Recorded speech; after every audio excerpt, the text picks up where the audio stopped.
Chapter 1436. Tantai Pingjing looked at the young leader of Wudong who was not anxious and said slowly, "In the past, the great Qin dynasty has always advocated the same kind of celestial beings. Your Taoist sage took the lead in proposing that heaven and earth are heartless. My master once commented, the true meaning of this is that heaven and earth have no kindness or malice to people. It can be said that heaven and earth are shocking thunder. Later generations, based on their preferences, misinterpreted it as being able to become a sage and treat all things in the world as dogs. At the end of the great Qin dynasty, the Confucian sage advocated that human nature is good and that heaven and earth are connected. However, the root of it is only a tendency to return to the same kind of celestial beings. Huang Sanjia called it removing the clouds to see the moon instead of removing the clouds to see the sun. As for Buddhism, it is a foreign religion. Let's not talk about it." Tantai Pingjing's eyes suddenly sharpened and stared at the leader of Wudong. "You, Li Yufu, want to make decisions for the world by your own will. Do you really dare to say that you are not wrong?" Li Yufu said calmly, "Doing things by yourself, right or wrong, is more reasonable than others asking you to do good or bad things." Li Yufu no longer looked at the leader of Guanyin sect, but looked up at the sky as if he was talking to the sky. The living of heaven and earth are neither sad nor happy. The dead of heaven and earth are carefree.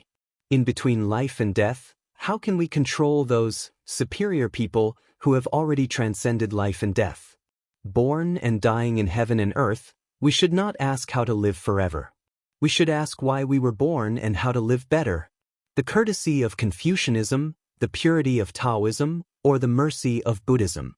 In the 100 years of self-questioning and self-answering in this life, some people will gain and some will lose. Later generations will eventually have self-knowledge, self-respect, self-improvement, independence, and freedom. Although life is short, the noble spirit will last forever. Tantai Pingjing stared at the young Taoist who dared to ask heaven and smiled helplessly. She stepped away from the path of the cave and stepped forward to leave. It was like something, no matter how much she cherished it, if she could not own it, then she would not look at it. The little Taoist boy bowed politely to her back and said, "Thank you, senior." Tantai Pingjing looked back and asked with a smile, "Lu Dongxian? Qi Xuanzhen? Hong Shixiang?" The little Taoist was stunned. "Senior, my name is Yu Fu." Li Yufu led the little Taoist boy into the cave and lit the torch he had prepared beforehand. After walking for an hour, they arrived at a deep green pond. He placed the torch between the walls of the mountain and then took out several oil pots and an ancient oil lamp from his bag. He sat down cross-legged and bent over to light the lamp. Yu Fu also sat down. After waiting for a long time, the little Taoist boy did not see any movement on the mirror-like surface of the pond. He could only look at the wick and asked in puzzlement, "Master, what are we doing?" Li Yufu laughed softly, "When I'm bored, I'll recite the classics."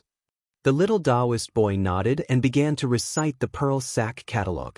After an hour, his mouth was really dry and he turned his head with a bitter expression.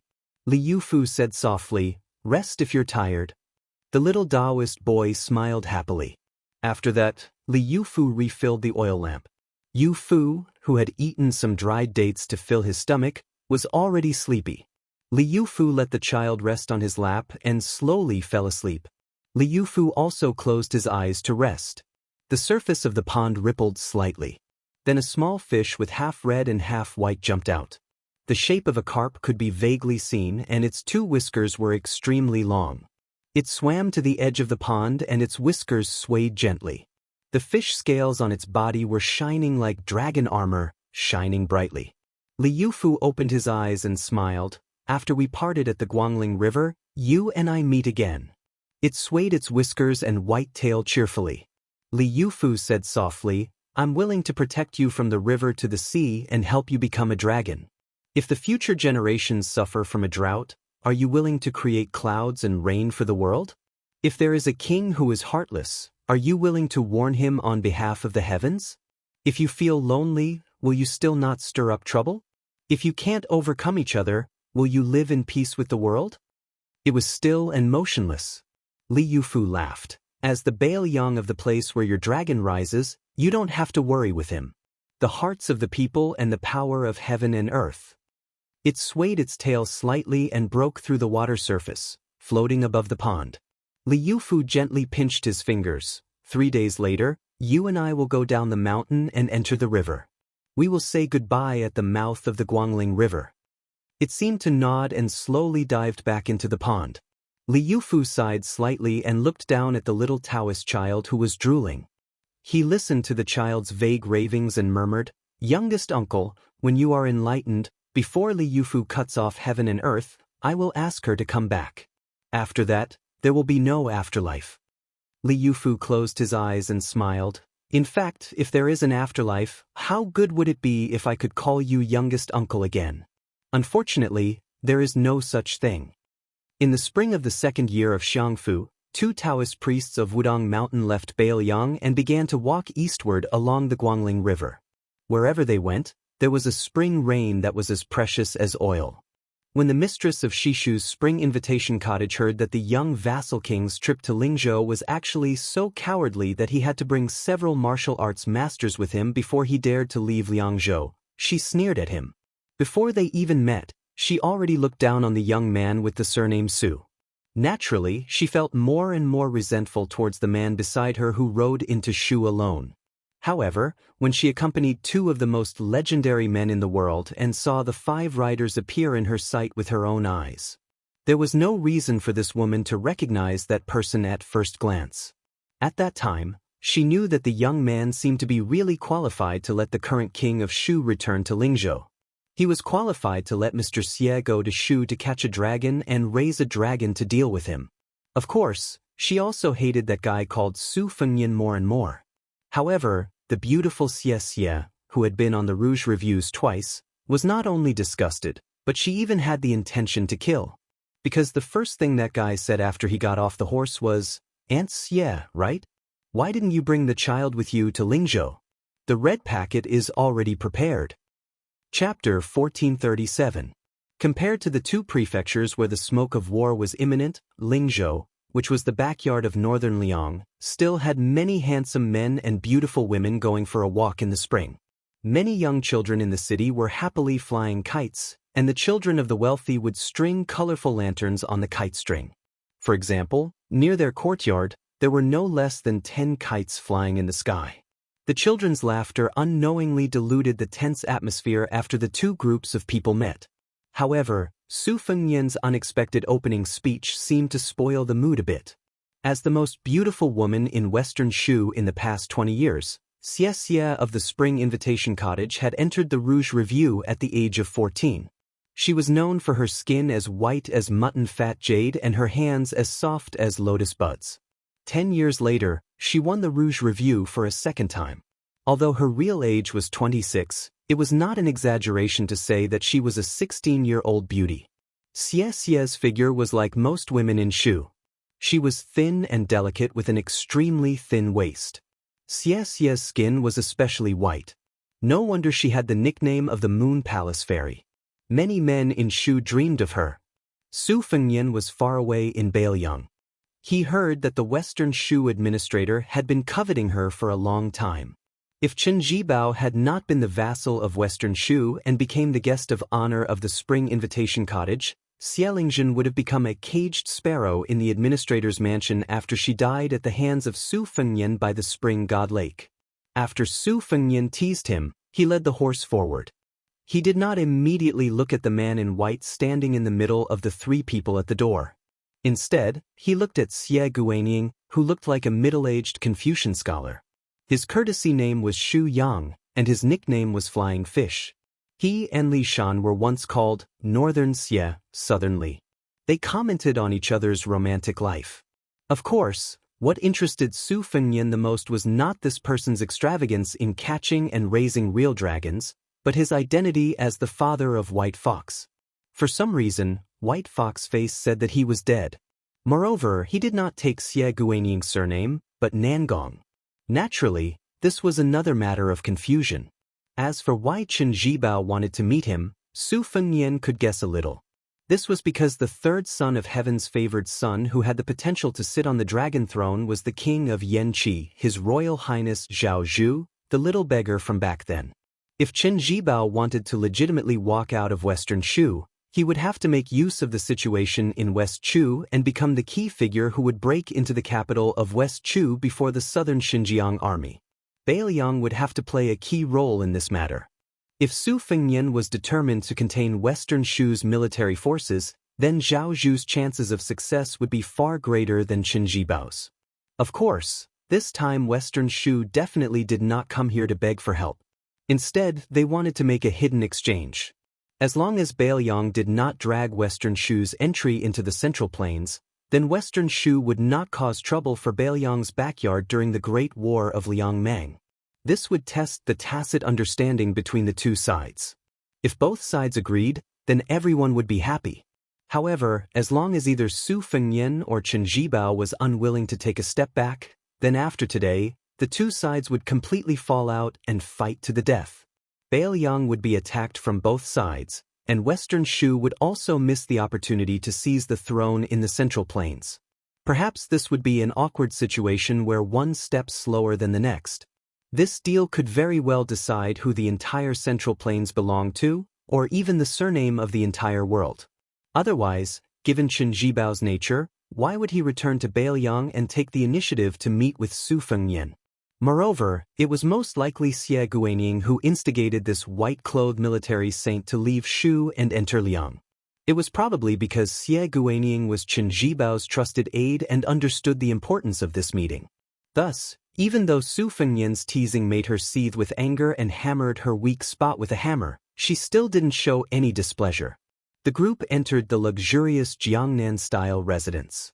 Su Fengnian and Chen Zhibao walked side by side at the very front, followed by Tantai Pingjing and Xie Guanyin, and finally Xie Guanyin and Su Yanbing.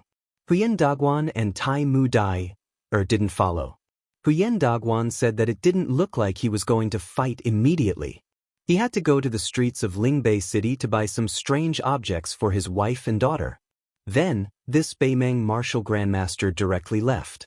In reality, on this trip to Lingzhou, Huyen Daguan had already made it clear to Su Fengnian on Mount Qingliang that he wouldn't help Bailiang kill anyone. However, if Su Fengnian's life was in danger, he would step in to save him. Su Fengnian naturally wouldn't ask for anything. For a martial artist like Huyen Daguan who was extremely close to Wang Xinji's realm, unless it was someone like Su Yanbing and Chao Changqing who had too many things that they couldn't let go of, no one would care about the world. For example, although Dong Tai was a relative of Su Fengnian, he was also unwilling and disdained to care about the trend of the battle between Liang Meng and Liang Meng. It was the same for Sui Xiegu. The reason why he stayed in Bailiang was probably because he wanted to occasionally show his face to Tantai Pingjing and get scolded. Putting aside the weak Xie Guanyin on Bailiang's side, there was Su Fengnian whose realm was damaged, Su Yanbing who was half a step away, and the number 1 Qi cultivator, Tantai Pingjing. On Shishu's side, there was Chen Zhibao who was uncertain whether he had already transcended mortality and entered the divine realm, and Xie Guanyin who was ranked first on the immortal land painting. They should be evenly matched. The 6 people sat down in the quiet courtyard. As a woman who had been on the ranking list twice, Xie Guanyin really had too many praiseworthy, unique skills. Among them, the tea she made was called Yuhua tea. Xie Guanying's hands had the reputation of lotus buds, and she was proficient in the tea ceremony. Countless Taoist immortals in Shu praised her tea as neutral and clean, with high charm and tranquility. When you drink it, the wind blows in your armpits, as if you have become a feather and fly. The tea leaves that Xie Guanyin used to make the tea now were the number 1 treasure of Mount Fire, the Pre-Ming Spring Tea. The tea utensils and tea sets that she brought from the Spring Invitation Cottage were scattered, and there were as many as 18 of them. They must be the set of priceless 18 scholars. Even Su Fengnian had to admit that the tea made by this Western Shu woman in front of him was indeed pleasing to the eye. Her every movement was graceful, and most importantly, it contained a kind of meditative and forgetful feeling. No wonder the Western Shu Taoists praised her so much. Xie Guanyin was the first to drink a mouthful of tea. After putting down the cup, she was the first to break the silence. Without any superficial pleasantries, she went straight to the point. Chao Changqing is well aware that if West Chu wants to attack Tai and city in one go, they cannot lose a single battle. Otherwise, the entire Guangling Road situation will rapidly take a turn for the worse. At present, the Mo sword formation, which was born out of the great halberd warriors, has already surfaced. Several of the main forces of field battle cavalry have also appeared. Excluding the Navy's 60,000 soldiers, West Chu has 170,000 soldiers on land. On the surface, they can be considered to be evenly matched with the imperial army led by Lu Xianxia in the north and the 100,000 soldiers in the south. However, war has never been a battle of numbers on paper. Zhao Bing's army in the south is overall far more powerful than West Chu. Chapter 1438. Su Fengnian took a sip of tea. It was refreshing. His fingers swirled the rim of the cup and he said with a smile, "The situation is still equal. Chao Changqing's navy will definitely swallow up Prince Guangling Zhao Yi's navy. After they merge, the Guangling River with the Guangling Navy will block the advance of the southern border army to a great extent. Xie has West Chu's 170,000. Against the inferior Lu Xianxia, they have a great chance of victory.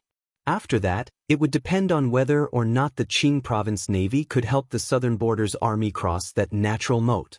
Otherwise, Chao Zhangqing would fight his way all the way to Grand Peace City, and Gu Jiantong's two vast border armies would also take advantage of the situation and head south. This was also the reason why the imperial decree of peace allowed Northern Mang's two easternmost generals to hold their bowls, and why they had to feign weakness in front of Ji Bei's Yuan Tingshan. In this kind of rapid development, other than Gu Jiantang, the other factions are distant water that cannot quench the immediate thirst in the eyes of the court. Xie Guanying seemed to have a card up his sleeve. He shook his head and said, "The Qingzhou navy may not be unable to fight. Lu Xianxiang is not ordinary." Su Fengnian looked at the middle-aged man with white hair on his temples. For a moment, his mind wandered. He was indeed the father of White Fox Face. He was already so old, but he was still able to move the hearts of women. In terms of aura, it seemed that only big officer Chao Changqing could compete with him. It was not a lie to say that one had a scholarly aura. On the other hand, those true Jianghu people, the old man with the sheepskin fur coat, Dong Tai and Huyen Daguan, were worlds apart. Of course, when old man Li was young, he was invincible in both sword and person.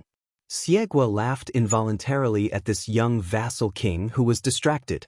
He glanced at the calm white-robed man next to him and thought, no wonder Zhao Changling had chosen him, who was surnamed Qin, and not His Royal Highness, who was surnamed Su. Su Fengnian smiled apologetically and then asked curiously, "It is not strange that Mr. Xie has long made plans in the Qingzhou Navy. However, if I remember correctly, when Lu Xianxiang left the Guangling Spring Snow Building, it was Yuan Benshi who instructed him to do so. When the time comes, will he agree to give up the merit of entering and leaving the city? That means whether or not Lu Xianxiang can be promoted from Great General Li Yang to Minister of War. After all, in the future dynasty, Great General is just a nicer name. Ministers with real power are the most popular." Xie Guanying smiled and asked, "Even if Lu Xianxiang wants to be the king of Bailiang who established the Central Plains, can he do it just because he wants to? What's more, today is different from the past. Even if he successfully besieges the city, he still needs to be busy fighting with that young heir of the southern border." Xie is keenly aware of the man she admires, and he frowns quietly. She could forget herself when making tea, but she could not forget him. Most women in the world were like this. No matter how otherworldly they were, there would always be a man who would bring them back to the world, and they would be willing to cook for him. Su Fengnian laughed softly and said, "In that case, the previous Emperor Zhao Dun died early. Otherwise, Mr. Xie would not be so distressed." Xie Guanying nodded and said, "If the previous emperor was still alive, I would not be in Lingzhou right now, but in the Qingzhou Navy." Everyone knew that Zhao Dun was very fond of Qin Jibao. Naturally, if Zhao Dun was still alive, he would not be like the current emperor, Zhao Zhuan, who tactfully rejected Qin Jibao's offer of only 10,000 men to go out of Shu to quell the rebellion. There were two emperors in the Zhao dynasty, and some things were passed down from generation to generation. For example, Zhao Zhuan treated Bailiang the same way as the previous emperor, which was to exhaust Bailiang's military power as much as possible without affecting the stability of the Central Plains. Otherwise, as long as the Su family of Bailiang was still around, removing the vassals would be a big joke. But some things had quietly changed, such as his attitude towards Chen Zhibao, the Prince of Shu. Zhao Dun trusted and admired Chen Zhibao almost to the point of being paranoid. As a self-proclaimed enlightened emperor, he was incomparably intoxicated by the feeling of, the country has no equal capable generals who are willing to serve me. On the other hand, Zhao Zhuan's attitude turned into fear and suspicion. Xie Guanyin, who had been speaking warmly like an old friend, shook his head and refused to continue pouring tea. His aura changed abruptly, and his tone turned cold. Previously, the king of Shu and I had deduced the situation of Bailiang. If we evaluated you as an ordinary official, you would only be below average. If you had built a big city south of North Zhongzhong in Liangzhou, you wouldn't even be below average. Su Fengnian smiled and did not say anything. Xie Guanyin continued, Bailiang's best plan is to rely on more than 100,000 of the world's most elite field cavalry to succeed in one battle. Su Fengnian asked calmly, Mr. Xie, do you mean to let Beimang's million troops stationed north of Huda City in Liangzhou and reenact the Battle of West Rampart? Xie Guanyin smiled and did not say anything. Xie Guanyin, who acted as the icing on the cake, was a little surprised. This repulsive young vassal king was not stupid. Mr. Xie was not trying to be an alarmist. He and Xie Guanyin had once stayed up all night to make a sand table deduction. However, at that time, the deduction was based on the fact that Xie Guanyin was in charge of Bailiang, not this young man with the surname Su.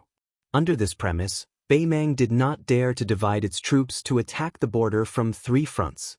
It only dared to do it in one battle and make a big bet with Bailiang. To be precise, it was with him and Chen Zhibao, who was standing next to Xie Guanyin. Mr. Xie acted as Dong Zhuo, and Chen Zhibao acted as the defender of Bailiang. Both sides mobilized their troops, and it was very similar to the Battle of West Rampart.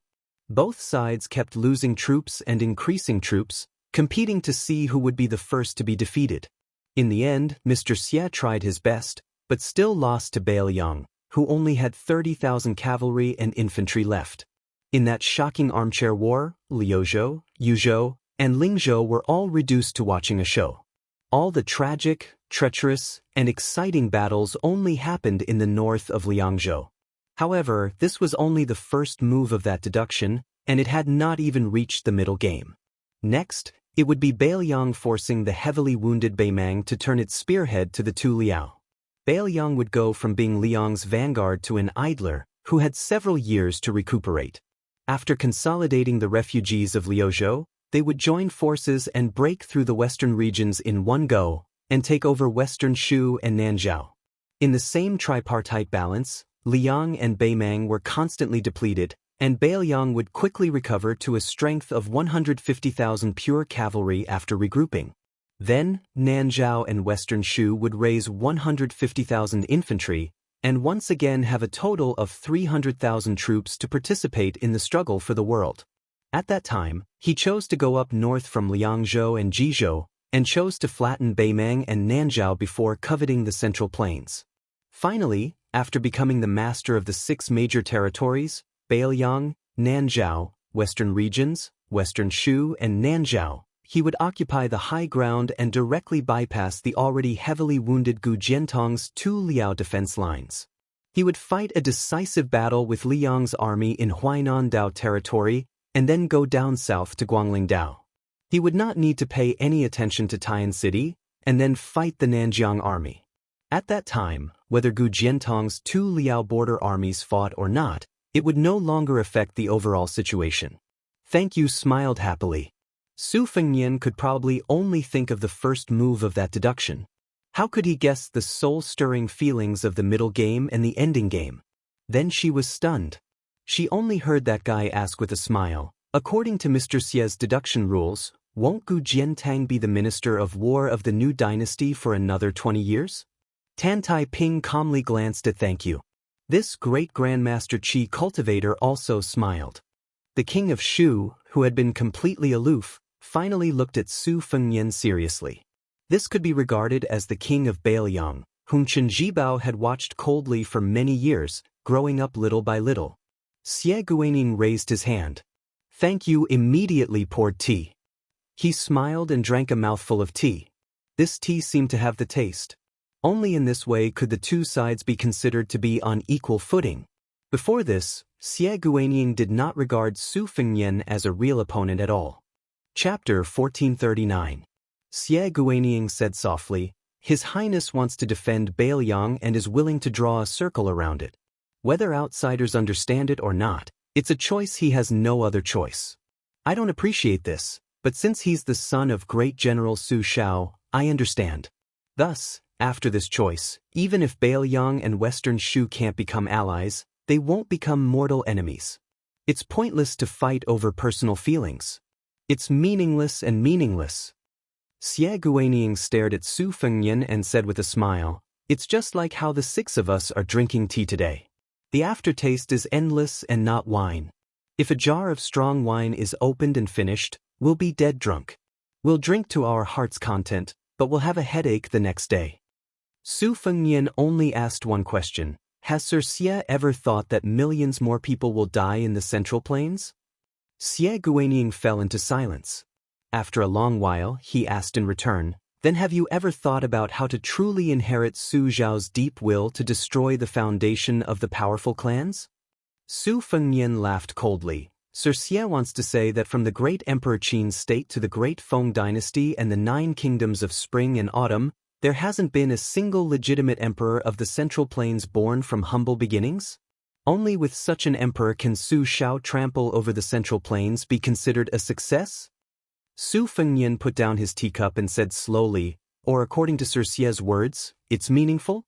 Xie Guanyin countered, "When the great Qin was hegemonic, Luoyang was China's land. When the great Feng dynasty was in power, Qingzhou was the Central Plains. When it came to Liang, Jiangnan was the Central Plains. If one day millions or even tens of millions of people die, but we can annex all of Beimang and make the northwest of Bailiang become the Central Plains, what's wrong with that? After we succeed, we'll win hundreds of years of peace under the heavens. The more people who die today, the fewer people who die in the future." Shaking his head, Su Fengnian replied in a deep voice, "There are some accounts that can't be settled like this." Xie Guanyin didn't get angry because of Su Fengnian's rebuttal. Instead, he said with a relaxed smile, "It's said that His Highness never makes a losing deal. It's the same with the 6-pearl bodhisattva in Mount Lantua in the western region, Xinyuan Qingfeng in the Great Snow Plateau in Mount Hui, Kojianghuai, the Deputy General of Liangzhou under the pseudonym Su Fengnian, and even more so with the little girl named Lu Narong from the Fish Dragon Gang. Before coming to Lingzhou, I made a bet with King of Shu on whether or not you would let Huyen Dagwan appear openly, and in the end, I lost. From this, it can be seen that although His Highness's trip to the south looks aggressive, it is actually quite sincere." Su Fengnian smiled and said, "Mr. Xie is a schemer, but not a shrewd businessman. You don't understand how I do business with people. Moreover, Mr. Xie is not as good as Huang Sanjia. All these years, you've only learned from others. Huang Sanjia treated the spring and autumn period like a field of crops. Mr. Xie, in the end, you are just a book reader. In the first half of your life, you are far from being a writer. The strategist of the spring and autumn period, Huang Sanjia, my master Li Yishan, Yuan Benshi, Nailan Yusi, and even Zhang Julu, who isn't strictly a strategist. They are all more, less restricted than Mr. Xie. After all, it's better to have no books than to believe in books. Of course, when Mr. Xie was born, you couldn't stand the loneliness and tried to make up for yourself. Therefore, you looked all over the world and flipped through the pages of the spring and autumn period books.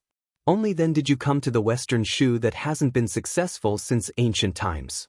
You wanted to start something new." Xie Guanying's expression froze. Xie Guanying felt as if he had fallen into a fog. He didn't understand what this person surnamed Su was talking about. Why would Mr. Xie, who was good at maintaining his composure, get angry? Su Fengnian suddenly turned to look at her and asked with a naughty smile, "Aunt Xie, you don't understand, right?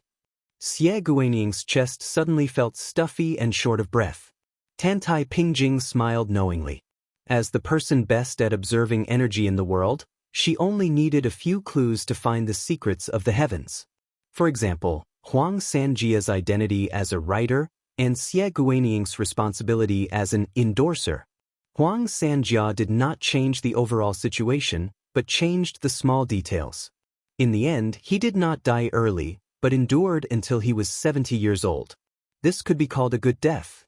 This was enough to make Xie Guaniying, who had been diligently endorsing books, feel angry. It was like two examinees in the same year. One had used a loophole in the imperial examinations to easily become a jinshi, while the other had taken the exam and thought they were of equal talent. How could he not be angry? Now, there was another chance in front of him. So the latter wanted to fight. He didn't just want to beat Huang Sanjia. He wanted to beat Sun Ping, Yuan Binshi, Li Shan, Nailan Yusi, and Zhao Chongling. He wanted to win with a clear conscience. Saints stood at 30, did not have doubts at 40, knew destiny at 50, listened to at 60, did as the heart wished at 70, and did not overstep the rules. The reason that Tantai Pingjing had left Liangzhou to Lingzhou was because she and Xie Guaniying, who was half a peer, were on the opposite side. She thought that Xie Guaniying's actions were overstepping the rules. As to Xie Guaniying's capture of the Western Shu Serpent Dragon, that was just a subtle sign that the two would part ways. However, she had not expected this day to come so quickly. Xie Guaniying, who had been exposed, laughed and said in a casual tone, "Wang Yi says Zhao Dun died early. I want to say Zhao Chongling died early." He added, "Li Yishan died late." Su Fengnian said expressionlessly, "As strategists, Yuan Binshi died late." Xie Guaniying looked at this young person and laughed. He asked, "Then dare I ask, did I also die late?" Su Fengnian did not speak, but Su Yanbing and Tantai Pingjing stood up at the same time. Xie Guaniying did not fear this tense atmosphere at all. Instead, she felt the pleasure of wanting to see the world in chaos. As to her own life, she did not care about it. Also, she did not feel that standing next to him, she would be in danger. She had missed this man's spring and autumn. She did not want to miss any of his games to fight for the world. Xie Guaniying thought that Su Yanbing and the master of the Guanyin sect of the South Sea would fight. She guessed wrong again today. Tantai Pingjing, who was also a woman, looked at her like she was an idiot and asked, "Wait here for death?" Xie Guaniying was about to speak when she was carried out of the courtyard by the tall woman in white like a chicken. What shocked Xie Guaniying even more was that the person who left with them, and the person who should have stayed in the courtyard for that family. Su Yanbing, who was supposed to be their helper. Could it be that the one surnamed Su wanted to fight one against two?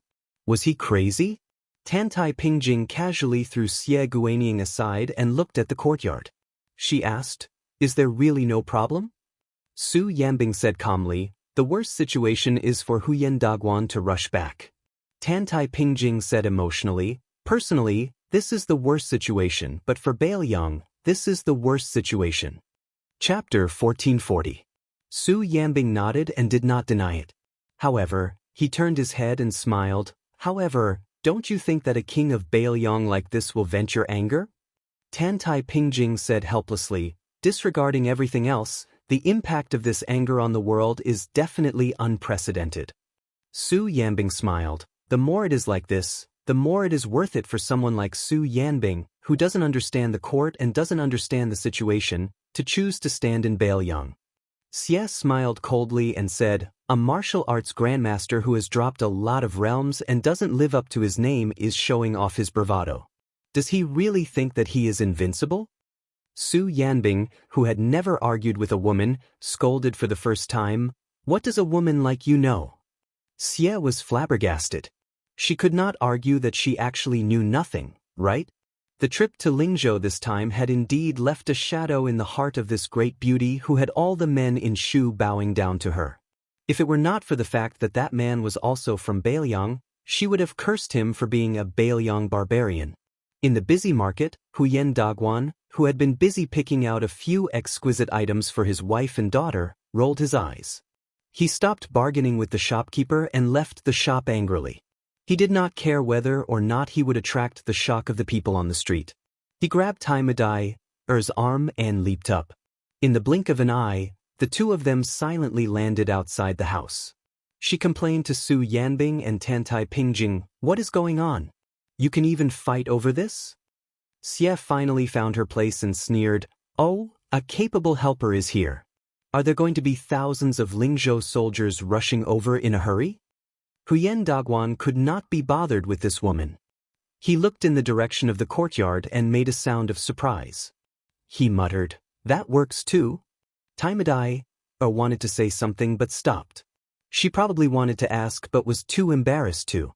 Huyen Daguan raised his head and stared at the sky above the courtyard. He instinctively used the language of the Central Plains to say, "Back then I gave you 2 words. You were very stupid and could not understand it after so many years. That is why I had you follow Su Fengyan. I hope that you can get close to this grandmaster who is about the same age as you before walking out." Tai Madai, who did not understand what Huyen Daguan said, was confused. Huyen Daguan quickly realized his mistake. He switched to the northern Mang accent and said angrily, "Let me teach you a word, outrageous. If you want to surpass Su Fengyan one day, you have to get rid of him first." Back then, whenever Li Chungang competed with others, Wang Xinji would shamelessly watch from the sidelines. Many people did the same, but not only was it not outrageous, but they also admired Li Chungang more and more, and then stood at the foot of the mountain to look at the scenery at the top for the rest of their lives. Only Wang Xinji gritted her teeth and followed suit, walked to the top, and finally defeated Li Chungang. Oh no, it was a tie back then. Li Chungang was disheartened and gave his position to Wang Xinji. After that, Wang Xinji was even rarer. She didn't stop, and her cultivation rose by leaps and bounds. When one reached the peak, one still had to climb the mountain.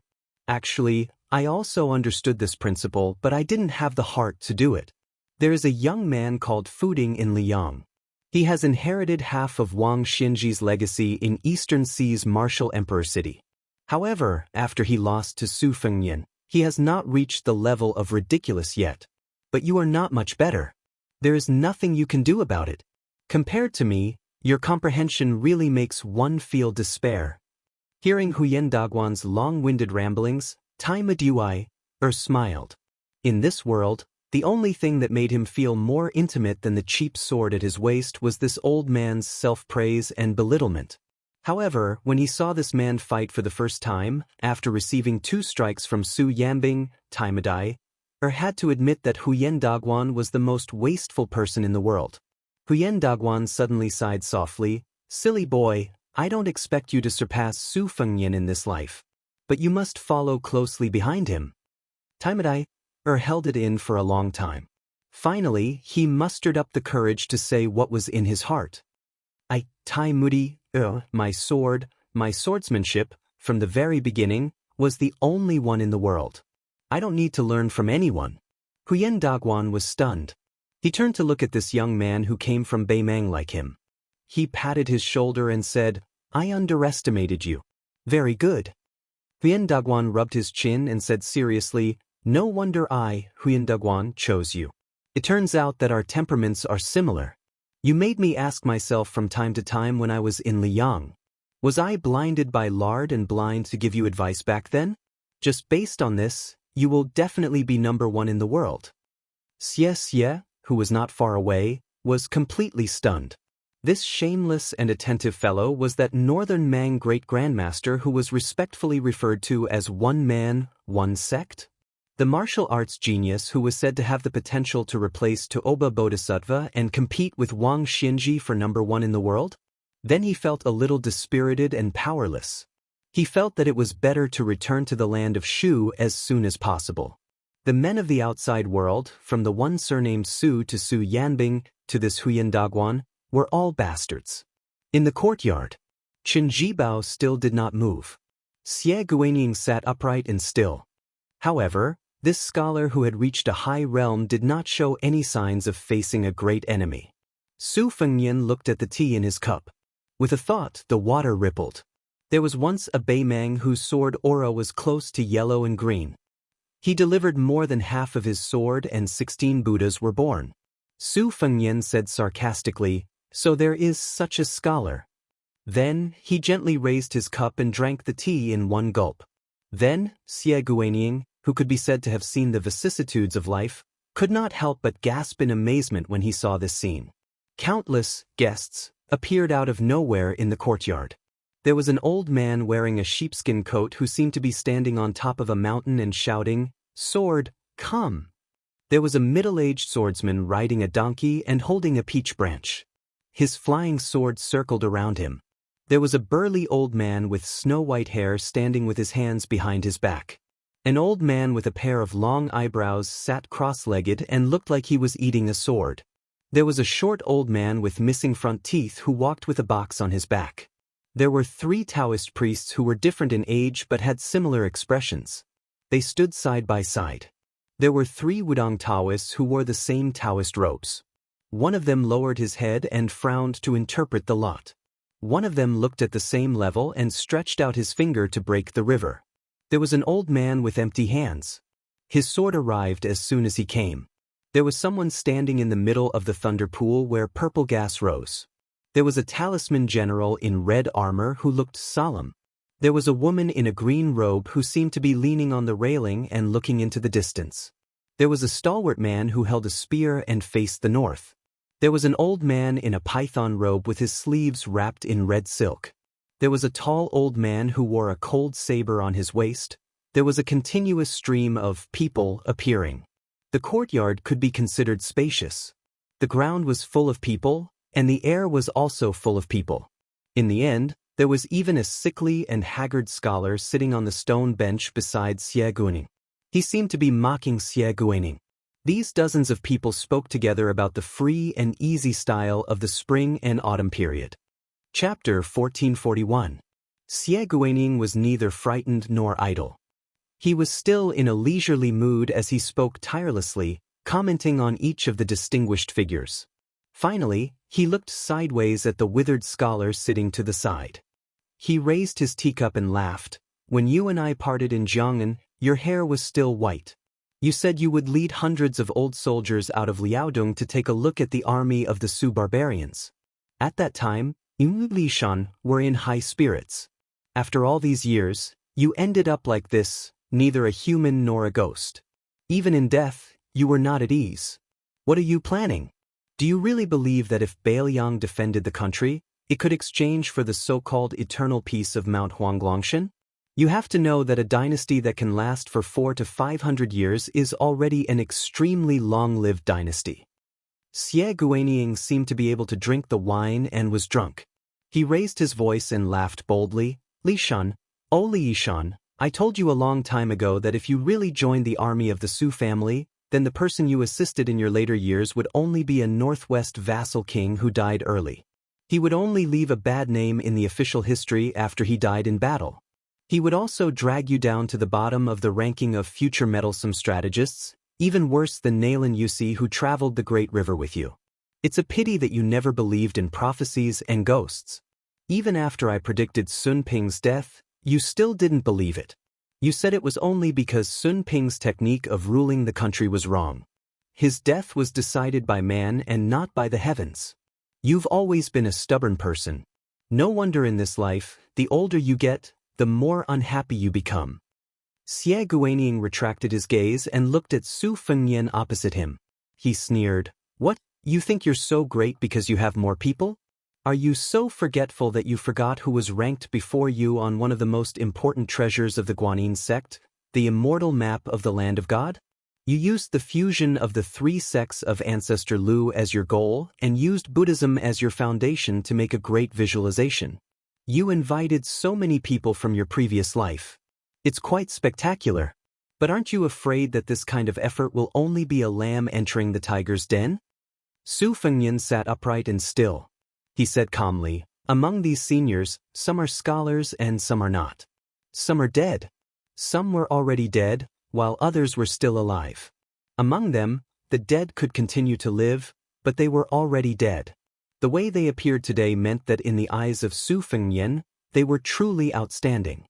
In your opinion, Perhaps my Su Fengnian stubbornly defending Bailiang to the death was a lack of ambition, and my master Li Yishan staying in Tide Listening Pavilion for 20 years was a trap of his own making. Su Shao, with his 300,000 border soldiers, was a fool not to fight for that chair. I don't find it strange that you think this way.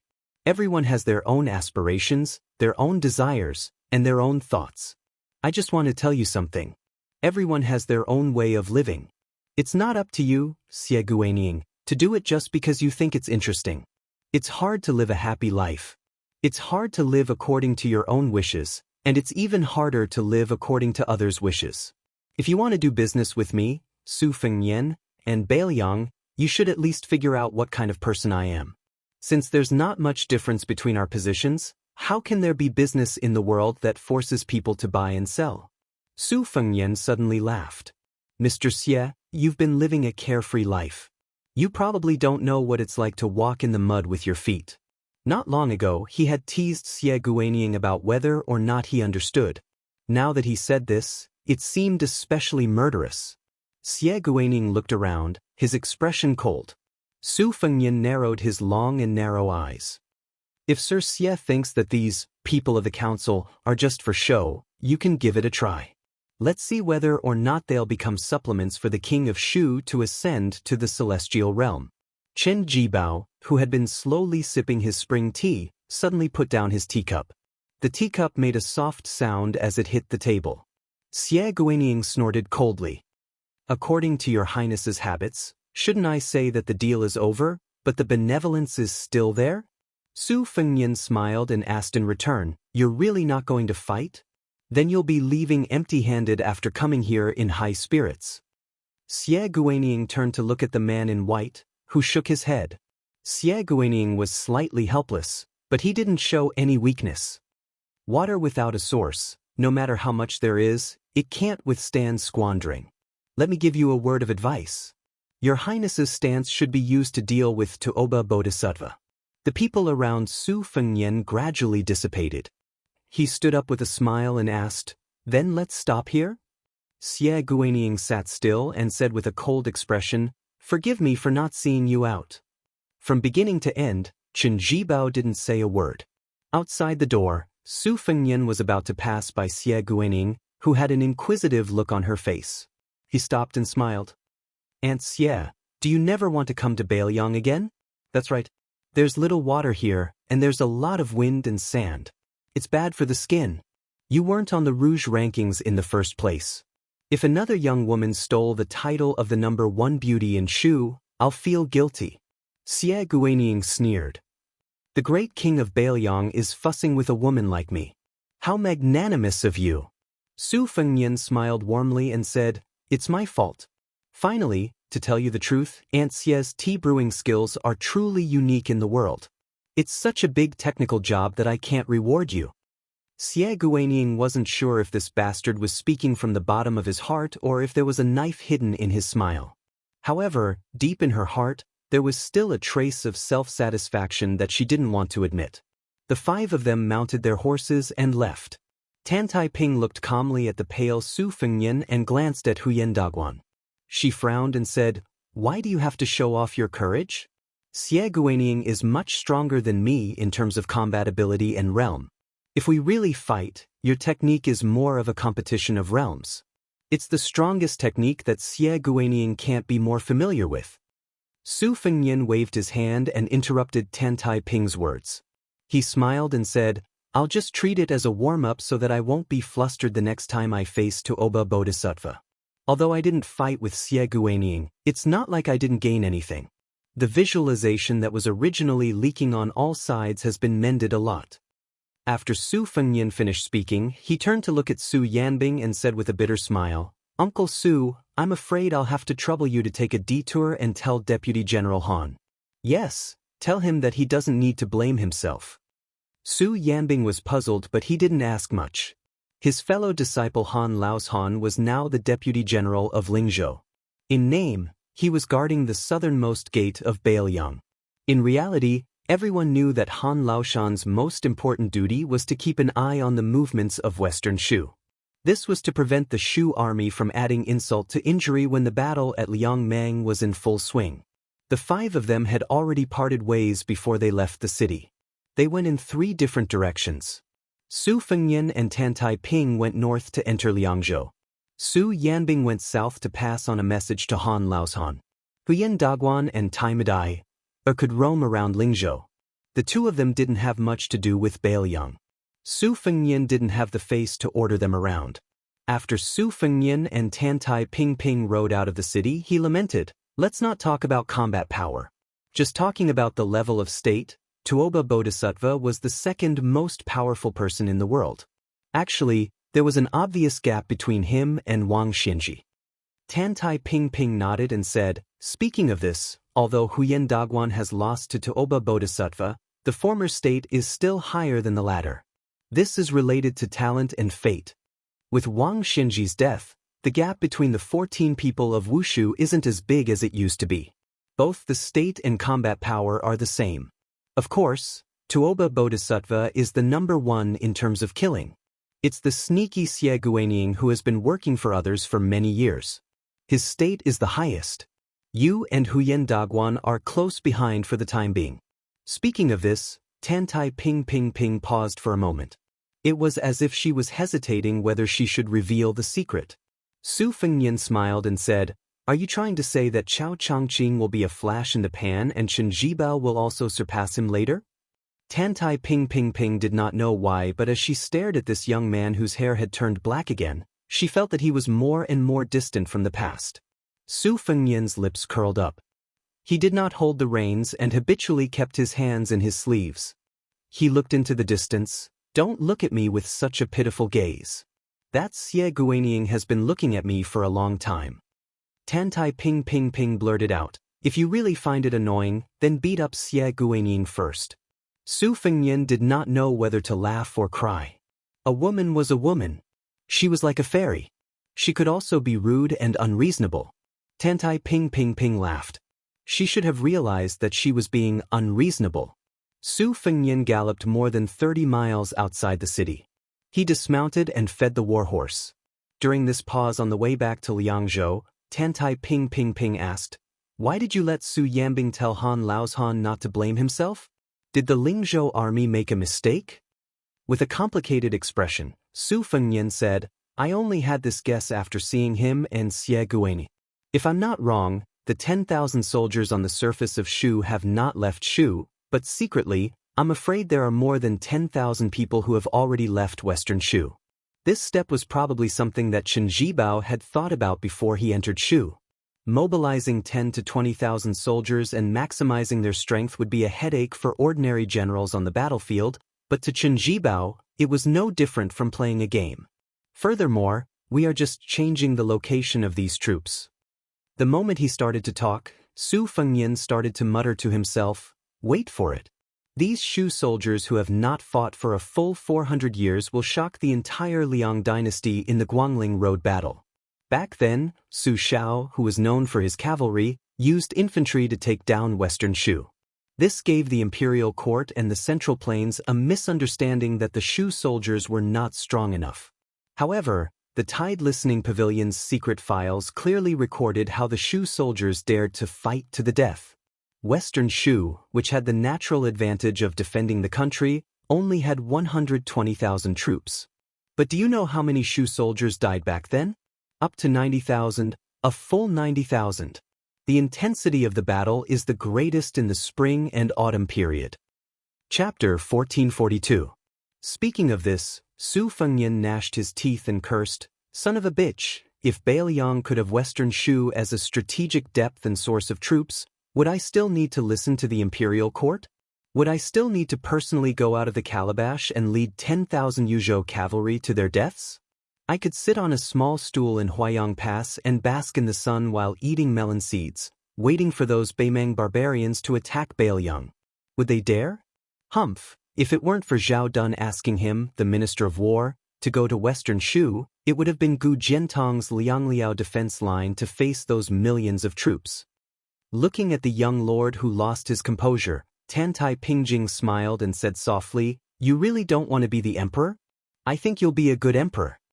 The muttering Su Fengyan calmed down and raised his head to ask, "Why?" Tantai Pingjing said, "The Zhao family can't tolerate Bailiang, but you can tolerate the Central Plains."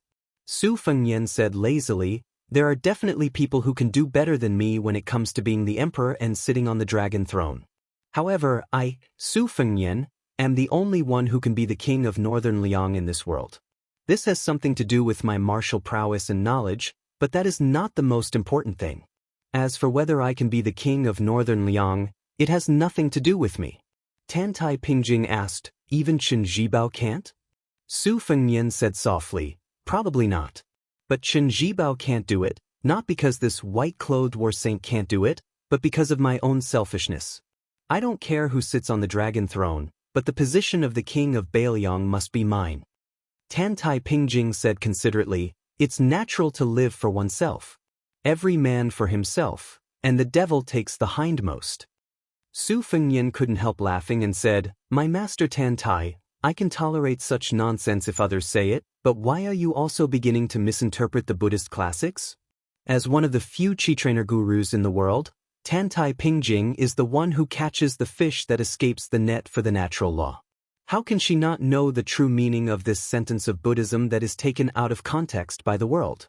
She asked, "Did I really misinterpret it?" Su Fengyan sighed softly. "You think too highly of me."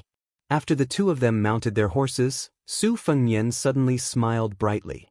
"You asked me if I want to be the emperor? Why don't you make a guess?" Tantai Pingjing was furious. So the two of them rode north in silence. However, when they were less than 100 li away from Liangzhou City, Su Fengyan stopped his horse at the relay station and told her to head west without any warning. Tantai Pingjing asked, "What is the west, hundreds or thousands of miles?" Su Fengyan smiled and said that if he wanted to borrow troops from others, they wouldn't be able to reach an agreement. He even said that he needed to make this trip by himself. Otherwise, it would seem as if he was going to cause trouble. It would be ridiculous. Tantai Pingjing said that the person who is most confident in killing you alone in the world happens to be in the middle of the road to the west of Mount Lantua. Su Fengyan only said, "Yes," and didn't say anything else. Tantai Pingjing suddenly flew into a rage. "Even if Su Longxiang is your brother, he has his own destiny. Are you going to protect him for a lifetime? You have already suffered enough in Liuzhou. Are you going to break your head and bleed again?" Su Fengyan smiled. "I didn't even fight with Xie Guaning. I won't fight with Tuoba Bodhisattva for the time being. Of course, I will take a detour. I won't look for Tuoba Bodhisattva if I have nothing better to do." Tantai Pingjing suppressed her anger. "I will send you to Qingcang City.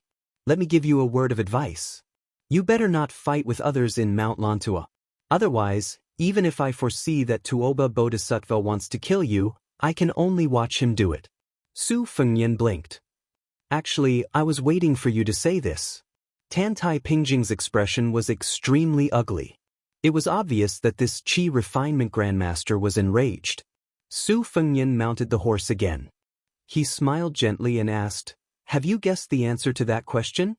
Tantai Pingjing's temper finally exploded. She said angrily, "Guess your head." Su Fengyan's lips moved slightly as he muttered something softly. Tantai Pingjing instantly regained the demeanor of a Qi refinement grandmaster. In the second year of the auspicious talisman, the valley rain arrived. Spring had already set in. Every household had a cinnabar tome that forbade scorpions. After Su Fengyan and Tantai Pingjing parted ways at the south of Qingcang City, he traveled alone to the hinterland of the West region. He finally saw that inconspicuous mountain. And at this time, a monk nicknamed Useless Yi went down to Guangling and found Chao Zhangqing, who was on a Western Chu ship. The monk was floating on a reed leaf on the river with his hands clasped together. He raised his head and looked at the green robe, asking Chao Zhangqing to put down an item and pick up an item. Chao Changqing did not speak. He only shook his head. Chao Changqing could not let go of Dechu. Chao Changqing could not pick up the Central Plains. The monk from Mount Lantua, whose real name was Lu Songtao, asked, "Even I can let go. Why can't you?" Chao Changqing smiled. "You have never picked up the things that I can't let go of. How can you let go of them?" Useless monk lowered his head and chanted a Buddhist proclamation. Chao Chongqing looked up at the distant capital of Dechu. He said that he could not let go of Dechu. He could not let go of the capital, the imperial palace, the pavilion, or the chessboard. Actually, it was just that he could not let go of her, who was watching the chessboard with a smile. On this day, useless monk died in battle on Guangling River. On this day, seawater poured into Guangling River. The Confucian sage Chao Chongqing's domineering ways were known to all. When Su Fengnian climbed the mountain, bells suddenly rang all over the mountain.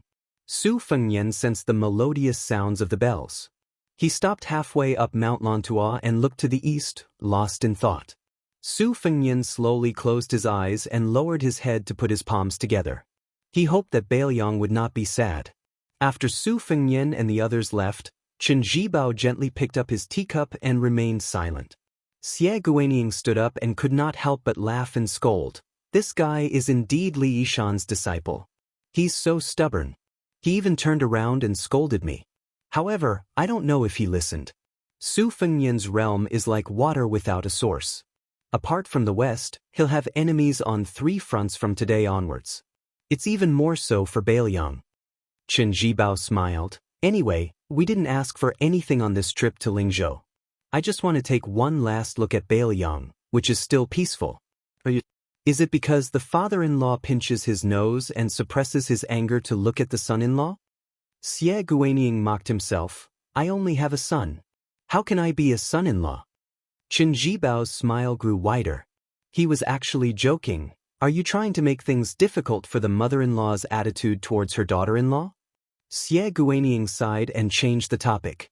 He said gloomily, if the situation gives me half a year, just half a year, then you, Chen Zhibao shook his head, don't talk about half a year on the battlefield. An hour or even a quarter of an hour can decide the outcome of a battle. Xie Guaniying sat back down on his stool and asked curiously, you really don't have anything you want to tell Su Fengnian? Chen Zhibao said indifferently, something I want to tell him? Yes, I just don't want to say it. Xie Guaniying could understand why this white-clothed man's words seemed to contradict themselves. Xie Guaniying rested his elbows on the table and leaned his body, appearing more leisurely and comfortable. That fellow's words hit the nail on the head. The world's affairs are the most difficult to go according to one's wishes. For example, if Su Fengnian was an embroidered pillow like before and Bailiang followed your surname, Chen, he wouldn't have so much trouble if he had obediently become a puppet vassal king. If Su Fengnian was not only the world's #1 martial artist, but also possessed Chen Zhibao's military strategy and was the world's #1 commander, then I would have gone straight to Mount Qingliang instead of Shu. Chen Zhibao and Bailiang's Su family seemed to have tied a dead knot. As Su Fengnian's achievements increased, it became harder to resolve. Chapter 1443. A look of schadenfreude appeared on Xie Guaniying's face. What do you think of Su Fengnian, His Royal Highness, and the new Prince of Liang? Xie Guaniying thought he would never get an answer after asking this question, but Chen Zhibao answered without hesitation, I might have been jealous when he was still a child. But when he became the king of Bailiang, I didn't feel much anymore. Xie Guaniying was surprised. Jealous? You're a master of military strategy who defeated Yi Baikue. You could have become a prince of a different surname in your 20s. Why would you be jealous of a crown prince of a vassal state who had no choice but to hide his dirty writing and ruin his reputation? Chen Zhibao smiled. Su Fengnian was right about one thing. There are some small things that you don't understand, Sir Xie. Xie Guaniying fell into deep thought. Huang Sanjia prided himself on being flawless in his calculations. Later on, he went to calculate people's hearts to pass the time. In the end, he miscalculated that young ranger who used a wooden sword in the capital. Chen Zhibao stood up slowly. When I was young, there was a man and a woman who had an argument. Xie Guaniying was truly curious this time. It wasn't hard to guess the identity of the man and woman. Only the king of Bailiang, Su Shao, and princess consort Wu Su could keep the war sage in mind for so many years. But the content of the argument was something he couldn't guess. The corners of Chen Zhibao's mouth curled up into a smile, but he didn't try to hide it. That man said that we men should wear armor and ride horses to kill enemies. Even if we get off the horse, We should still wear the black armor to look handsome and powerful. The woman said that wearing simple and elegant white robes would make one look better and more scholarly. Later on, when I came to Bailiang, other than the initial battle caused by Zhao Dun, I didn't fight many major battles when I became the Bailiang Protector General. There were only intermittent small battles. Most of the time, I spent reading books in that residence where I could see yellow sand as soon as I opened the door. My father died early, but at least I have some impression of him. My mother died even earlier, so my memory is very vague. That's why I've always treated that man as my foster father, but I've always treated that woman as my mother. Then, Chen Zhibao stopped smiling. As long as Godfather is alive, I won't touch Su Fengnian. But if he died in Liang River Lake or Beimeng Grassland, I wouldn't care. My adoptive father believed in this original intention, but many people didn't. Even Yao Jian and Yi Shi didn't believe it. So, they found Beimeng's killer, Xue Songguan, behind my back and paid for his death. Huang Sanjia had the prophecy that the dragon and python would be beheaded by Bai Yi. It was not only a trap for the Bailiang Su family, but it was also a shackle for me, Qin Zhibao. Therefore, during the ambush at the Iron Gate Pass, she thought that I was going to kill people. I can tolerate many things, but I can't tolerate her. Back then, I killed her parents at the West Wall with my own hands, but I let her go. After a moment of silence, Chen Zhibao said in a low voice, "My father met his death calmly. I only hate the world, but I never hate anyone. I also recognize Godfather, and he's sincere. So, I'd rather follow Godfather to the northwest border than be some southern border vassal king. But if you want me, Chen Zhibao, to give the impression of being an ignorant child, why should I, Chen Zhibao, follow you everywhere? Just because he's surnamed Su like my godfather? That one day he'll be hereditary?" Xie Guaniying happened to cross the threshold of the small courtyard. After hearing his words, her eyes shone brightly, and she was intoxicated. This was the man she adored. In the eyes of the world, the southern border vassal king title was still too small. Only the whole world was enough. Xie Guaniying started to brew tea again. This time, compared to the undercurrent just now, it was naturally much more relaxed and comfortable. Xie Guaniying shook his sleeves and sat back on the stool. "I know best what Su Fengnian has done these years. When he was in Tian City, I kept an eye on him. But when he left the capital, I was only disappointed." Xie Guaniying couldn't help but ask, "Why would Sir be disappointed?" Although I also dislike that Su Fengnian, if we really talk about it, he still has some ways. Xie Guaniying suppressed her disgust and finally managed to say, "Speak honestly." From this, it could be seen that Su Fengnian, the new Prince Liang, was not the same as before. He was not as unsightly as before. Qin Zhibao smiled and said, "Sir Xie is disdaining his lack of ambition.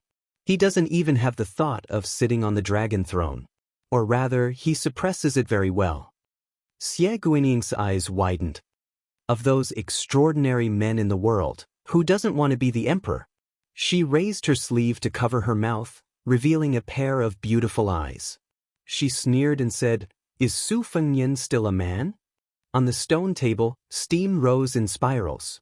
The aroma of tea assailed their nostrils. During this time, Xie Guaniying's thoughts were clear. She could see that Xie Guaniying was quite interested in talking, so she asked about some things that she had been holding back for a long time. Why were there so many experts in the world today? Why was their style so much better than the Jianghu of the past? Sir Xie smiled and told her that the spring of Yonghui was not just a harvest year for the Liang government. Huang Longshi had used the next 100 or 1,000 years of the Jianghu as the price to create the illusion of a big year. He was like a prodigal son. Not only did he eat his fill, but he also ate all the food for future years. In the future, there would no longer be a big year, only a small year, and it would get smaller and smaller. Generation after generation of Jianghu, there were no more land immortals, no more people who resonated with the heavens and earth, no more people who asked for immortality. There was not a single level 4 grandmaster. In the end, only the level 2 experts who were now only grandmasters became grandmasters in the eyes of the future generations. Today, All the legends of the Jianghu would become legends that the future generations half believed and half doubted. A new emperor brings new officials. One generation of grudges, one generation of grudges. Why did the new emperor, Zhao Zhuan, still seem to have a grudge against the new Prince Liang for killing his father? Sir Xie's expression was playful. Of course, there was no grudge against him for killing his father, but there was a bit of hatred for him for stealing his wife. Hearing this, Sir Xie's mouth fell open. That Su fellow had such heaven-defying methods? Could it be that he really had some shady relationship with the Bailiang dynasty's Empress Liang? Xie Guanying, who knew the inside story of the Zhao family, hit the nail on the head. The previous emperor, Zhao Dun, at least knew that the Empress, Zhao Ji, was just fighting with the king of Bailiang's concubine, Wuxia. It was not that there was anything between Zhao Ji and Su Shao. However, there was indeed such a thorn in the emperor's heart. The key was that this thorn was deeply hidden. Even the new empress, Yan Dongwu, could not remove it, not to mention any outsiders. They might even die if they touched it. Xie Guanying pointed at Chen Jibao and joked, "In the new emperor's heart, our king of Shu is another thorn, just like how the previous emperor, Zhao Dun, treated Su Shao with complicated feelings." Chen Jibao's expression was calm as he waited patiently for the new cup of tea. When Chen Jibao took the teacup from Sir Xie's hands, he looked at Xie Guanying and asked, "Su Fengnian said so much today. Do you know what he really wants to do?" Xie Guanying nodded and sighed. In this aspect, Su Fengnian and Li Yishan are truly worlds apart. Chen Jibao said bluntly, "Therefore, only people like Song Dongming will have a place at Mount Qingliang. You, Xie Guanying, will not go." Xie Guanying dismissed it with a laugh. After seeing Sir Xie's thoughtful expression from the corner of his eye, he joked, "Fine, since I've already told you so many interesting secrets, this one won't make a difference." Su Fengnian believed in Buddhism since he was young and believed in the afterlife. As his relatives passed away one by one, he became more and more afraid that he had monopolized the fate of his entire family, causing his relatives to not be able to enjoy blessings. Therefore, as a person who remained in the mortal realm, he would risk his life to accumulate good karma for the Su family and repay the debt of Su Shao, who killed countless people in the spring and autumn period. Xie Guanying laughed and said, "What a good, the son pays the father's debt. Therefore, whether Su Fengnian wants to be the emperor or not, he doesn't dare. How pitiful." After Sir Xie recovered from his shock, he lowered his head and said softly, "How pitiful." Chen Jibao muttered, "Is it pitiful?" Chapter 1444. In the vast western regions, there were mountains that cut the western regions into two like long swords. The protectorate of the western regions, established by the Great Feng dynasty, was located at a broken mountain pass. Its territory was even larger than the current Liang dynasty. After the fall of the dynasty, the protectorate gradually became a city without a master. After more than 200 years of bloody disputes, the ancient city established its own rules. It had the most complicated network in the world. Perhaps an old man past his prime in a smoky noodle house was once a noble descendant of a certain country in the spring and autumn period. Perhaps an unreasonable butcher who bared his chest every day was a general of the Central Plains who commanded tens of thousands of elite soldiers. Perhaps a white-haired old woman who could bargain with a vendor for an hour when she finally got what she wanted and turned around to play with her hair would lead people to guess that when she was young, the old woman must have been a lady of a noble family who had been raised in a lush and beautiful place. In addition to these survivors who had been forgotten along with the spring and autumn period, there were more outlaws in the city. Everyone was doing all kinds of shady things. There were horse gang who came to the border all year round to get drunk in their leisure time. There were killers who killed people like Flax. There were people who were nominally merchants but were actually spies of a certain force. There were people who died almost every day in the throat of the western region, but they all followed the rules. If someone didn't follow the rules and died, someone would naturally intervene and end the matter in an orderly way. In a carriage that was temporarily hired to drive to the city, the coachman was a middle-aged man with a sallow face and thin body, but his eyes were sharp. He was talking about the city's rules, with spittle flying everywhere. Sitting beside him was a young man who was not commonly seen in the western regions. His elegant green robe was not uncommon in the city, but the appearance of a young man was rare. In the eyes of the native man, this guest was like a character in a storyteller he had heard of in his early years. A scholar who went to the capital to take the imperial exam, stayed in an ancient temple, and then met a fox spirit who turned into a human. In the dusk, the man looked up at the vague outline of the huge city, and then he couldn't help but look at the foreign employer who was not generous with money from the corner of his eyes, feeling a little regretful. In the town they were going to, though most of the people lived and died according to the rules had to be made, and it was unfortunate that they had come across this little group of people, whose observance of the rules depended on their mood. Some people would become rich overnight because of this. After being chosen by the big shots in the city, they would rise to the top in a single bound in the largest city of the western regions, which was home to more than 100,000 people. There were also some people who were never heard from again because of this. A few years ago, the coachman had taken a group of 4 people into the city, 3 men and 1 woman, armed with sabers and swords. They looked quite skilled, but before they could rest, they were blocked by the cavalry from the inner city. It was really a fierce battle. The 4 people were indeed skilled. They directly jumped out of the carriage and onto the roof. The rain of arrows that was like a splash of water didn't hurt them at all. The coachman didn't dare to look and abandoned the carriage, almost crawling away. Later, he learned that the 4 people had been hanged at the east gate of the city. It was said that they were heroes from the Central Plains who came to seek revenge. Unexpectedly, the family of the enemy had become an influential family in the inner city, and only 40 or 50 people were killed in the city. In fact, there were several such tragedies every year. In the final analysis, that city was open to everyone, but not everyone could leave. However, the coachman didn't dare to say this, for fear of scaring the young employer beside him. Of course, he was even more afraid that his commission would fly away like a cooked duck. Before the shabby carriage entered the city, the coachman kindly told the young man about the current situation in the city. For example, the city was divided into the inner and outer city. There were 4 local gangs and sects in the outer city, and they liked to go out of the city to play cavalry when they had nothing to do. At the peak of their strength, there were thousands of cavalry on both sides. It was said that the 4 forces together had more than 3,000 war horses and hundreds of crossbows. If you provoked them, you would be waiting to be torn apart by 5 horses. Anyway, those guys had done such things before. In the inner city, there were 3 guys with surnames that couldn't be provoked. They were extremely influential and had a strong family background. In any case, they were the local tyrants in the city. Among them, the Chai family had collected 20 to 30 dragon robes. The head of the Chai family rarely went out with great fanfare. He really wore a dragon robe, as the rumors said, and the beauties around him were all wearing phoenix coronets and robes. They really looked like empresses and imperial concubines. It was an eye-opener. When they approached the city gate, the coachman who was thirsty took off the goatskin wine bag and drank a mouthful of wine. He turned to look at the young man who was listening to him carefully and grinned. "I said all this just to let you be more careful. But in case you really run into trouble, if there are those red-robed monks with prayer wheels nearby, you must hurry to them and ask for help.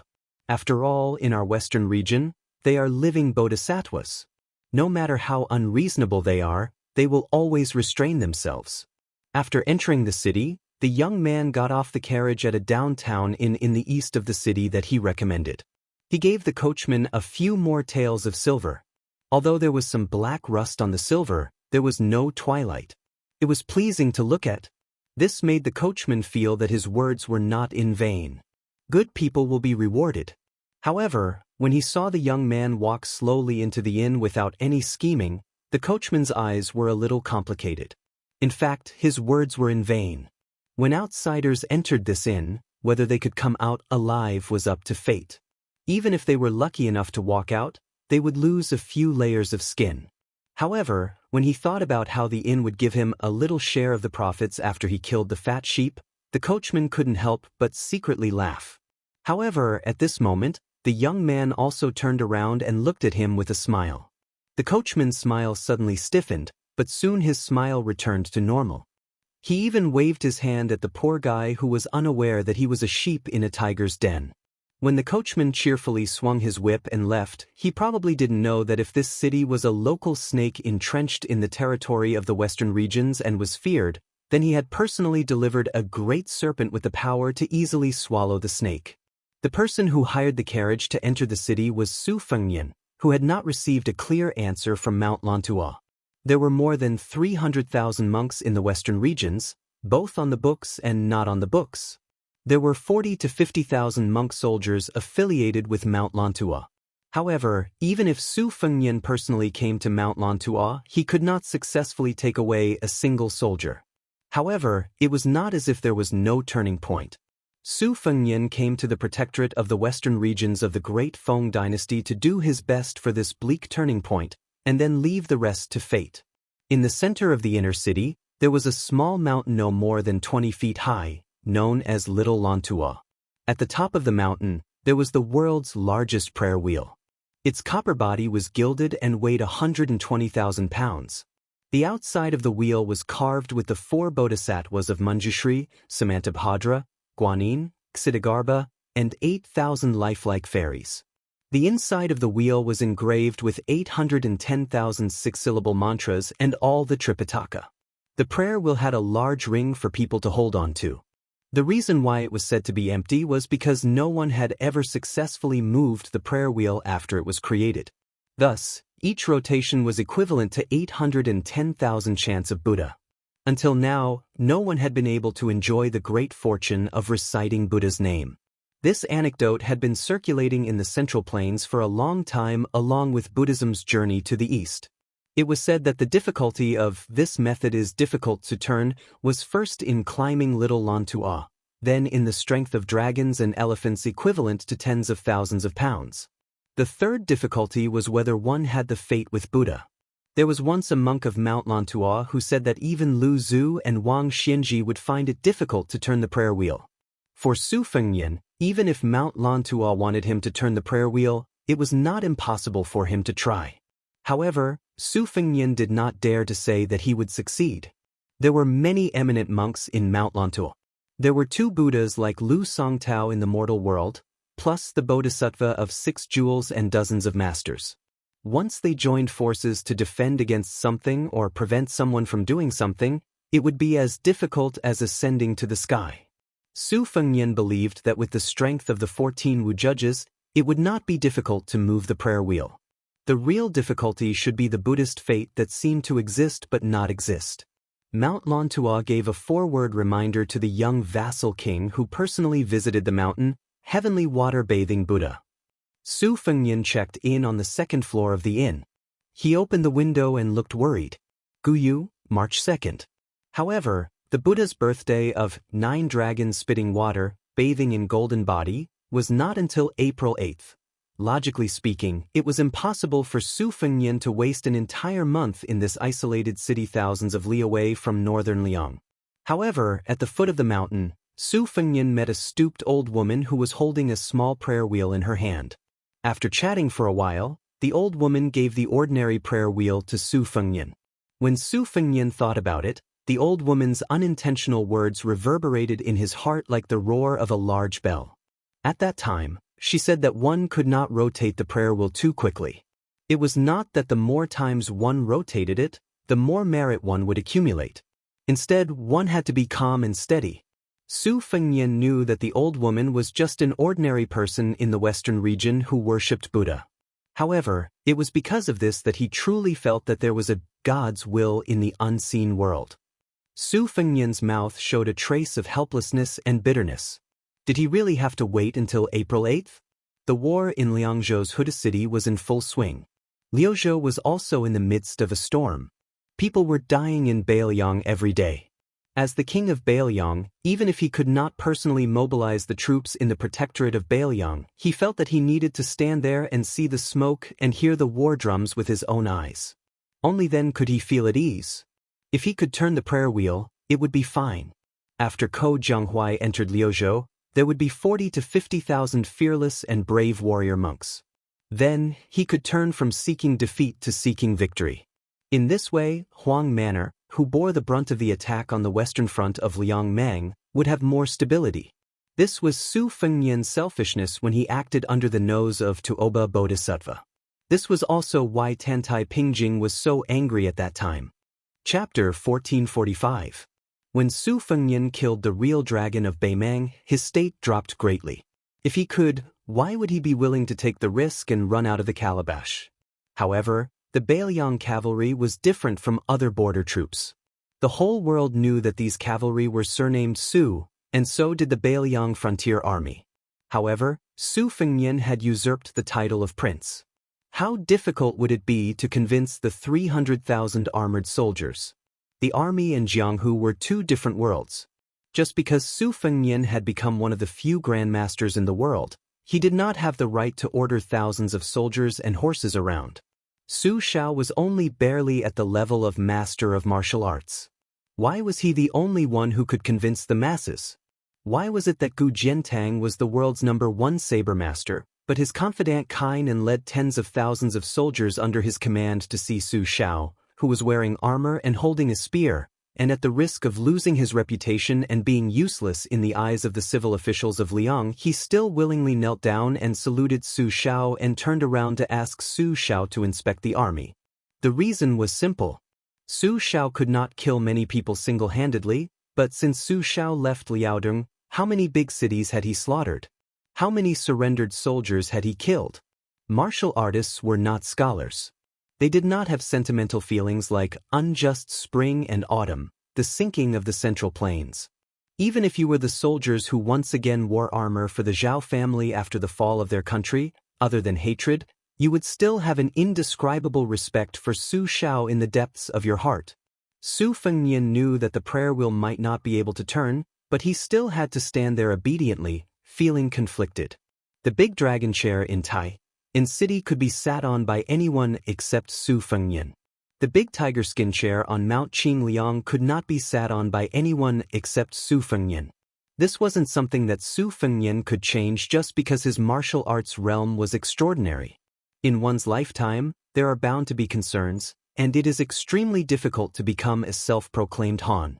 Su Shao, who was rarely eloquent in his speech, once said that when people come to this world, they have to suffer hardships to pay their debts. After paying their debts, if at the end of their lives there is still a surplus, then it is already a man's great ability. In the past, Su Fengnian did not feel much about this. However, when he saw the domineering actions of those general families in Lingzhou, his heart ached, but he also felt at ease. Look, these were the descendants of the people who had fought alongside Su Shao. Su Shao had never let down their fathers, who had risked their lives for him. That was why they could enjoy the happiness they had today. Even in a barren border like Beiliang, Su Shao still allowed them to live a peaceful and luxurious life in Lingzhou, which was beyond the Great Wall in Jiangnan. Su Fengnian's hatred for Zhong Hongwu, the true killing intent, was not because the Huaihua general looked down on him, the second generation, but because Zhong Hongwu, who left the border to abuse his power as a matter of course, had harmed the general families in Lingzhou to the point that they had forgotten Su Zhao's good intentions. Standing by the window and looking at the bustling street outside, Su Fengnian said self-mockingly, "Aren't the heroes free to go?" There was a series of knocks on the door. It was the waiter of the restaurant who came to ask if he wanted to order some food. If it was not because he found it troublesome and did not want to go downstairs, the restaurant could deliver food to the room. The waiter even directly asked if he wanted to eat some outside food that was rich in dialect. He said that not only were there wild horses on the grassland, there were also skinny horses from Jiangnan that could play a little tune. It was just that the price was a little more expensive. It was 20 taels of silver each time. Su Fengnian politely declined with a smile and only asked for dinner.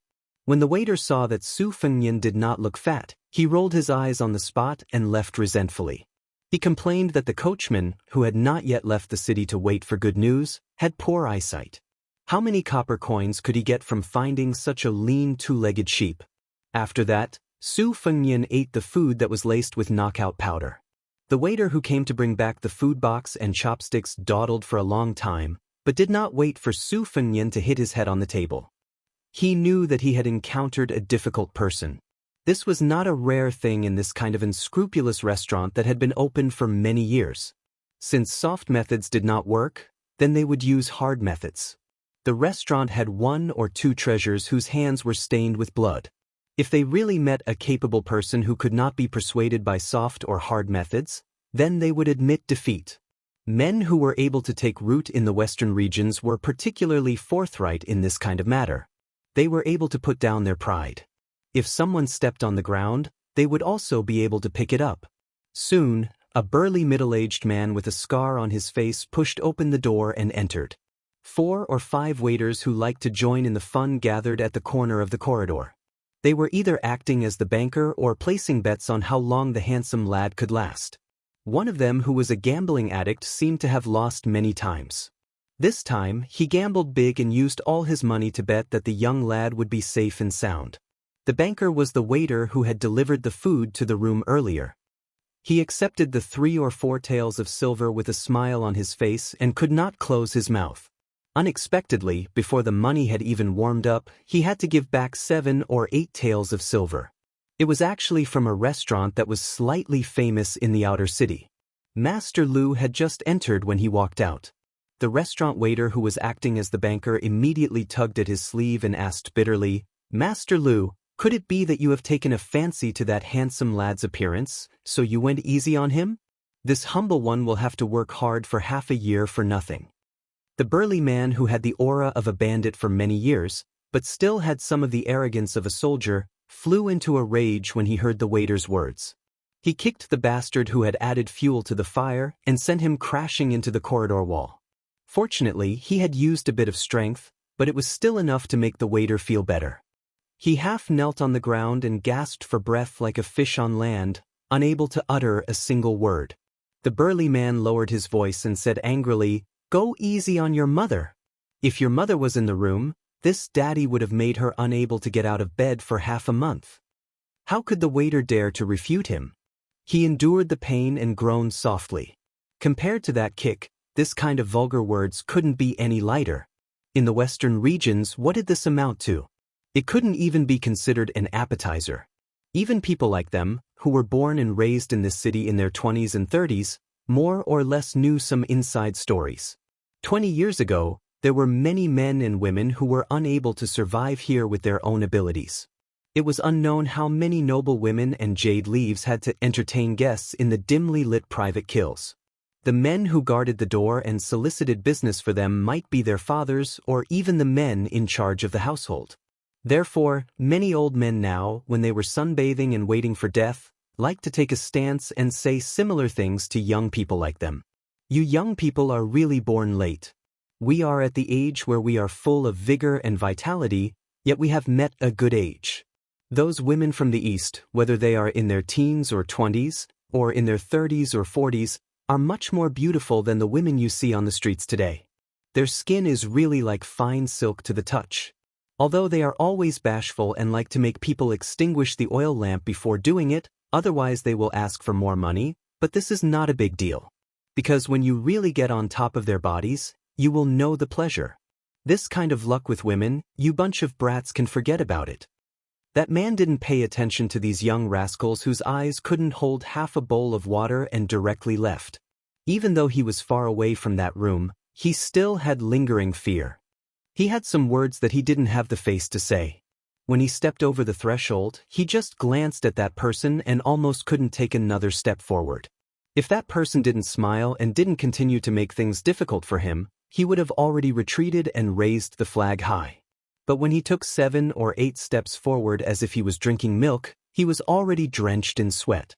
No matter what, he was a brave man who had lived on the edge of a blade for 20 years, but he didn't dare to sit down. He only lightly cupped his fists and said, "Sorry to disturb the young master." When the young master nodded and smiled, he finally had the energy to move and turn around. Otherwise, he would probably be standing there like a block of wood waiting for death. This man stood at the top of the stairs on the 2nd floor and stopped. The more he thought about it, the more confused he became. Lu Dei was a brave man in the army of a fallen country in the spring and autumn period at a young age. After so many years, he didn't lose his skills. Even after coming to this ancient protectorate of the Western region, he still relied on luck to learn many unique skills from the Jianghu seniors who lived in seclusion here.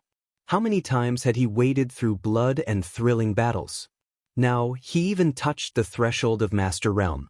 Although he was at the bottom of the list of top 20 people in the outer city and didn't have a good ranking, he was still someone on the list. Could it be that it was really like what that old master said, that the so-called masters of the Western region who lived behind closed doors were too weak? Compared to the orthodox Jianghu of the Central Plains, they were thousands of miles away? Liu Dai fled to the Western region with his benefactor when he was 19 years old. In the past, he was also a soldier in the army and didn't have any thoughts about his homeland. As for the Jianghu of the Liang dynasty, he had never been involved. He always felt that this city was the capital of the Western region. To be able to stand out and make a career here, even if they were not inferior to the masters of the Central Plains, they were not much worse. He firmly believed that among the top 10 masters in the inner city, even if not all of them were on par with the so-called world martial arts master, there should be at least 2 or 3 of them who were qualified to be on the list. However, today Liu Dai only met the young man face to face, and he suddenly realized that he was a frog at the bottom of the well. Chapter 1446. That young man, who looked like a son of an aristocratic family, really had a kind of momentum. His master, who was always serious, would only tell him about this mysterious realm with narrowed eyes when he was in the mood to drink some wine. He also said that a fight between masters was similar to the 4 ways of looking, listening, questioning, and feeling the pulse of a master doctor. Watching the rise and fall of a master's momentum was only the first step, and listening to the master's words was the second step. The next step was to report each other's names and backgrounds to determine whether they were going to fight to the death. Finally, they would not fight unless it was absolutely necessary. At that time, it would most likely be a miserable ending of life and death. Liu Dai did not take it seriously at first. After staying in the Western regions for a long time, he was used to drawing his sword at the slightest disagreement. He was used to assassinations, interceptions, and fights where money could not be escaped. Why would he care about what sect you were from?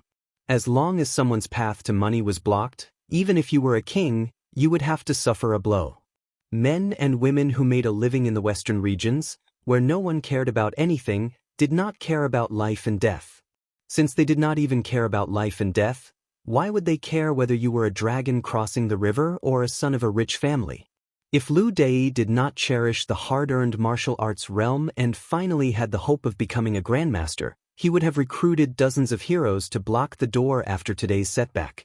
If he still suffered losses, he would have called the masters on the ranking list in the outer city. If the outer city could not do it, after all, there were the top bodhisattvas in the inner city who cultivated their qi all year round. The Western regions had long understood that the Western regions belonged to the people of the Western regions. Putting internal strife aside, if outsiders wanted to defecate here, no matter how powerful they were in the Central Plains or in Beimeng, they would have to pay obediently. Over the past 20 years, Liu Dai had seen a lot of people who had caused a lot of trouble to this big city, and he had even skinned their skin and pulled out their tendons. Just the number of people who died in the hands of him and his brothers were very difficult to deal with. Some died on the belly of a woman, and some were first injured by a knife in a child's sleeve, and then died in a fight with hundreds of people. Liu Dai thought for a moment, and finally suppressed the killing intent that rose in his heart. He waved his hand and called for a trustworthy waiter, and asked the kid to inform the manager of the restaurant that the young man in the B&E rooms could not be touched. The 16 or 17-year-old boy who had already killed people rarely saw Master Lu's gloomy face. He did not dare to act rashly and hurriedly ran to pass on the military intelligence, not forgetting to glance back at Master Lu's stalwart back as he walked down the stairs. In the boy's heart, a man who seemed to be sitting among a pile of bones, drinking wine and enjoying beautiful women was the most indomitable hero in the Western regions. Other things aside, when Master Lu went to the high-class brothels to drink wine with prostitutes, the seductive women who usually did not even look them in the eye would always give a big discount when they received money from Master Lu. Even if they slept with Master Lu for free, they would not complain. It was said that they would often lie lazily on the bed and say, "Master Lu, come again." This was not a wild guess. Once, he was lucky enough to be taken by Master Lu to broaden his horizons. Although he sat outside the elder sister's room for an entire night and did not even dare to touch the small hand of the servant girl who was waiting outside the corridor with him, when Master Lu opened the door at dawn, he heard with his own ears that the elder sister used a tone that could make one's bones melt as she lazily said, "Master Lu, come again." Since then, the boy had been thinking about how to be half as capable as Master Lu in this lifetime before he was willing to close his eyes and die. With more than 100,000 people densely packed together, it would be a big city even in the Central Plains, let alone in the vast western regions that was even more desolate than Bailiang. You can't compare it to Grand Peace City, can you? After Su Fengnian finished his meal, night fell. He leaned on the windowsill and looked at the night view of the city filled with lights. There was no curfew in this city, and all the wealthy families in the western regions were gathered here. It had a natural quality of being free and unfettered. Naturally, Bailiang would not ignore such an important border area. Ever since his master, Li Yishan, was born, he was not satisfied with being restrained in the 3 provinces of Bailiang. According to the plan at that time, not only the thousands of ambushing soldiers in Mount Qingqing, but also the western regions, including the refugees in Liuzhou, and even western Shu and Nanzhao, should have become the strategic depth after the smoke of war rose everywhere. In this way, the Bailiang cavalry's unrivaled field battle strength could be fully displayed. Western Shu would provide the infantry, Nanzhao would provide the soldiers, and the western regions, together with the 3 provinces of Bailiang, would become the strategic depth for the Su family's iron cavalry to gallop. This was the best strategic concept. This was also Su Fengnian's master, Li Yishan, truly full of brilliance. Unfortunately, even though Su Fengnian had successfully intercepted and killed Prince Zhao Kai and that sick tiger at the Battle of Iron Gate Pass, the imperial court was still one step ahead. In the end, Su Fengnian was still unable to help his master fulfill his long-cherished wish. However, Su Fengnian could not be discouraged, nor could he break a broken jar. Therefore, he had Chao Wei's special army that secretly infiltrated the western regions. For this reason, he had paid the price of almost all the 10,000 Yuzhou cavalry being killed at the Battle of Calabash. In contrast, Su Fengnian had Lu Wenbao, the down-and-out scholar whom he had first met on the Spring God Lake and then accepted from the Maui courier station in the capital, lurk in this city. He had even given him the identity of a second-class room owner in Fushui society, who was responsible for the coordination between Bailiang and Chao Wei's cavalry. For the time being, Su Fengnian did not want to meet Lu Wenbao, who had sneaked into the inner city but had not yet gained a firm foothold. Things were different now. According to Fushui society, Su Fengnian's portrait had been placed on many desks all over the world. Su Fengnian smiled and touched his face. The news from Xiangfan City was not good.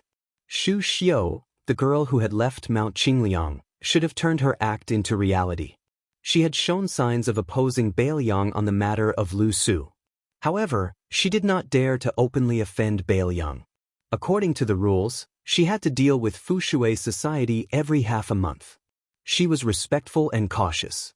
The sky was high and the emperor was far away. People's hearts were like ripples in the water. Su Fengnian was not too angry about this. He had no choice. When he was young, he always heard from his mother that the world was not peaceful. It was even more difficult for women to live in peace. Su Fengnian was too lazy to compete with a poor girl from Nanjiang. It was one thing for God, the Zhao family of Liang, and Beimang's army to compete with Su Fengnian. Su Fengnian believed that he was not so miserable that he needed to vent his anger on a girl. However, Xu Xiu was one thing. If the Han from Jizhou, whom he had supported, dared to betray Bailiang, it would cross Bailiang's bottom line. It would be the same as the horse gang leader Song Diao, who secretly contacted Beimang's Taiping Order and Chun Jiebo. Currently, it was difficult for Su Fengnian to do many things as he wished. However, after killing the loyal martyr of Liang who had a dirty background, Su Fengnian did not have the slightest bit of soft-heartedness. At the beginning of the month, a crescent moon hung in the night sky. Su Fengnian could not sleep, so he simply sat on the roof of the restaurant with 2 pots of strong wine.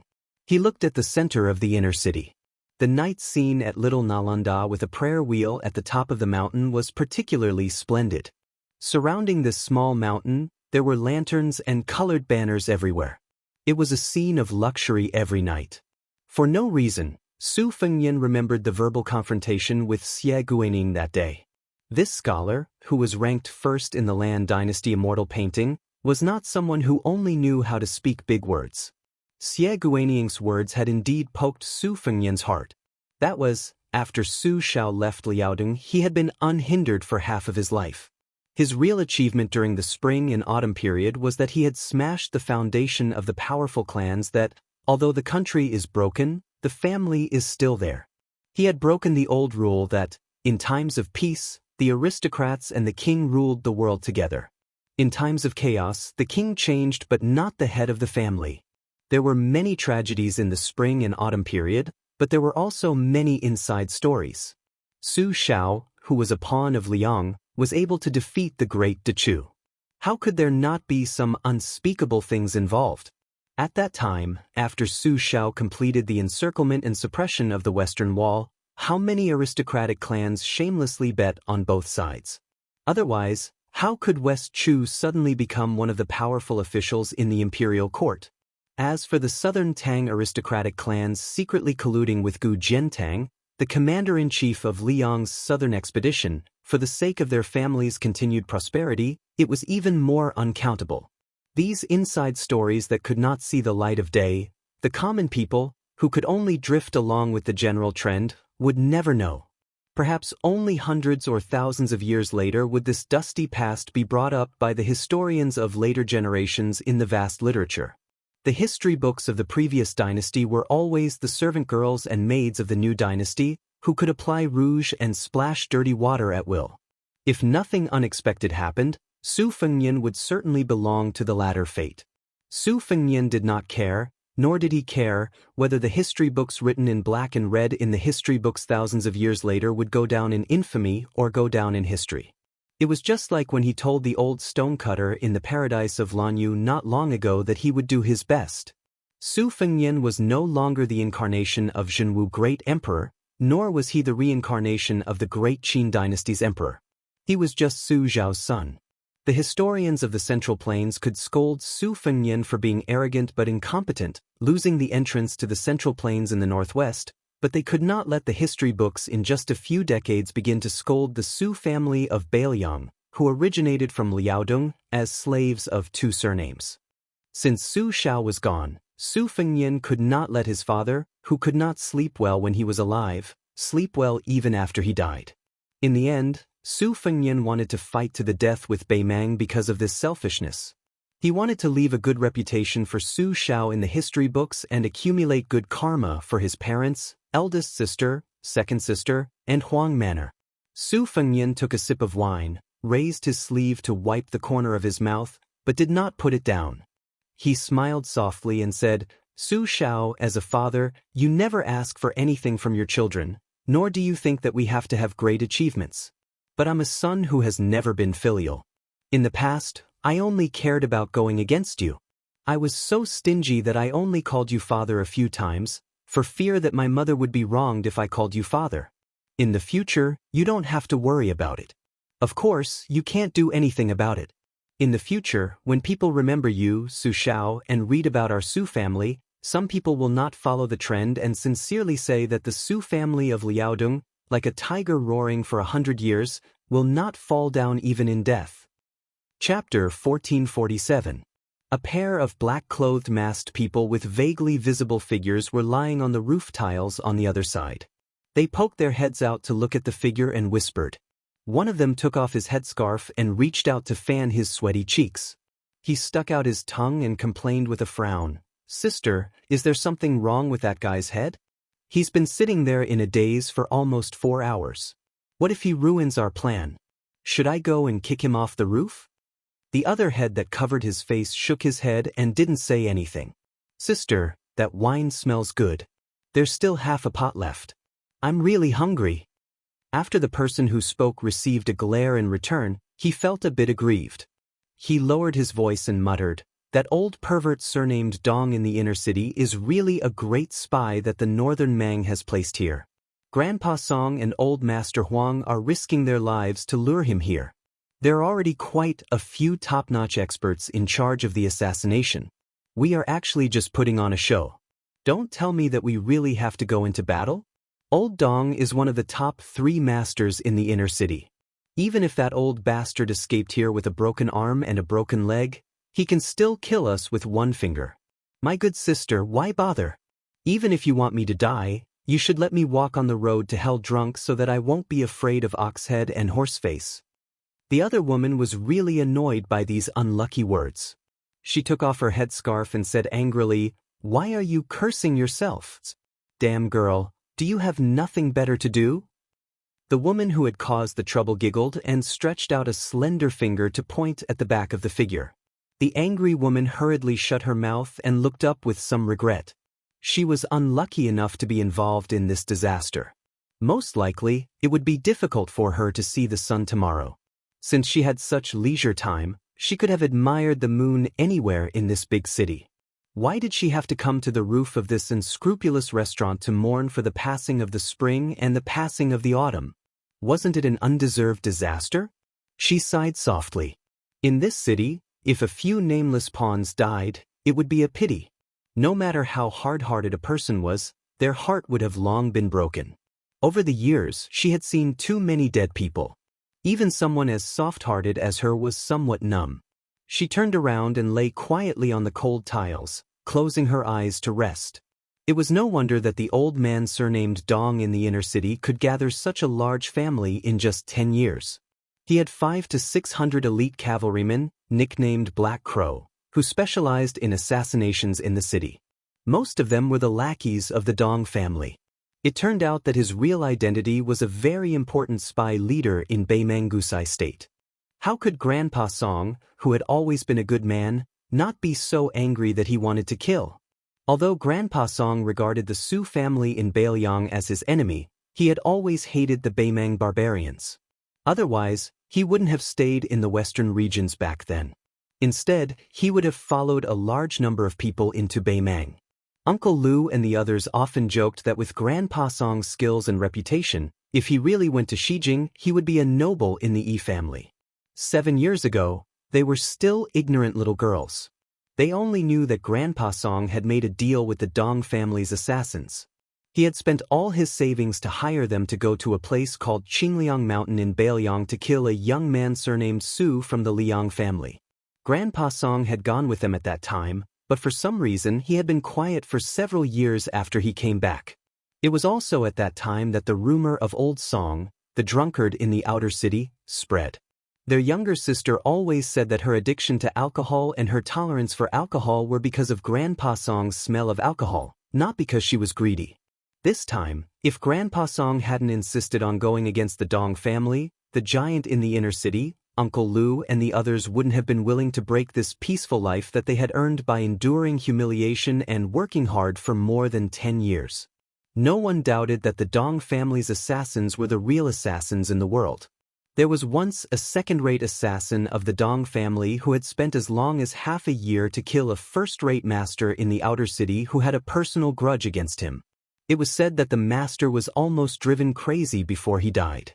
The Dong family's various ways of training assassins were enough to make an outsider's hair stand on end. The Dong family's assassins also had endless killing methods. The reason for tonight's ending was that an ambitious young man had appeared beside the old thief of the Dong family. She had seen him from afar last year. She couldn't see clearly if he had the horizontal double pupils that Uncle Lu had mentioned. But at first glance, the young man was indeed very elegant.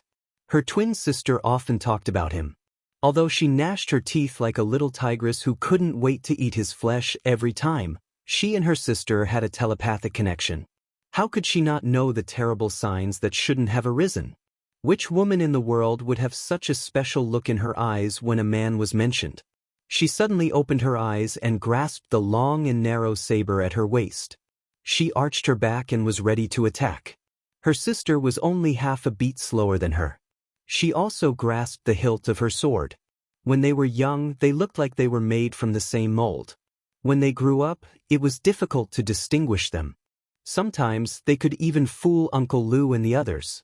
However, their temperaments were completely different. She practiced with the saber, while her sister practiced with the sword. She liked to be quiet, while her sister was active.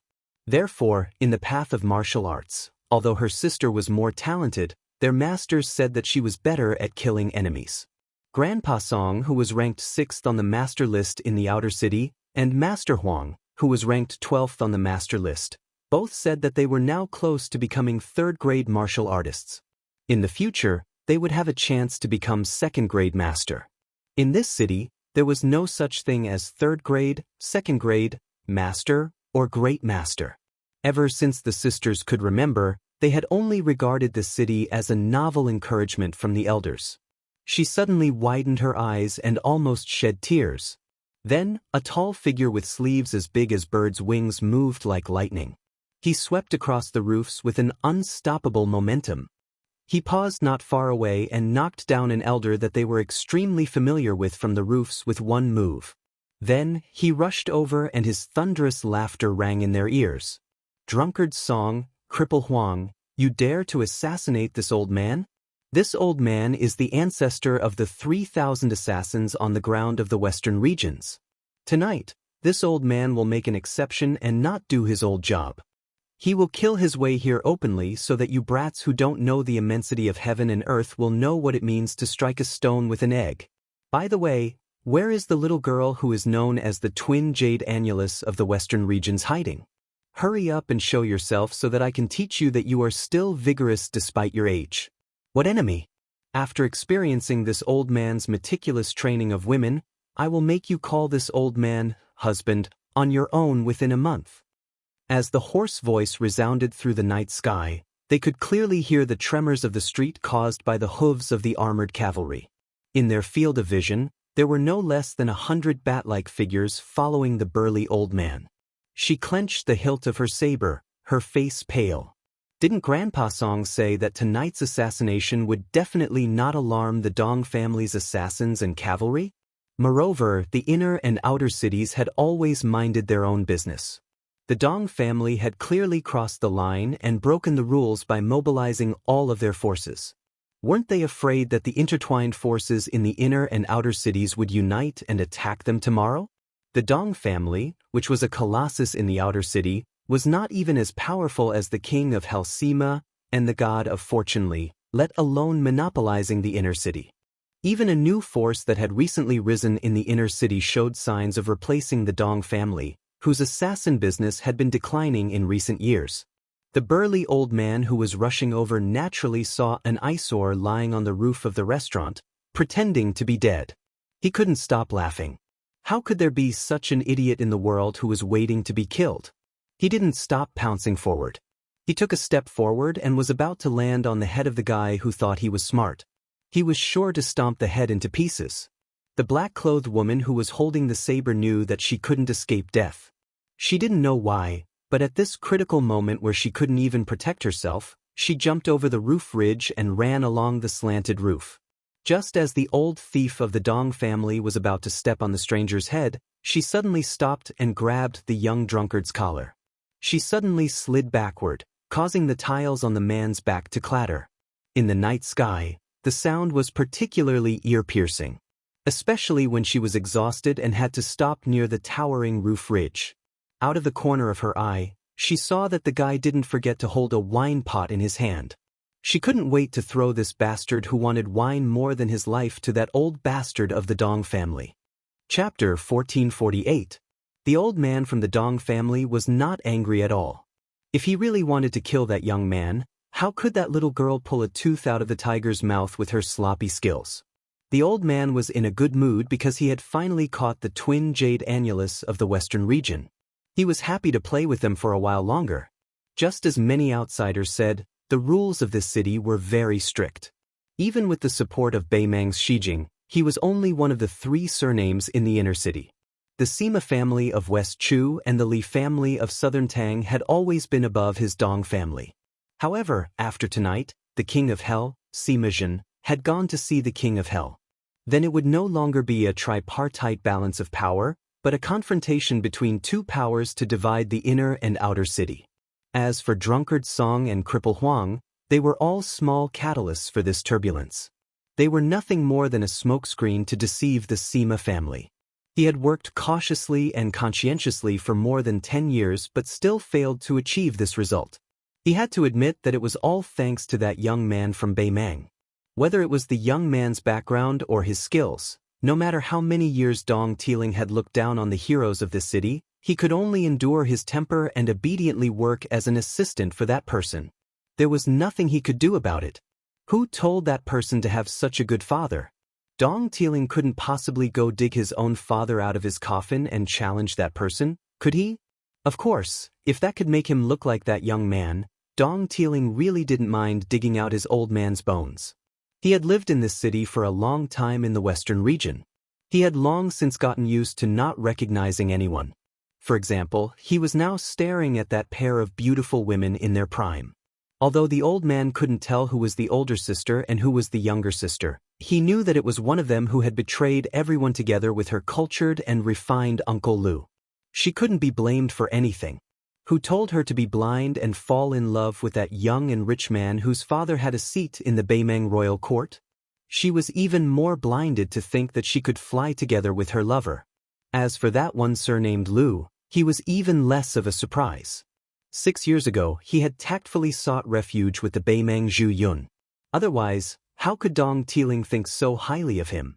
How could he have shared the bed with so many beautiful courtesans in the inner city as his brother-in-law? The old man's lustful eyes swept over them, and he said with a sinister smile, "May I ask which one of you is called Yen Yen?" "Oh, right, it's yen as in swallow, not yen as in wild goose. Your lover asked this old man to pass a message to you. He said that he was sorry for your devotion and was too ashamed to see you, so he asked me to serve you and your sister." The old man laughed and said, "Of course." This old man added the second half of the sentence, "But that's what your lover meant." The woman who had already pulled out her long and narrow saber slowly turned her head and stared blankly at her sister who had thrown away the long sword in her hand. Her sister, Yen Yen, was so heartbroken that she couldn't say any harsh words. She could only sob and say, "Why are you so stupid, so stupid?" The old man enjoyed this kind of drama where family members turned against each other. He was really satisfied from head to toe, as if he had enjoyed this pair of twin jade annulus of the West who were like a couple in a painting.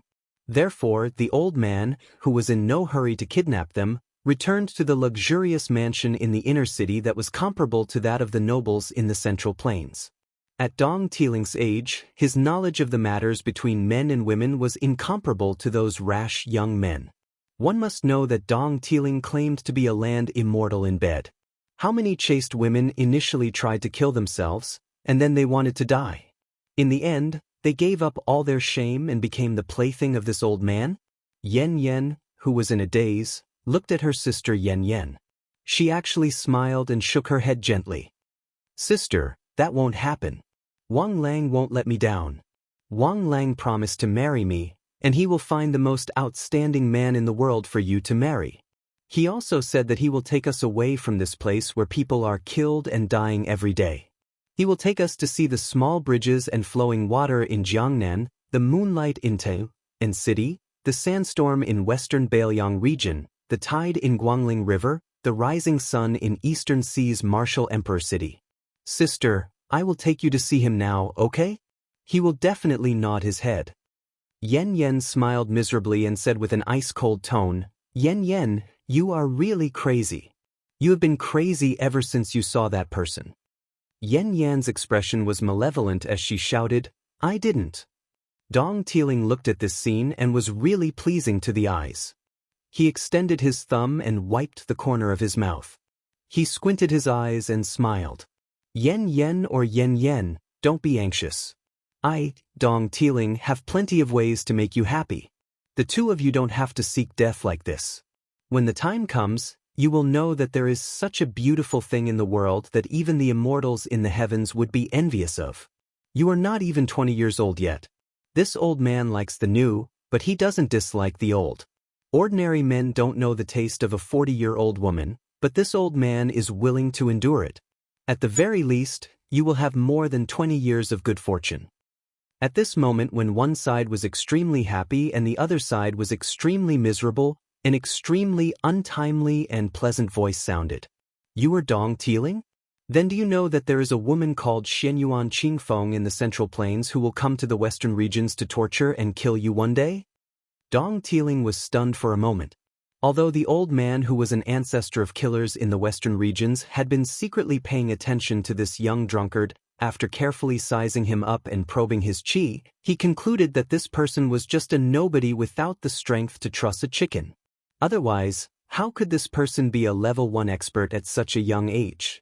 The majestic city of the western regions under his feet had a long history of more than 200 years after losing the name of the Protectorate of the Western Regions. Not to mention the people who passed by and the monks of Mount Lantua. The number of martial arts great masters who lived here all year round could be counted with 2 hands. Now, they were even rarer. Only Li Kaishan, who was extremely rich in the inner city, was secretly hiding one. According to his speculation, this person should be Zhao Go of Liang, who was plotting something big in the western regions and didn't hesitate to conceal his identity. If it weren't for this person adding fuel to the fire, the Li family wouldn't have violated the rules and chosen to stand by and watch, allowing the young man from Beimang to help the Dong family deal with the Sima family. Dong Tiling was not a remnant of the Central Plains who closed their doors and pretended to be deaf and mute because of their own reasons, nor was he an ignorant person who had never left the western regions in his life. Dong Tiling had naturally heard of the woman in purple who was in the limelight on Lake Leung. As for why the young man in front of him brought up the real expert, Dong Tiling took it as a childish trick to use the tiger's skin as a banner to scare him, the devil of the western regions who killed people like scything flax. The old man was very patient with the twin jade annulus of the western regions, but the old man who wasn't interested in men had no patience with the handsome drunkard who was about to die. With a strong killing intent, he sneered and said, "What? Are you familiar with the chief of the Wulin Alliance of the Central Plains? Brat, this old man will say it right here. If you are Xianyuan Qingfeng's lover, this old man will make you the most honored guest of the Dong family in the inner city." At this point, the old man's smile didn't fade. Suddenly he roared, "Unfortunately, you're not." Dong Tiling was the 3rd strongest expert in the inner city and was an invincible existence in the eyes of the people of the western regions. Under his angry roar, the old man's sleeves fluttered, and his qi leaked out madly. It wouldn't be an exaggeration to say that ordinary people would be torn apart on the spot under his roar. For example, the sisters Yen Yen and Yen Yen were so intimidated that they staggered and their qi and blood surged. The younger sister, who had already lost her soul, was bleeding from her 7 orifices and looked extremely dismal. Yen Yen was slightly better. As if she was facing a great enemy, she had already guarded her mind and was still determined to fight to the death. However, she wasn't having a good time either. She almost couldn't hold the hilt of her sword. Only that young man who popped out of nowhere was still sitting in the seat that Yen Yen had pulled over, as if nothing had happened. Dong Tiling was indeed the winner who had stood among piles of corpses countless times. Without any hesitation, he charged forward as fast as lightning. Yen Yen grabbed the drunkard's collar again, thinking that she should at least throw him off the roof first. As for whether he would break his legs or be surrounded by the Dong family's assassins, she thought that it would be better than watching him get smashed in the head by old Crook Dong. However, what happened next was beyond her imagination. She wasn't able to throw that guy off the restaurant, and Dong Tiling, who was revered by the entire city like an invincible god, ran away after pretending to charge forward, disappearing without a trace in an instant. Did he just run away for no reason? Yen Yan's eyes widened as she looked around. After confirming that Dong Tiling had really disappeared, she still couldn't believe it, just like how her younger sister Yen Yen couldn't believe that her lover would betray her. Although Yen Yen had only seen the sparring between Grandpa Song and Teacher Huang, she had never seen the sparring between real masters. Even if they didn't fight for 800 rounds, they wouldn't be like old thief Dong, who would just bluff and run away, right? Su Fengnian, who had been watching with folded arms, stood up with a wine pot in his hand. He looked at his dazed sister and asked, That lover of yours who made you pledge your life to him, other than his surname being Wang, do you know what his name is? Yen Yen laughed as if she had lost her mind. Who do you think you are to know Wang Lang's name? Su Fengyan didn't seem to make any movements, but this beautiful young woman spun in the air and then fell solidly on the street outside the restaurant. She probably fainted completely and didn't make any more movements. Chapter 1449. Su Fengyan turned his head to look at Yen Yen, who was holding the hilt of her saber and pointing it at him. His eyes were complicated and filled with emotion. For a moment, he was speechless. He thought of Murong Wuzhu and Murong Tonghuang, who were in a miserable situation. He also thought of the filthy Xishan crown prince, Su Su, and this old man's son, Zhao Dingxiu. Su Fengyan sighed and looked at a roof about half a li away from him. Dong Tiling, who could be considered an ambitious and ruthless person in the western regions, knew the severity of the matter, but he was unwilling to let it go. The old fox, who was extremely sensitive to danger, began to give orders to his trusted subordinates. He probably wanted to test the waters with the Dong family's killers on the roof and the Dong family's elite cavalry on the street. If it weren't for Chao Wei's cavalry, Su Fengyan wouldn't have had much of an impression of this strategic town used by the great Feng Emperor to show off his achievements. He only knew that in the early years, many killers and assassins from Mount Qingliang used this place as a place to rest and catch their breath. As for Xianyuan Qingfeng saying that he wanted to torture and kill the lecherous Dong Tiling, Su Fengyan really wasn't trying to find something to talk about. Back then, that woman hadn't been with him and Northern Liang on the surface and had indeed inadvertently mentioned this matter. However, at that time, she still had a favor to ask of him, Su Fengyan, and she hadn't become the Wulin Alliance chief. Perhaps at that time, even she didn't dare to believe that she would one day ascend to the great celestial state. His impression of this big city in the western regions under his feet was truly vivid. After Chao Wei's cavalry quietly went to the western regions, especially Lu Wenbao, who was in dire straits in Shangyin Academy and still did not dare to return to his hometown, entered the city. The Wishui Society, which used to stay in the outer city, also began to increase its infiltration. Su Fengyan learned some things from the spy on his desk. For example, there were a few orphans of the later Sui royal family hidden here. However, compared to Su Su, the only child of Xishan crown prince, the three siblings' bloodline was much inferior. Even if the remnants of later Sui wanted to start a rebellion, he probably would not have the face to talk about the three children. Although the western regions was big and Chao Wei's cavalry was not eye-catching, Su Fengyan and the Wishui Society still did not dare to let their guard down. In order to attract the attention of the western regions, Su Fengyan remotely controlled the western regions to do a series of good shows. First, he let the female bodhisattva, who was dressed in white, return to Mount Lantua with great fanfare. Then he let Lu Wenbao stir up trouble in this city. He even spread the word in the western regions that Wang Xinji's disciple was going to be the king here and build another Wushuang city in the desert. One of the Dong family's assassins swept past the nearby eaves and slashed down without any hesitation. Su Fengyan did not have any intention of shocking everyone here, and he did not want to expose his strength like this. After all, he was going to stay in the city for a long time. Therefore, he started to fight with the assassin. Both sides fought very well. After all, it was not easy for him to kill the assassin with one punch. After all, the other assassins of the Dong family were not second-level master like Dong Tiling.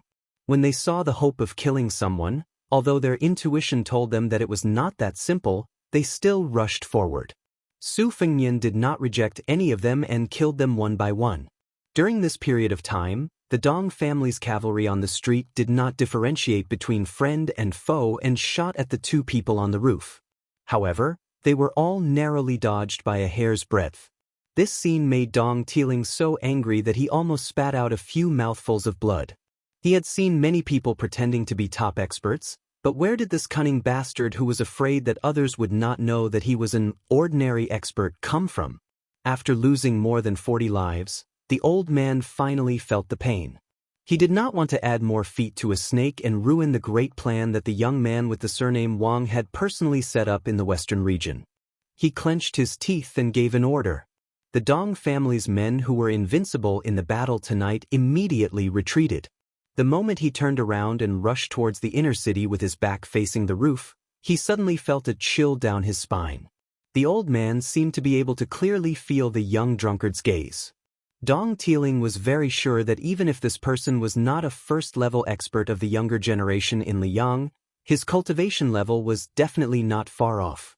Just when Dong Tiling thought that he was out of danger, someone beside him walked side by side and said to him in the most authentic Gusai Zhou accent, "Pass a message to the master behind you. If he still wants to play, I, Tai Mudi, have learned a few new sword techniques in Bailiang."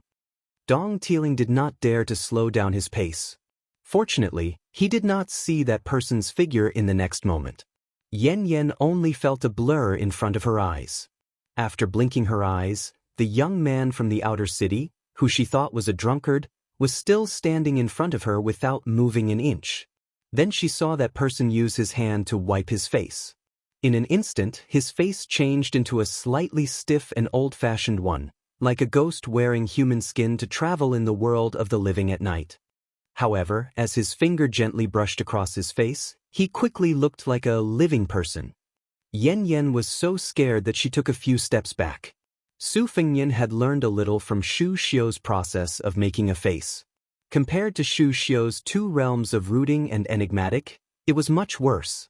However, it was not difficult to fool ordinary people in the night. Su Fengyan did not mind revealing this little bit of his foundation in front of this woman. However, if her sister was present, Su Fengyan would be more careful. He smiled at her as if she had seen a ghost and said softly, "You're just going to let your sister lie on the street like a corpse? I guess you two don't have a safe place to go for the time being. So, you might as well take her back to the roof before the Dong family sends someone to identify me. Since you've risked your life to save me twice, I'll make sure you and your sister are safe before daybreak. As for what you'll do after daybreak, it's up to you whether you want to stay in the city and wait for death, or run for your lives outside the city." The woman carefully looked at Su Fengyan's shadow. It seemed that he was really not a wandering ghost. Only then did she feel relieved. She gently jumped down from the roof and carried her sister back. She sat cross-legged and gently hugged her sister. Slowly, she could not help but bite her lips and sob. Her eyes were originally watery, but at this moment, they were even more misty. She not only felt resentment and pain from being betrayed by her close relatives, but also pity and misery for her relatives. Suddenly, she noticed that the strange person was sitting not far away from her, gently sipping his wine. Then, on the street directly facing this restaurant, under the clear moonlight, she saw 7 or 8 extremely valiant squires appear in the distance. They were guarding a young man in brocade clothes and a marten coat like stars surrounding the moon. Yen was furious. She wanted to jump down and kill the devil who caused her sister to fall into the abyss. Compared to the drunkard, who changed his face, the person on the street was more like a malicious ghost in human skin. Su Fengyan said softly, "Lend me your sword." Without waiting for Yen to answer, her sister's sword flew out of its sheath and into the man's hand. He placed the sword across his knees. The man on the street stopped his horse 200 steps away. He raised his head and asked loudly, "Tai Mudu, may I ask what happened to that Mr. Lufu?" Su Fengyan did not say anything. He gently grasped the sword hilt. The wind blew across the border town, and the whimpering of the horns sounded. The man snorted coldly, turned his horse around, and left. Su Fengyan looked at the gradually disappearing figures. He was somewhat surprised. He did not expect to meet an acquaintance here. This was precisely the extravagant youth from northern Mang who casually gave away a 6-snake wall-wandering jade pendant, the young talent of the Go Sword School, Wang Weishue. However, his other identity was even more worth pondering. He was the only son of northern Mang's Aquarius Province's magistrate Wang Yong. This guy actually came to the western regions to stir up trouble? Su Fengyan's face darkened. If it was said that Wang Weishue was worried about the safety of the seniors from the chess sword and music school, or that he wanted to obtain some unorthodox achievements in the Battle of Liangmang, that was why he stirred up trouble in this city, Su Fengyan wasn't worried about anything. However, if it was said that northern Mang spies had inadvertently discovered traces of Chao Wei's cavalry, then Su Fengnian could only go against his agreement with Tantai Pingjing. Su Fengnian stretched out his finger and touched the sword. The sword flew back to the sheath beside Yan Yan. He asked softly, "He is the person your sister likes? When did he come to the city?" Yan Yan steadied her mind and tried to make her tone as calm as possible. "The first time I saw him was last spring. As for when he entered the city, I don't know." Su Fengnian breathed a sigh of relief. Things had not reached the worst point. At that time, Chao Wei's cavalry had yet to set out for the western regions.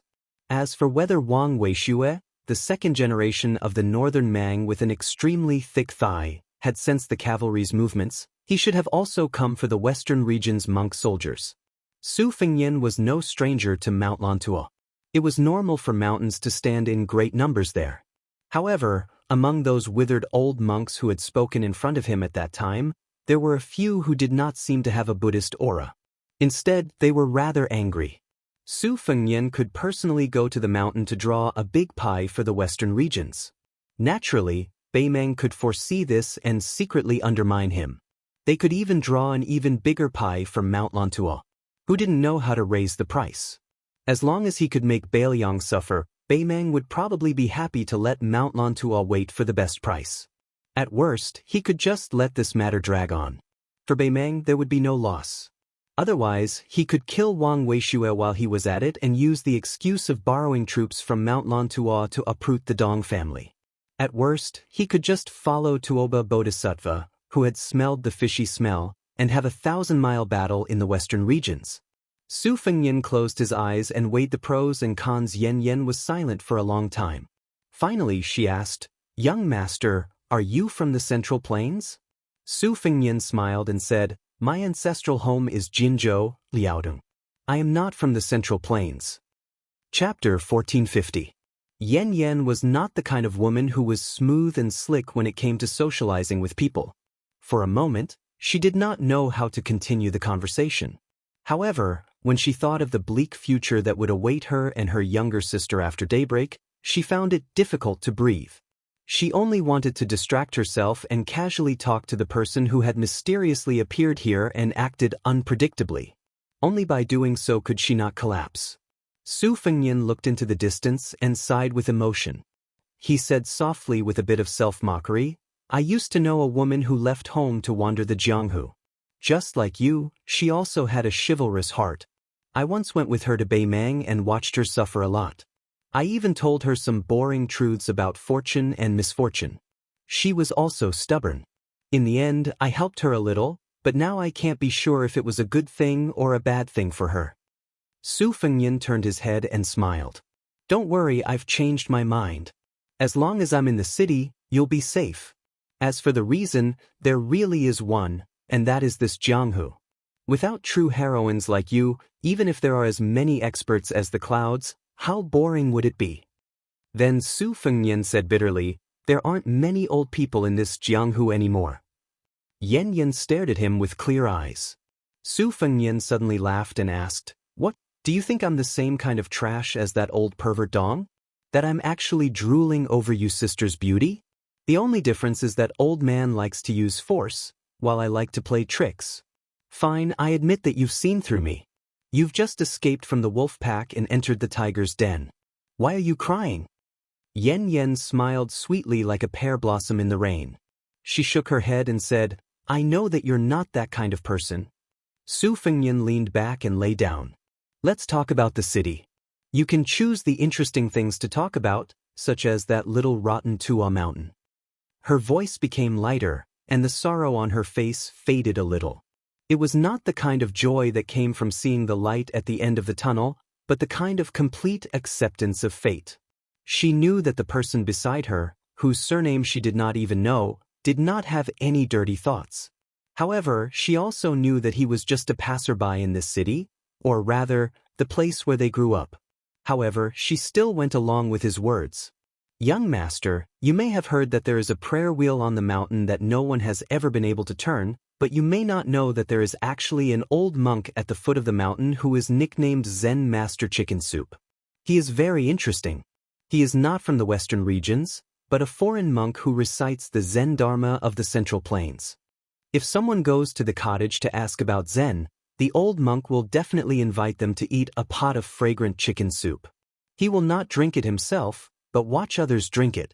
Su Fengnian said softly, in the Central Plains, there is a branch of Zen Buddhism that indeed has this practice of begging the world with alms bowls. They call themselves beggars and only ask for the word, truth. A bowl of rice from 1,000 families, traveling 10,000 miles alone, and in the end, this old monk came to the western regions and cooked chicken soup for people to drink? However, I am very curious. Who killed the chicken used to cook the soup? She was stunned for a moment and said helplessly, how would I know? I have never thought about this question. Su Fengnian joked, Miss, you don't seem to have any Buddhist nature. Even if you really meet the monk chicken soup, you will inevitably be called a fool. Perhaps you won't even be able to drink the chicken soup. She was speechless. Su Fengnian smiled and tried to remedy the situation. Then, are there any famous anecdotes that have spread to the outer city where you are? She nodded and said, of course. I heard that many years ago, there was a big horse bandit who killed without batting an eyelid. He swaggered into the inner city and drank the old monk's chicken soup. He asked if such a person could also become a Buddha. The old monk said of course, as long as he put down the butcher's knife. That horse bandit who started by killing people laughed and said that he never used a knife to kill people because he thought it was troublesome.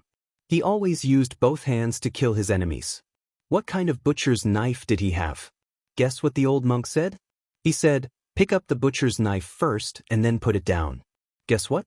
Many years later, that horse bandit really brought a knife back to the foot of the mountain and threw it away in front of the old monk. He cried and said that he wanted to put it down. Later, that horse bandit who was more than 50 years old picked up the knife again, shaved his head and put it down. From then on, he became a monk by the old monk's side and devoted himself to Buddha. Su Fengnian said softly, he put down this and that, this side and that side, this shore and that shore, this life and that life, he really did put it down. She said in surprise, young master, you really believe in this matter. In fact, even I don't really believe it. That guy who was getting more and more difficult to understand didn't say anything, so she continued, I also heard that the old monk liked to sing a song called Falling Lotus Flower. The song didn't have a name at first, but there were more than 100 lyrics. Half of them were Falling Lotus Flower. That's why the inner and outer cities gave it the name Falling Lotus Flower. Then someone went to drink the chicken soup and asked the old monk if the falling lotus flower had fallen since he had been practicing Zen for decades. The old monk regretfully told the visitor who seemed to be deliberately making things difficult that the lotus flower in his heart hadn't fallen, but when it finally fell one day, he would be able to practice Zen and then he would no longer cook the chicken soup. The latest interesting news in the outer city was that there was a foreigner who broke into the inner city and reached the foot of the mountain. He didn't drink the chicken soup and only asked the old monk if he was the same as his master, a celestial being in the world. It was very strange. She talked to herself and didn't notice that the young master's face became gloomy and uncertain after hearing the last part. She also didn't notice that there was an empty-handed man on the roof. Su Fengnian sat up and didn't look at the person who abandoned his sword and carried the corpse to a mountain in the western region. That person sneered and said, now I know that you are really smart. My master defeated him, and you defeated my master. It should be your turn to be suppressed by the newcomer, so you would rather not be the most powerful person in the world.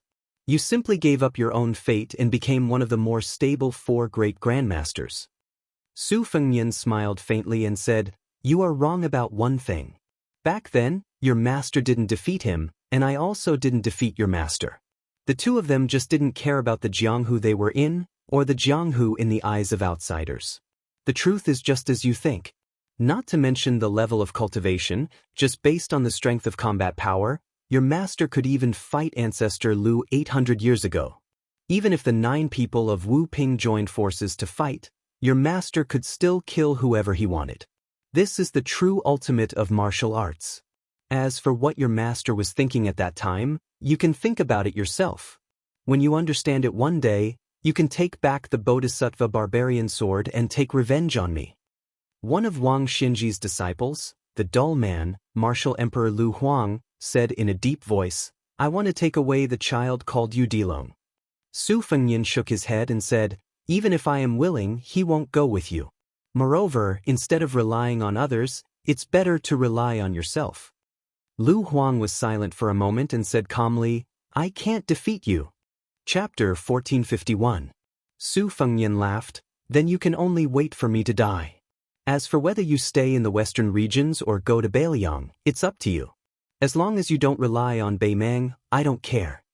Lu Huang, who was originally staying in this city, disappeared in a flash. Su Fengnian was silent. In the 100 years of Jianghu, there were only 2 people in the same era who reached the peak one after the other. They could be considered to be on top of a mountain with no one around them.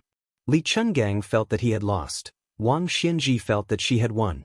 Therefore, Li Chungang went down the mountain freely, Wang Xianji went up to the sky proudly.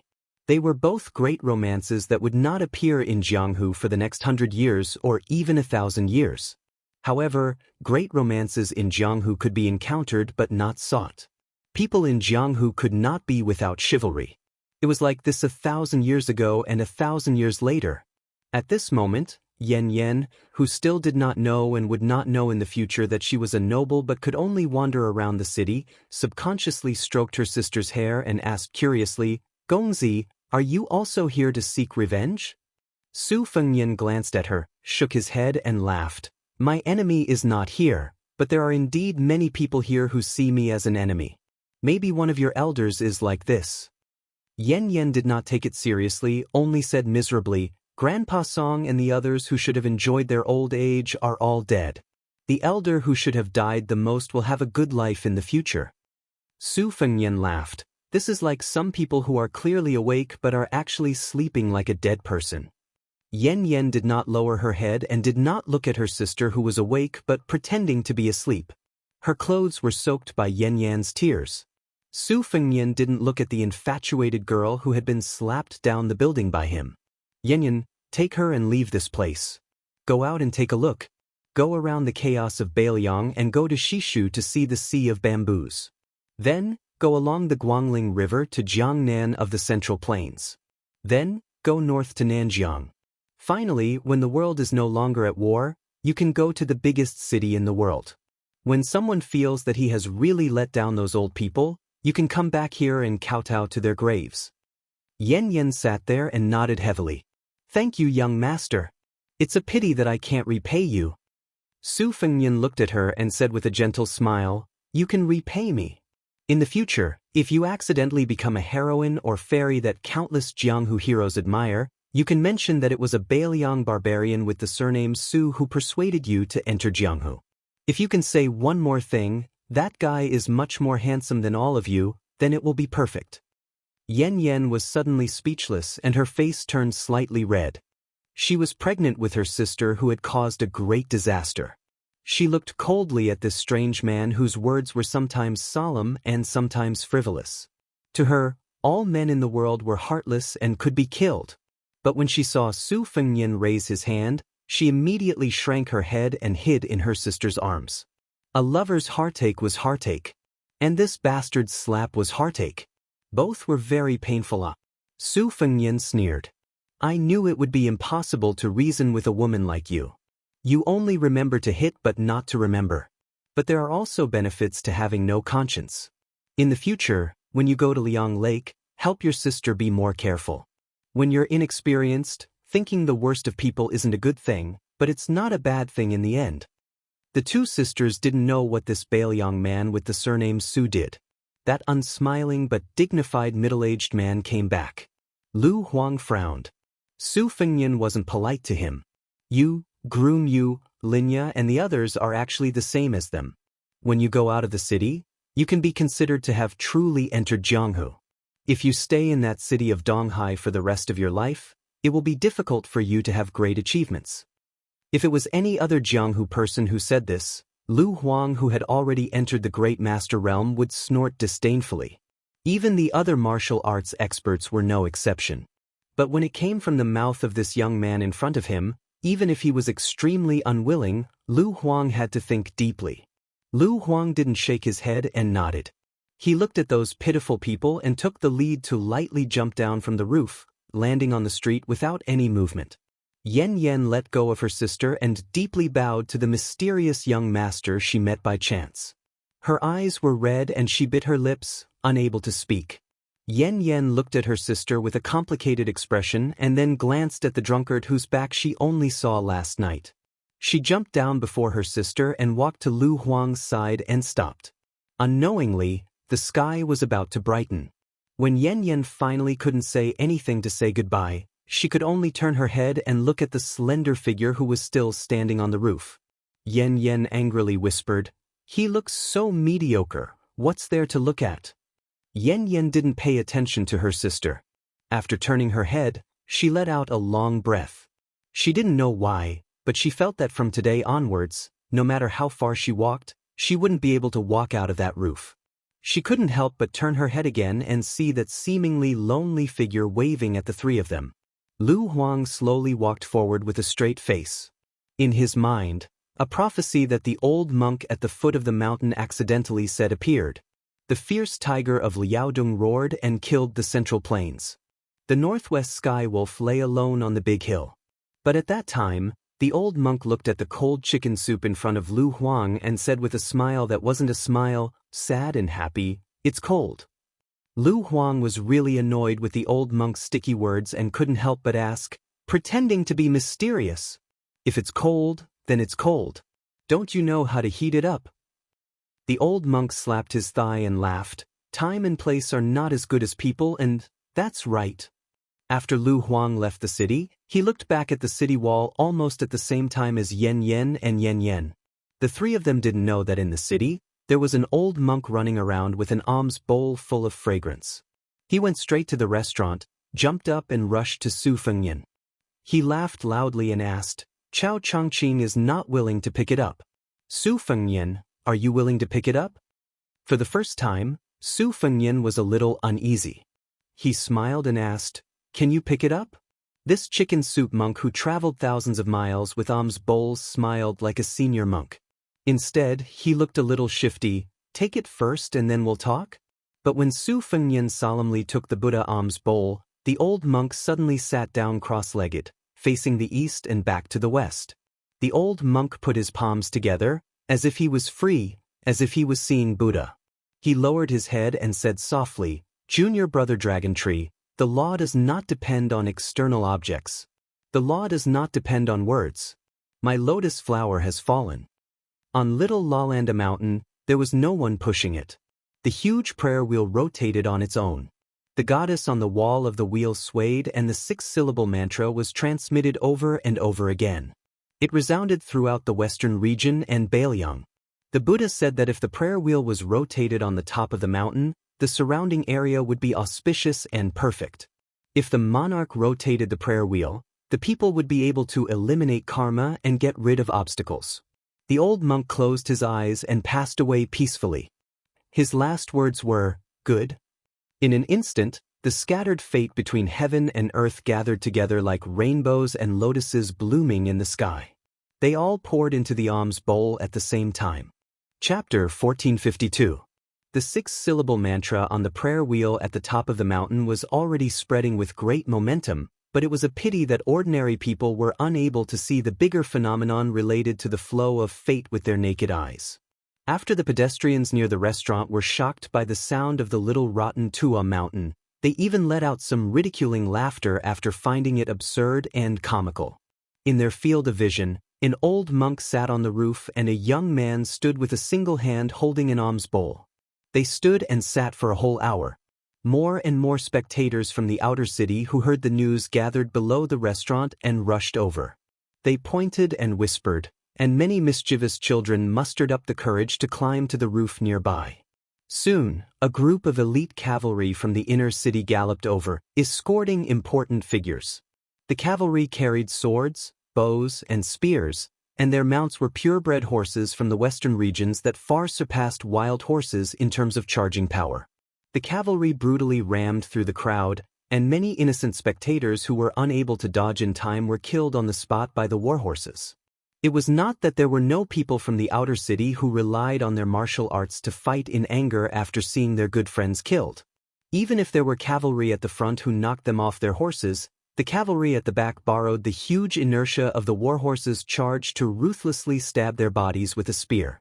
The iron-headed hardwood spear between the cavalry's hand and the corpse instantly drew a pleasing crescent moon curve, and the corpse was instantly sent flying 2 to 3 feet away.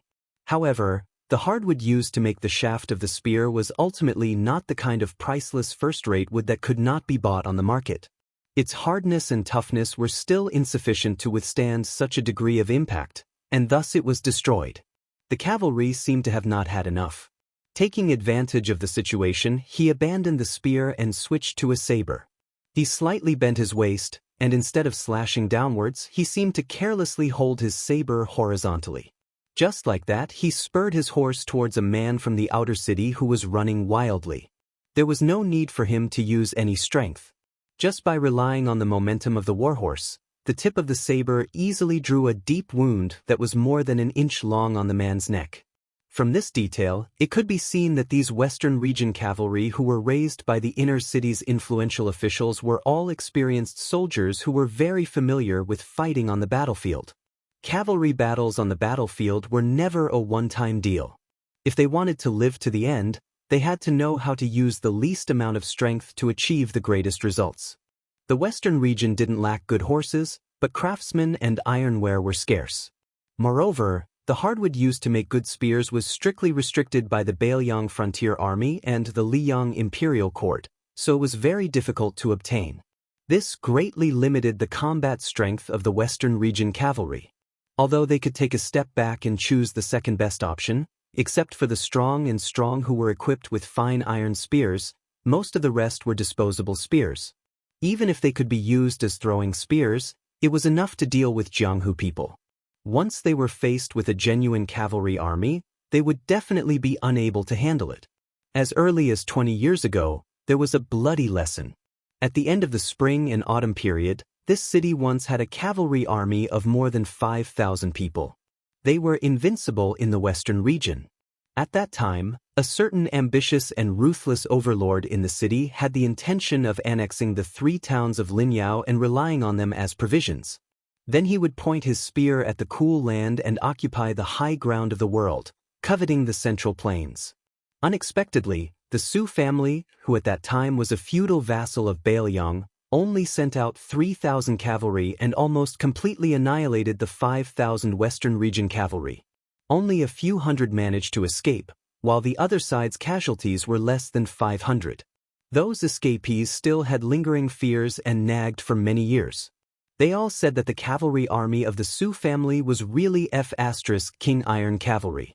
Those 2,000 cavalry soldiers were actually equipped with armor for both men and horses. Not to mention the men, even the war horses had armor. Moreover, the cavalry army's iron spears were enough to support multiple charges. The so-called iron spears made of ash wood were really too soft in comparison.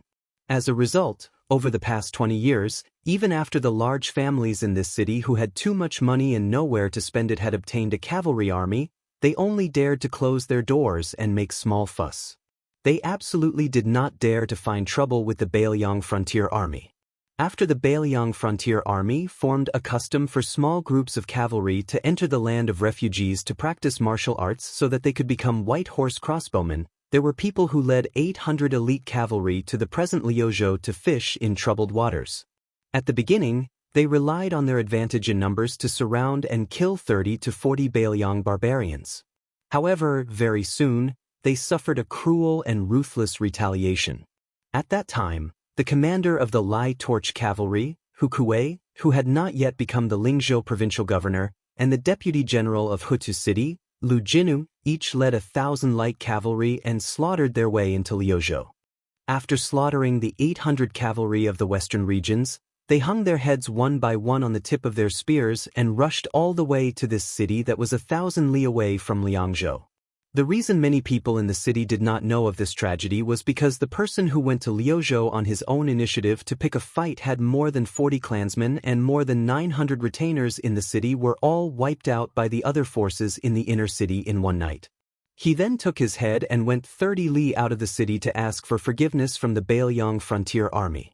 They originally thought that this action was sincere enough and would be enough to settle the matter peacefully.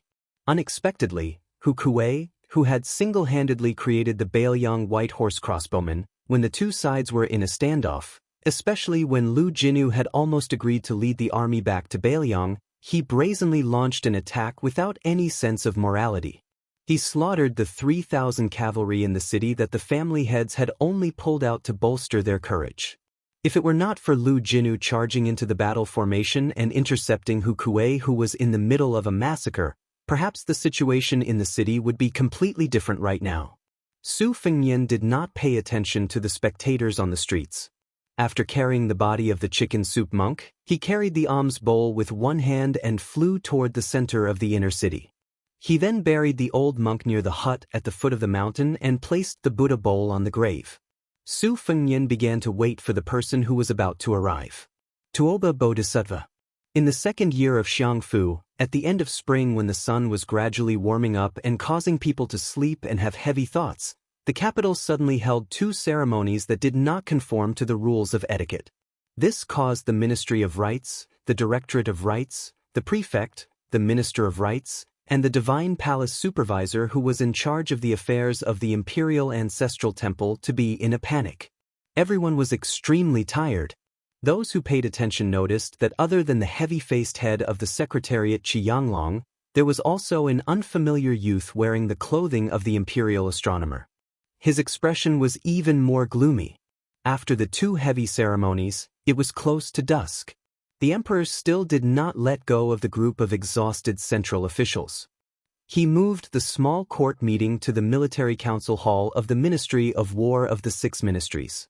The high officials of the two provinces under the Hall of Governmental Affairs and all of the purple-robed officials of the six ministries were not left out. When the emperor and the two elders, Qi Yanglong and Huan Wen, entered the hall hand in hand, there was a giant sand table on the main table that covered the lower reaches of the Guangling River. Other than that, there were also dozens of exquisite molds of warships. The young emperor, who walked quickly, did not wait for everyone to bow. He waved his hand to indicate that they were excused and walked straight to the molds.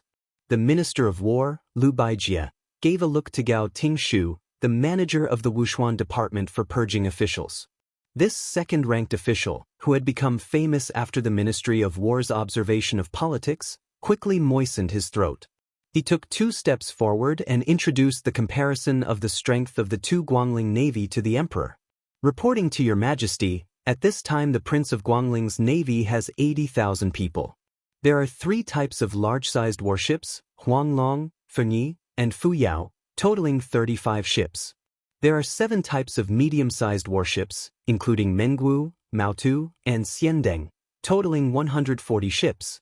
There are also 12 types of small-sized ships, Sima boats, and scouts, totaling about 400 ships. The West Chu Navy has 56,000 people and around 700 warships. However, there are only 18 large-sized warships and only 70 or so medium-sized warships like Mengwu and Maotu. There are even no less than 200 crudely modified fishing boats mixed in. Their military strength is not at an advantage. In addition, the 40,000 Qingzhou Navy is personally led by the King of Jing'an and has begun to move down the river. The Navy vanguard has already successfully controlled the area where the Guangling River and Bailu Lake intersect. Very soon, they will be able to surround the West Chu Navy. Chapter 1453. Emperor Zhao Zhuan did not make a sound. He was not a son of heaven who would slack off in governance. He was very familiar with the Guangling Dao War. Right now, there was only one thing that made it difficult for him to choose. Should he let the 2 navies at the front and back delay the opportunity, and first help the 10,000 tigers and wolves of the southern border cross the Guangling River? Or should he take advantage of the West Chu Navy taking the initiative to fight a decisive battle with the Guangling Navy and have the Qingzhou Navy quickly enter the empty area at the western end of Bailu Lake so that they could fight a more secure pincer battle on the eastern side of Bailu Lake and not fall into a situation where the West Chu Navy would attack them one by one? Of course, as long as the Nanjiang soldiers successfully crossed the Guangling River, Song Li, who had just entered the capital not long ago, had destroyed most of the West Chu soldiers. Then, on the land of West Chu, the 100,000 elite Nanjiang soldiers would be unstoppable. They even had the hope of surrounding the capital of West Chu. However, from the start, the Guangling Rebellion was not a battle purely for victory. Once the 100,000 soldiers of Nanjiang surrounded the capital of West Chu without losing a single soldier, then the victory on Bailu Lake would become an unnecessary battle. If Nanjiang only destroyed the country before the court, that was fine. The worst result was that it was far beyond what the court could bear. If the Guangling Navy and the Qingzhou Navy lost to the West Chu Navy personally led by Cao Changqing, if Zhao Bing, who was a border king like Su Shao in the past, had ill intentions and disobeyed the situation, then could the southern expedition commander Lu Shengxiang, who only had tens of thousands of men and horses, stop the wolves of Nanjiang that had been in battle for a long time? What was even more terrifying was that the southern border and West Chu were colluding and heading north together. In that case, Li Yang could only have Gu Jiantang divide his troops between the two Liao border armies and head south to protect Graydon City. The northern Mang had never fought smoothly on the two fronts of northern Liang and Yuliang to begin with, and there were also close to 200,000 soldiers stationed outside the two Liao lines of defense. Could it be that he, Zhao Zhuan, really had to stand on top of Graydon City and see the northern Mang barbarians and the barbarians of the southern border at the same time? However, all these deductions were built on the premise of the worst-case scenario. Therefore, Zhao Zhuan felt some regret in the depths of his heart. Back then, he had listened to the opinions of the head of the Secretariat Qi Yanglong and the Minister of War Lu Baijie and refused to send troops to Western Shu. Was it wrong? After all, there were only 10,000 Shu soldiers. Even if Chen Zhibao personally led them, how much merit could they take away on the Guangling Road? Could 10,000 people besiege West Chu's capital? Although it was the young emperor's original intention to not have the king of Shu come out of Shu, when the battle situation became muddy, it was hard to avoid some well-hidden anger. Zhao Zhuan, an emperor who had everything going smoothly, lacked experience in making decisions. After all, he was not as good as the previous emperor and could not be compared to his grandfather who had spent most of his life fighting on horseback. At this time, Zhao Zhuan found the Tangxi sword immortal Lu Baijie, who he could not order around as he pleased, more and more of an eyesore. If not for the fact that the two assistant ministers of the Ministry of War, Su Gong and Tang Taizhuang, were new faces in Graydon City, Song Li's experience was too shallow, and those old generals with merit had either died in battle or died of old age, the emperor would have had Lu Baijie leave the Ministry of War a long time ago. Yuan Guo was immediately preparing to head to the vassal state to be the new Jiedu deputy of the court. Lu Baijie should have been in the ranks, but Qi Yanglong and Tantanon, the two main officials, both expressed their intentions that this matter was inappropriate, which was why it was delayed. Ever since he ascended the throne, Zhao Zhuan had his own calculations. In his view, the previous emperor should not have followed Yuan Benshi and Zhang Julu's wishes and released Qin Jibao like a tiger back to the mountain. He should have firmly nailed him to the position of Minister of War. At the very most, he would have given him a military achievement in the Guangling battle. Taking a step back, the same tens of thousands of soldiers. The court did not believe that Qin Jibao could contend against the Nanjiang army. Perhaps no one doubted that as long as Qin Jibao remained in the capital as the Minister of War, the Nanjiang army would not have any thoughts of rebellion. It was not that Zhao Zhuan did not understand the previous emperor's original intentions in placing Qin Jibao in Western Shu. However, Zhao Zhuan was not someone who blindly admired and trusted this adopted son of Su Shao. He had a deep suspicion of this white-clothed military saint. Furthermore, as the new monarch, Zhao Zhuan had to admit that the previous emperor and Qin Jibao had a relationship. Everyone knew that the previous emperor did not have a good impression of all of Bailiang, but he favored Qin Jibao greatly. Back then, he had almost bestowed the title of king of a different surname on that young man before he was even a year old. Later on, he even had him replace Gu Jiantang as the Minister of War.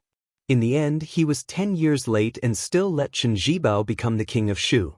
After Su Zhao's death, he became the only remaining king of a different surname. Zhao Zhuan, on the other hand, did not have such a relationship between monarch and subject. The only people who had such a relationship with him were people like Chen Wang, Tang Taizhuang, and Song Li, who were still a little below the level of top civil and military officials. The emperor was silent for a long time, so the entire hall could only be silent. Gao Tingshu spoke a few thousand words until his mouth was dry and his tongue was dry. He had truly emptied his stomach of the strategic plans he had prepared long ago. He no longer dared to boast and digress in front of the central officials. After carefully glancing at Liu Baijie, who was the backbone of the Ministry of War, he received a look of affirmation. Gao Tingshu thus shut his mouth and did not add to the painting of a snake with feet. The emperor finally broke the silence and said a few words of encouragement and praise to this new official of the Ministry of War who had many stories in the capital. It could be said that this was in the emperor's heart. All of the important officials in the hall smiled as they looked at this handsome young man with the nickname of Tian Jade Tree. Only the assistant minister of the Ministry of Rights, Jean Lanting, had a hidden and complicated gaze. The emperor then left the Zhejian and went to the new location of the Hanlin Academy, which was neighbors to the two yamens of the Hall of Governmental Affairs. Today, there was a tea party in the Hanlin Academy. As expected, the emperor saw Chen Wang, Sun Yin, Yan Qiji, Fan Zhongho, Li Jifu, and Song Kelly. Of course, there were more than these 6 people in the courtyard. There were dozens of young and old men in the Hanlin Academy, but no matter how they gathered together, they still could not be seen by the emperor at a glance. At this time, the arrogant scholar Sun Yin was discussing a game with Fan Sherdwan, Fan Zhongho. Chen Wang and the top scholar, Li Jifu, stood side by side on one side, whispering to each other. The current dynasty's uncle-in-law, Yan Qiji, and the young phoenix of the Song family, Song Kelly, who had made a comeback, stood together on the other side. The emperor walked over to take a look. In the end, he saw that there were a few rare books placed near the chest jars in Sun Yin and Fan Zhongho's hands. Sun Yin's hands were slightly higher, with 4 books, while Fan Zhongho's hands only had 2 books. It seemed that they were betting on chess. After seeing the emperor's arrival, not to mention the other men in the courtyard who were in fear and trepidation, these 6 people's expressions were more or less the same. There were some small differences. Sun Yin didn't move at all. He only focused on the chess game. Fan Zhongho also didn't get up. This new young man, who had originally raised his arm and was pondering, slowly put down the chess piece between his fingers to show his respect. Yan Qiji and Song Kelly both made way. Especially Yan Qiji, who had the most right to be indifferent, his expression was the most serious and respectful. His expression seemed to be even more forceful than Song Kelly's. Chen Wang walked forward in small steps. After taking 2 steps, he found that Li Jifu didn't move. He quietly reached out and tugged on the top scholar's sleeve. Li Jifu gave him a grateful glance. The 2 of them came to the front of the emperor.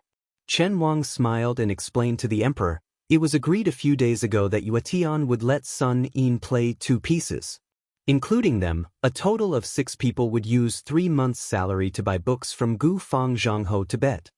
Speaking of this, Chen Wang's smile grew wider. This idea was proposed by Sun Yin. It's obvious that he wants to cheat me. Who doesn't know that my salary is the most out of the 6 of them? Then Chen Wang moved slightly to make Li Jifu more eye-catching in front of the emperor. He joked, Li Jifu has always sent his salary back to his hometown. At most, he would have some loose change left. Thus, this time, he bought the books on credit with me. When he placed the bet, he was the most unhappy. He was worried for a long time, afraid that after the end of the year with great difficulty, he would owe someone a butt of debt again. Your Majesty, this humble subject has a presumptuous request. If Li Jifu and I lose, can your Majesty help us make up for it? Your Majesty's family is so big that this humble subject and Li Jifu can't compare to it. Chapter 1454. The emperor smiled and said, What's so difficult about that? But then again, I have a large family business. But is your father-in-law Chen Xiaobao's family business small? Over the past 6 months, Prince Chai has been making a lot of money every day, making me want to take advantage of him. So I'll help Li Jifu pay off his debt. Sure, I'll help you, but don't even think about it. Li Jifu was sandwiched between the monarch and his official. In that instant, all sorts of feelings welled up in his heart. He envied the emperor's unique trust in Chen Xiaobao. Otherwise, he would not have bluntly exposed Prince Chai's wantonly amassing of wealth. However, Li Jifu's heart was filled with gratitude for Chen Wang's secret support. After the emperor asked about the bet, he took off a jade pendant from his waist and pulled out the rare Gu Fang Zhai book that Li Jifu had bet on next to Sun Yin's hand. He handed it back to the Zhuangyuan. After Li Jifu took the book, his eyes reddened for no reason. Holding the book with both hands, he quickly lowered his head, his eyes moist. The emperor patted this young subject who had the best ranking in the imperial examination, but whose reputation was at the bottom, and comforted him. "You haven't lost yet, have you?" But in the end, Chen Wang, Li Jifu, Yan Qiji, and Song Kelly were the losers. Sun Yin, who had lost, and Fan Zhongho, who had won, not only took back their own books, they also divided up the 3 books from the 4 people before them and the priceless jade pendant. Sun Yin took 2 rare books first, and Fan Zhongho could only take 1 book and the jade pendant. Seeing this scene, the emperor didn't know whether to laugh or cry. It's fine if Yue Tian bet on himself winning, but Sun Yin, so you bet on yourself losing? Sun Yin smiled faintly. Playing chess and betting are 2 different things. The emperor looked at the number 1 chess master of the dynasty, Fan Zhongho, and said helplessly, "The dignified Fan Sherdan is willing to negotiate with this scoundrel?" Fan Zhongho stood up and smiled. "Your Majesty, the 2 sides are actually equal in strength, and the outcome will depend on the will of the heavens." The emperor joked, "Everyone says that when you, Fan Yuetian, play chess, you seem to have the help of a celestial being behind you. So, in the future, when you play chess with Sun Yin, you must bring me along. I will bet on one of the books in the 6 libraries." Dusk gradually approached. Under the emperor's personal instructions, the eunuchs brought in many jars of fine wine from the palace. However, the emperor called for Chen Wang, Sun Yin, and his brother-in-law, Yan Qiji. The 4 of them walked out of the noisy courtyard together. The emperor turned his head to Sun Yin, who had lost the game but won the prize, and casually asked, "I only heard that there was a note. Why did you let me start?" Sun Yin replied, "No matter how many posts I post, I can't beat Fan Zhongho. If the disparity is too great, there's no point in betting." The emperor nodded and said, "Alcohol tolerance, chess ability, poetry, and taste are 3 things. After reaching a certain level, to take another step forward is as difficult as ascending to the heavens. It can be said that it was determined in one's previous life, and is not something that can be increased or decreased by human strength." Chen Wang said in a soft voice, "This is just like the Guangling Road War. If the West Chu evildoers did not place 2 or 3 pieces on the chessboard first, no one would have personally gone up or placed a bet." The emperor sighed and said somewhat helplessly, "The reason I pulled you 2 along is because you, Chen Wang, have always been optimistic about the Guangling War, while Sun Yin is the complete opposite. Today, I want to hear your inner thoughts. You 2 speak. No matter how shocking your words are, I will calm my heart and think carefully. The quarrels in the imperial court are inevitably mixed in with all kinds of related interests, but you 2 are not the same." Sun Yin glanced at Chen Wang. The latter gently extended his hand, indicating for Sun Yin to speak first. Sun Yin did not hold back. With a kind of boldness, he said, "Your Majesty is worried that after the Nanjiang army crosses the river and encircles West Chu's capital, it will become too big to be shaken. Even if it doesn't rebel, it will be enough to raise the price and demand an exorbitant price from the imperial court, to the point of becoming a second Bailiang frontier army, right? Furthermore, the same structure, different situation. Back in Bailiang, Su Shao, for whatever reason, did not divide the river to rule. However, the Prince of Yanqi, Zhao Bing, has painstakingly operated in Nanjiang for more than a decade. Whether or not he will make a different choice, who knows? Your Majesty doesn't want to give the initiative to others and give it to the illusory human heart and the will of heaven, right?" The emperor hesitated, then nodded. "Yes." Sun Yin smiled. "There are 3 ways to break the situation. First, your Majesty needs to publicly disapprove of the Ministry of War's muddle-headedness and be furious. You need to have the current Minister of War, Liu Baijie, resign and leave the capital to serve as the Jidushi of Nanjiang or Guangling. In short, you need to be able to see the deputy commander of the Nanjiang army, Wu Zhongshuan. You need to move him emotionally, reason with him, and promise him benefits. As for the two things, Sun Yin doesn't need to say much. Presumably, with Tongshi Sword Immortal's grace and cultivation, she is more than qualified. However, the word benefits will require your majesty to cut your flesh. The pain is not something a jade pendant on your waist can compare to.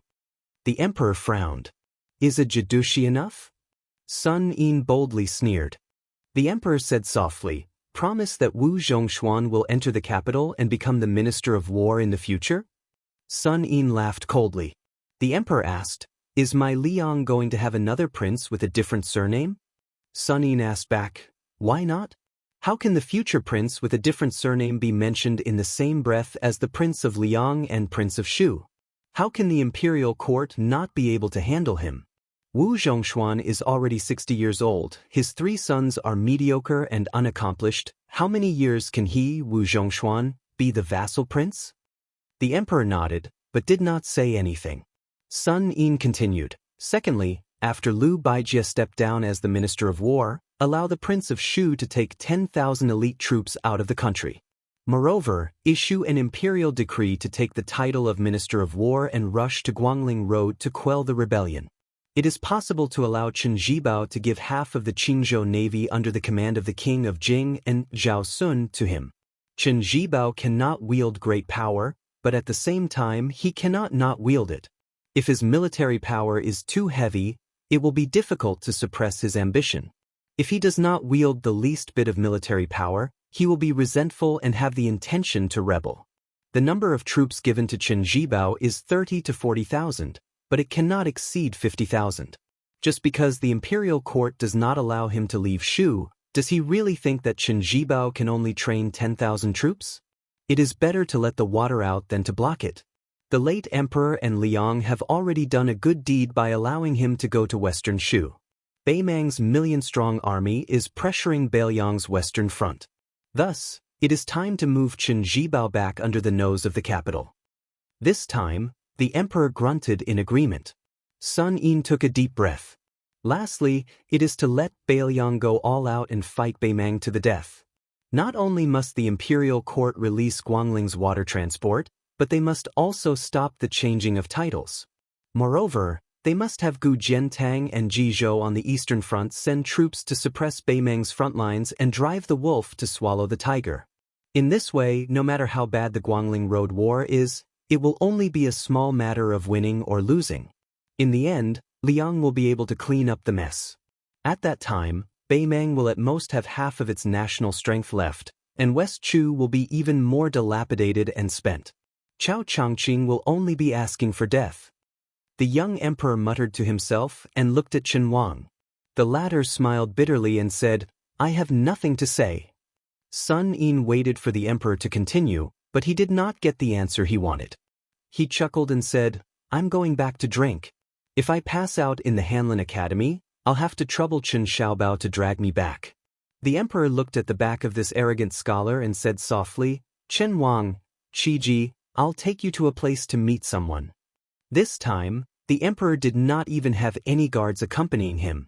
Only Song Tonglu, the head of the ceremony directorate, carefully led the way. After many twists and turns, they arrived at a secluded courtyard at the edge of the palace. After pushing open the courtyard door, Chen Wang and Yen Qiji saw an unfamiliar man and woman sitting on 2 rattan chairs. The man seemed to be blind, and the woman was reading a book to him. Even though Chen Wang and Yen Qiji were close to the emperor, they were still left at the courtyard door with Song Tonglu. The emperor walked in alone and had a short conversation with the blind young man. When the emperor got up and walked back to the courtyard door, he was not as serious as before. His face was more relaxed and relaxed. Chen Wang smiled and said, Congratulations, Your Majesty. You have one more schemer. The emperor laughed heartily and said, Chen Xiaobao is not any worse than him. They're just 2 different people. Sun Yin is not a worldly person, but he practices the wild fox Zen. The scholar surnamed Lu in the courtyard is a true worldly person, a wild fox spirit. But to truly rule the country and pacify the world, it still depends on you, Chen Wang. In the courtyard, the blind Lu Su was lying on a rattan chair. The female warrior of Jing and Palace, whose real name was Lu Lingbao, knelt in front of the emperor for not long. When she got up, her face was full of confusion. Lu Su asked softly, "Are you wondering why I want to kill Baoyang?" The woman who had followed Mr. Lu all the way smiled and said, "You must have your reasons." Lu Su opened his eyes, as if he wanted to see with his own eyes this world where no one was free. Chapter 1455. Su Fengnian knew that there would be a battle between him and Tuoba Bodhisattva, but he did not expect it to be so soon. Su Fengnian helped the old monk who gave him the Buddha bowl to bury him. He piled up the grave, erected a monument, and used his finger as a knife to carve the words, "Grave of the Monk in Chicken Soup." He wanted to add an epitaph, but he did not know the content of the song called Falling Lotus, so he could only give up. After doing all this, Su Fengnian had no choice but to look for 2 suitable weapons. However, after hesitating for a long time, he realized that this trivial matter was unusually difficult. Su Fengnian even had the leisure to squat in front of the grave and sigh. In the past, only by risking one's life could one be qualified to gamble with one's life. For example, when he faced the devil Xie Ling from the Duckhead Green Inn, Tuoba Chunsun, who had 2 powerful retainers, Diwu Raccoon, Yang Taisui, and the others, as well as when he faced Huang Qing with Sword Aura and a Beimeng True Dragon, Su Fengnian did not think much about it. In fact, he did not have time to think deeply about it. It was like a battle between a cavalry and a scout, where life and death were decided. As for the human cat Han Xianxia and Wang Xinji, Su Fengnian had enough time to plan. However, those calculations seemed to be on the edge, and he did not dare to be distracted. The only exception was the fight with Tuoba Bodhisattva.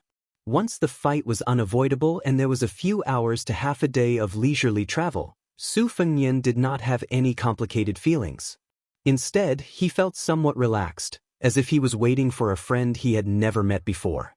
Presumably, after seeing Tuoba Bodhisattva for the first time, Su Fengnian guessed that he might not be able to hold back his laughter and say, "You're here." Then, Su Fengnian thought that this question did not display the demeanor of a master. As one of the 4 grandmasters of the world, since the 2 of them were going to fight to the death, there was an 80 to 90% chance that one of them would die. Since they were going to fight to the death upon meeting, shouldn't there be a more heroic greeting? For example, Tuoba Bodhisattva, you've been the second in the world for decades, so you're going to die with this laughable title? Or perhaps they could bring 2 jars of wine over and drink before the fight. However, the spy report did not mention whether Tuoba Bodhisattva drank or not. What if this guy did not drink at all? Could he tell him not to fight first and wait for him to drink before fighting? However, Su Fengnian did not have the capacity to finish 2 jars of wine in 2 breaths. Wandering alone in front of the thatched cottage tomb, Su Fengnian suddenly had a flash of inspiration. He felt that he could really fight with wine. Even if Tuoba Bodhisattva did not drink, he could just say that whoever died, the living would offer a jar of wine to the deceased as a farewell. This kind of speech not only had the air of an expert, but also the spirit of an expert who lived and died like a guest traveling far away. The 6-jewel Bodhisattva on Mount Lantua, who had heard the news, saw the young lord squatting there and laughing secretly. She was dumbfounded. What was going on?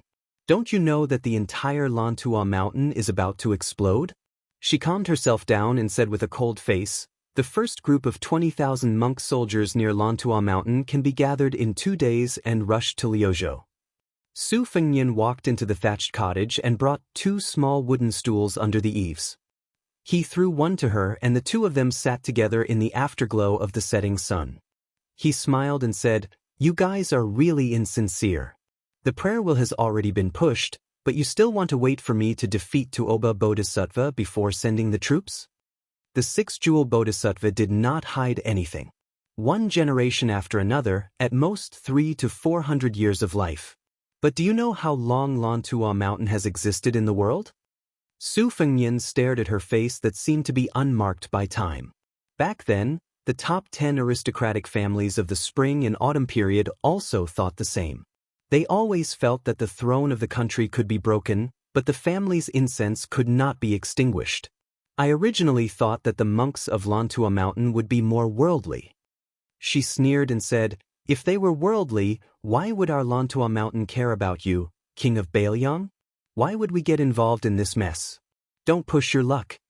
Su Fengnian shook his head and said, "Who said that worldly affairs means closing the door and hiding in the outer mountains of sky beyond mountain and not caring about the secular world? Your Lanta mountain's worldly affairs are very impressive, and I am convinced. But the Wudong Taoist monks left the mountain to cultivate, and the two Zen temples cultivate Buddhism for a day, which I admire even more. Whether it was Wudong's immortal or Liangchan temple's Buddha, it was just the scenery on the other side of the river. They had also found ferries. They would cross the river as many feet as they could, and they would carry as many people as they could. Moreover, they never accepted money from others, nor did they mind drowning. They only wanted to carry one more person. No wonder the useless monk wanted to leave Lantua Mountain. If he stayed on the mountain, he would only be Lu Songtao for the rest of his life." The six-jewel bodhisattva said expressionlessly, "How can the 1,000-year Lantua Mountain's dharma be destroyed by a few words from Su Fengnian? At the end of the day, you are still thinking about the tens of thousands of monk soldiers. Stop pretending." Su Fengnian sighed and said, "Our paths are different, and we speak the same language." The six-jewel bodhisattva frowned and said, "Tuoba bodhisattva is on his way here. Aren't you going to run? You have only absorbed the remaining spring and autumn fate. Do you really think you have recovered to your peak state?" Su Fengnian rolled his eyes and said, "I am the only one holding a lantern in this pitch-black night. Do you think Tuoba bodhisattva is blind? The east is Baelyang's territory, and I can't run there. Go north to Gusai Prefecture? I think the Beimeng Empress and the Taiping Commandant will treat me with good wine and meat. Or is the west further west? What's the point? As for the south? Chen Jibao and Xie Guining should have smelled the fishy smell." Su Fengnian's expression was calm. "Why run? Let's fight first. It's not like I will definitely lose or die. Besides, I have always wanted to be in Jianghu. The first time I was in Jianghu, it felt like real Jianghu. It was just that I was not happy at all. I was like a dog paddling in Jianghu, and I often choked on water. Unfortunately, after a few times, I became more and more capable, but I did not see myself as a Jianghu person. This time, I plan to walk Jianghu for myself. I will not paddle across the river, nor cross the lake by boat. I want to float across freely." The six-pearl bodhisattva glanced at the inconspicuous grave where the chicken soup monk was buried and said indifferently, "If you die in the west at the hands of Tuoba bodhisattva, it might be difficult for others to collect your corpse." Su Fengnian said seriously, "A child's words carry no harm." The six-pearl bodhisattva looked at the imposing manor in the east that ordinary people could not see. "Tuoba bodhisattva is in a hurry to kill you." Su Fengnian did not look at the magnificent scene. There would be plenty of opportunities to admire it later. Perhaps Su Fengnian could not bear not to look at it. He would vomit if he looked. Su Fengnian said to himself, "After Li Chungang returned to Jianghu, the old man went with me back to Baelyang for a while before we left. Before we left, he used two words to describe Jianghu people. He said that Wang Mingyin, who was ranked 11th in the world, was calm and steady, like a mighty river in front of him. Xianyuan Jingqing in the great snow plains was reserved. He did not use a single word, but he was romantic. Qi Xuanzhen on the devil-slaying platform was ancient. The moon rose from the east, and the cool breeze followed. Zhao Shituan of the Dragon Tiger Mountain was broad-minded. He lived for 100 years. Dong Tai was strong and vigorous. His spirit was like a rainbow, and he walked through clouds and wind. Chao Chongqing was sad and indignant. He lived for 100 years, and his thoughts were cold and disheartened. Wang Xinji was old but strong. He was in the best state. He could be said to be the first grade of vigorous. The sky was full of wind and waves, and the sea and mountains were vast. His spirit was full, and all things were by his side. The six-pearl bodhisattva patiently listened to him ramble on about the stories of his old friends. In fact, she was listening with great interest. After all, if she had not appeared here today, these stories would probably rot in someone's stomach for the rest of their lives. Su Fengnian suddenly asked, "Are there any good weapons on Mount Lantua? It would be best if they were swords. If there are any divine weapons, you can lend them to me." The Bodhisattva of 6 pearls looked at the scene in the east and shook her head. There are an ancient sword called Fang Xing and a blade called Qi Yun. They were both forged in the Dafeng dynasty. However, Tuoba had already found you by the time I came and went. Su Fengyan smiled. At most, I'll let Tuoba wait for you to arrive before starting the fight. If he doesn't agree, I'll run toward Mount Lantua. I'll be able to wait for you to get the sword. Alright, while I'm fighting with Tuoba, help me keep an eye on Wang Weishue, who is currently in the Dong family in the inner city.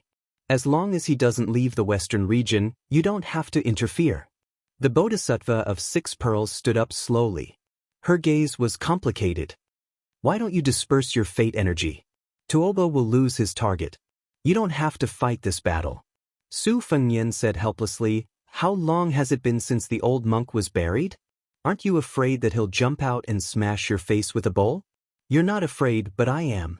Moreover, my intuition tells me that if we fight here today, it might be more advantageous and have a higher chance of winning than if we fight in the future. If we avoid him now, even if we recover our cultivation in the future, our state of mind will be weaker. She sneered. In the end, you, Su Fengyan, still want to take advantage of the vast battlefield in the western region to fight to your heart's content. What intuition are you talking about? Su Fengyan smiled awkwardly. Then he looked angry and embarrassed. He glared at her and said, don't hit my face when you're fighting, and don't expose my shortcomings when you're scolding. The Bodhisattva of 6 pearls disappeared in a flash. Su Fengyan sat alone on the stool. Chapter 1456. Little Lanta Mountain was the backyard of one of the 3 families in the inner city, king of Hell Sima family. However, the Dong family had launched a bloody massacre that had been planned for a long time. Almost half of them survived overnight. However, a centipede dies but never falls down. After the Dong family hit a wall with the young drunkard on the roof, especially when the young master of the Aquarius state heard that chicken soup monk had given an alms bowl to Tai Mu Dai, the young swordsman who had once assassinated Yen Wenluan with his sect, the Great Yu House, came to the thatched cottage at the foot of the mountain. The cautious Wang Weishue mistook him for a protective amulet that the old monk had pasted on the Sima family's door. Therefore, he ordered the Dong family's assassins to stop pursuing the Sima family. Su Fengyan, who was sitting leisurely on the bench, also felt the strength and resilience of the city. The Sima family was already in a miserable state. If it were a family in the Central Plains, the monkeys would have fled when the tree fell. However, the Sima family still sent more than 30 men of sacrifice, whose clothes were still wet from blood to swords, to protect a similar number of women, children, and the elderly. It seemed that this was the last bit of the Sima family's spirit left. Obviously, they really regarded Su Fengyan, who was sitting on the bench under the thatched cottage, as a life-saving amulet. After the 6-jewel Bodhisattva came and went like a ghost, the Sima family's spirit rose a little. After all, in the western region, it was not a bad thing to have a connection with Lantua Mountain. Su Fengyan, who had nothing to do, looked at the people 200 steps away. They were also looking at him, a strange guest of unknown origin. Among them, the eyes of the children were wide open. They were all holding weapons. Whether it was the weapons or the tragic situation tonight, it was too heavy for them. Many children still had tears on their faces. There were slightly tall boys comforting the little girls beside them. There were also adult men with crossbows who were bandaging their wounds with the help of the women. There were also nimble children who picked up arrows from somewhere and tiptoed carefully to put them into their elders' quiver. In order to prevent the Dong family's assassins from assassinating under the cover of the night, lanterns were hung on the branches of the trees. The lights were unusually bright. In the night breeze, Su Fengyan looked at them. The children were also staring blankly at this powerful figure who could make friends with the Bodhisattva of Lantua Mountain. Then, under the escort of several experts from the inner city who were more skilled than the retainers of ordinary families, a woman with a huge ox-horned bow on her back walked towards Su Fengyan. Her graceful figure, slender waist, long legs, and the huge killing weapon were particularly eye-catching in the light. Su Fengyan slowly got up, thinking that he was helping the monk who called himself the senior brother of the monk of the dragon tree to entertain the guests. However, he obviously underestimated his momentum. When he bent down and got up, except for the woman, the other 3 experts suddenly froze. Then, when they found that the mistress was still moving forward, they gripped their weapons tightly and followed her. Before Su Fengnian stood up, he found that the group of people were so nervous, so he sat back down, thinking that this would probably make them feel more at ease. However, he did not expect that his rise and fall would completely irritate the group of frightened birds. They whistled and shouted. Without saying anything, a relatively young man stood in front of the mistress and pointed his saber at her. He stared at Su Fengnian as if he was going to fight to the death. Su Fengnian felt a little helpless. "Do you want me to stand or sit?" The woman whispered to the experts beside her, who were trained by her family for thousands of days, and then asked them to stay 50 steps away. She walked in front of Su Fengnian alone and smiled as she pointed at the bench where the 6-jewel bodhisattva sat. Su Fengnian nodded. She took off the ox-horned bow and sat down. She smiled and said, "Young master, please don't mind. Our Sima family is really jittery tonight. Oh, I forgot to ask you, can you understand me?" Su Fengnian smiled and said, "I'm not from Beimang. Of course I can understand Madame Chai's Central Plains official language." Not only this city, but the entire western region knew that the head of the Sima family was Madame Chai. After marrying into the Sima family, no woman took her husband's surname. She had been in charge of the family for 20 years, so some of the 3 families in the inner city called the Sima family the Chai family. Su Fengnian had gathered intelligence in the Whispering Room and learned that Madame Chai was a refugee from Dongyue. She was forced to migrate to this place, and the elders in her family quickly withered away. She was alone and pitifully married into the Sima family, which was still struggling in the outer city. It could be said that she had personally managed the Sima family to its current status. As for the hardships she had gone through, Su Fengnian did not know about them, nor did he have any interest in them. She said bluntly, "Since young master is not a Beimang barbarian, then I'll be frank with you. If I offend you in any way, please don't be angry. As long as young master can protect the 124 members of the Sima family, no matter what young master wants, as long as I can afford it, I'll give it to you."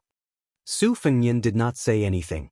This madam, who was almost 40 years old but was still more charming than a young woman, had a determined look in her eyes. "Perhaps young master feels that the Sima family is not worth mentioning, but I can guarantee that as long as we survive this crisis, as long as the Sima family's golden name is not completely destroyed tonight, then I'll be able to gather 2,000 people again in less than half a year." Then she suddenly felt a little miserable. That young man was actually looking into the distance in a daze at this critical moment that concerned the survival of her family. For her to be able to lead her family to this day, she naturally had her own perseverance.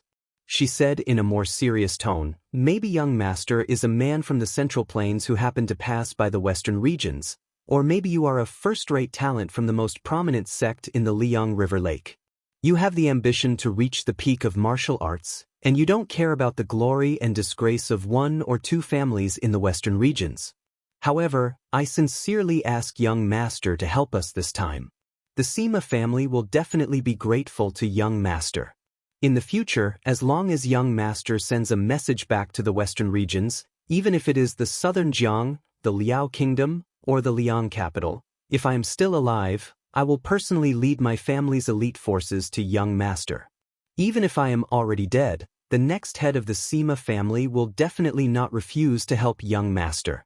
If I, Chai Dongdi, violate my oath, then I'll never be able to be a human again." Su Fengnian turned to look at this woman, his eyes in a trance. Her eyes instantly became cold, and her tone also became colder. "I've said it before. As long as I can afford it, young master can take it away."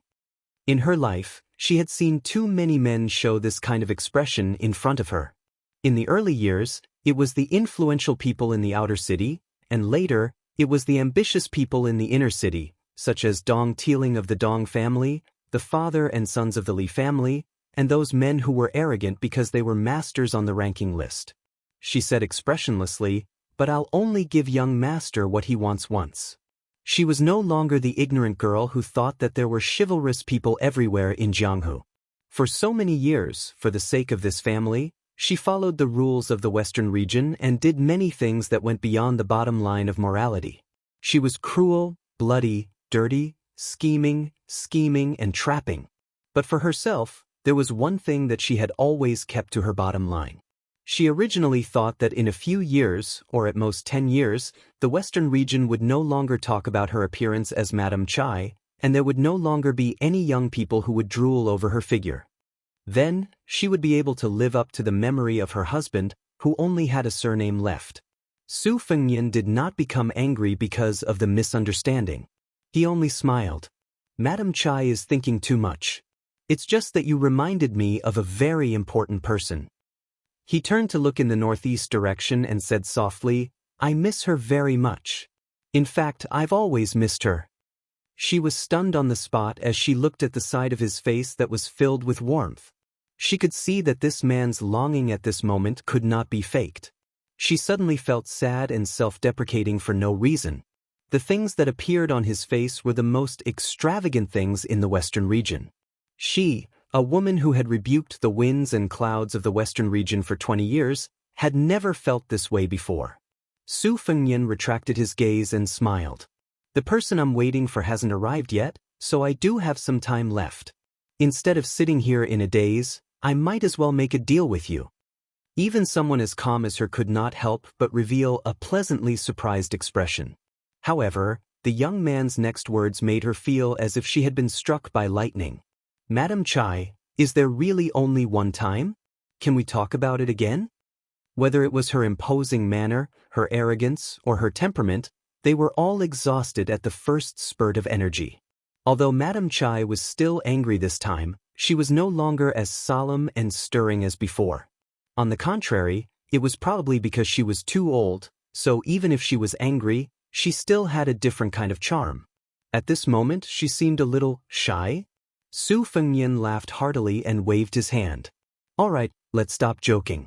It's just that I felt that your heartstrings were too tense earlier and that this kind of injury was actually endless. Madam, you're an expert in using the bow, so you should know the principle of relaxation. Let's talk about business. To tell you the truth, I have some secret operations in the inner city. In the last half a year, I've established a power in the inner city. Madam, you might have already met that sour old scholar. He's one of my men in the Western region. Madame Chai's expression became serious. Most women in the world were like this. After the pleasant surprise, she could not help but fuss over every little thing. She softly asked, I heard that the old man surnamed Lu either has a background in Bailiang, or he's an expert from the god of fortune's Li family, one in the open and one in the dark. In fact, they're both from Liang and Zhaogo. Chapter 1457. Su Fengnian shook his head. That's not important.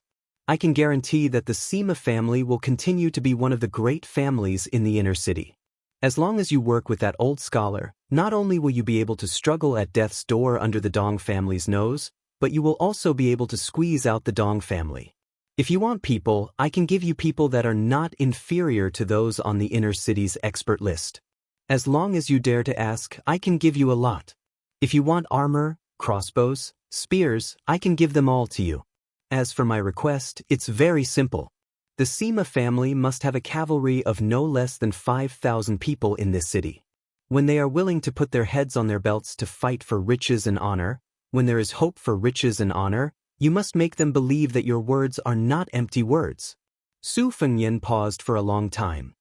Whether or not I will be able to see these things in the future, Madame Chai, you can rest assured. When you find that old scholar surnamed Lu, you can tell him that I told you that his name is Lu Wenbao, Shema Wei Post House, Old Locust Tree. He will naturally believe you and will do his best to cooperate with you in the future. However, I will also say the ugly words first. If you and the Sima family don't keep your promise and become cowards when it's time for you to fight for your lives, or if someone comes to you in the future to give you more benefits, then please remember that whatever I can give to the Sima family tonight, I will take it back in double whether or not I appear in the future. Your western regions are messing around in this small piece of land. What inner city, what outer city, what experts, what three great families, there will be a day when you will understand that they are really nothing. Madame Chai smiled sweetly and nodded. That's right. In the eyes of the great king of Bailiang, other than Beimang's million-strong army, there is nothing else important. Other than the emperor of Liang and the empress of Beimang, there is no one else important, right? Su Fengnian was surprised. You guessed it? She was silent for a moment, then smiled. I was just making things up. Your Highness must only be so easily tricked in front of insignificant women, right? Su Fengnian didn't deny anything. He couldn't help but laugh. It's not good to hold grudges. It was Madame Chai's turn to be stunned. Are you really the king of Bailiang? Su Fengnian joked back. What? You're too easy to talk to. You don't look like a border king with authority? Or is it that he can sit on a small stool and chat with Madame for half a day? No matter how I look at him, he doesn't look like an expert? Madame Chai blinked her eyes. Didn't they say that His Highness is extremely handsome? There are quite a few well-informed young girls in the inner city who are extremely curious about the prince. There are also a few in our Sima family who used to practice the sword, but when they heard that the prince started out by practicing the saber, they foolishly went to practice the saber. I've been nagging about His Highness's name all day. Even my ears are about to grow calluses. Su Fengnian was speechless. He stretched out a finger and tapped the space between his eyebrows. He smiled bitterly. Women. Madame Chai looked at the distant family members who had survived the turmoil and calmly said, There's a girl called Sima Bishui. She vowed that she would go to Bailiang to find that guy called Su Fengnian if she could one day master a peerless saber technique. Even if she couldn't become his wife, she could become his confidant. Many people made fun of her, but she didn't have any talent. She just buried herself in practicing the saber. Su Fengnian softly said, and then she died. She nodded and said in a calm voice, That's right. She couldn't kill anyone and didn't want to be humiliated, so she killed herself with a saber. She stabbed her abdomen and didn't lightly slit her neck. If she had died in the latter way, those men wouldn't have let her off. In our western regions, such simple fools, especially women, don't live long. Even if they're lucky enough to survive, they won't live happily. Su Fengnian followed her line of sight and looked at the group of people who were laughing and talking without worry. He sighed with emotion. There'll be a day when the world will be peaceful. When that time comes, your western regions will also be filled with the sound of books. Children won't be thinking about how to survive every day. Instead, they'll be thinking about how to study hard and obtain scholarly honors. In the future, there'll also be willow trees and men and women who will meet at dusk. Young people will do what they should have done when they were young. In the future, there'll be rattan chairs for old people to lie on and bask in the sun. They'll slowly recall the heroic deeds they were proud of and the things they regretted. When their lives come to an end, they'll be able to peacefully pass on their unfulfilled wishes to their children and grandchildren. Madame Chai gently shook her head with a smile. It was as if she couldn't believe that the soil under her feet was soaked with blood and that such a beautiful scene of paradise would one day appear. However, she subconsciously reached out to stroke a strand of messy black hair and gently tucked it behind her ear. However, she suddenly straightened her body and tightly gripped the horn bough by her feet. In front of her sharp eyes, there seemed to be traces of ripples as thin as strands of hair. In the distance, there was a muffled and oppressive sound. The three experts in the inner city looked around in panic. In the end, they could only see the scene closest to them. It was a large tree with dense branches and leaves. A corpse wearing tight black clothes fell from the tree. It must be known that there were 3 large lanterns hanging on the tree. It was obvious that the people in the Sima family didn't find any trace of this person from beginning to end. However, what really made the 3 experts in the inner city feel their hands and feet go cold was that they simply couldn't see the young man sitting on the small bench. He looked harmless and gentle, but when he killed people, he didn't leave a trace. A great master. He was definitely a great master that even the top 3 experts in the inner city, Dong Tiling, paled in comparison. Because Madame Chai was close to the water, and because she was an expert in the inner city who was ranked just below Dong Tiling, she could barely see the mysterious ripples. She roughly knew that in the Liyang River Lake, the Marshalman realm was divided into 9 levels. The second level was considered to be a great master in the Central Plains. She barely stood on the threshold of the second level and saw a bit of the spectacular scene in the inner city. She used to think that if she could put down her family's affairs and focus on martial arts, then it would be easy for her to become one of the top 3 experts in the inner city.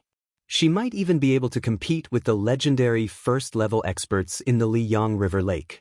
As for the previous 10 people in the martial arts evaluation and the recent 14 people in the martial arts evaluation and the 4 great masters, she didn't have any idea what they were.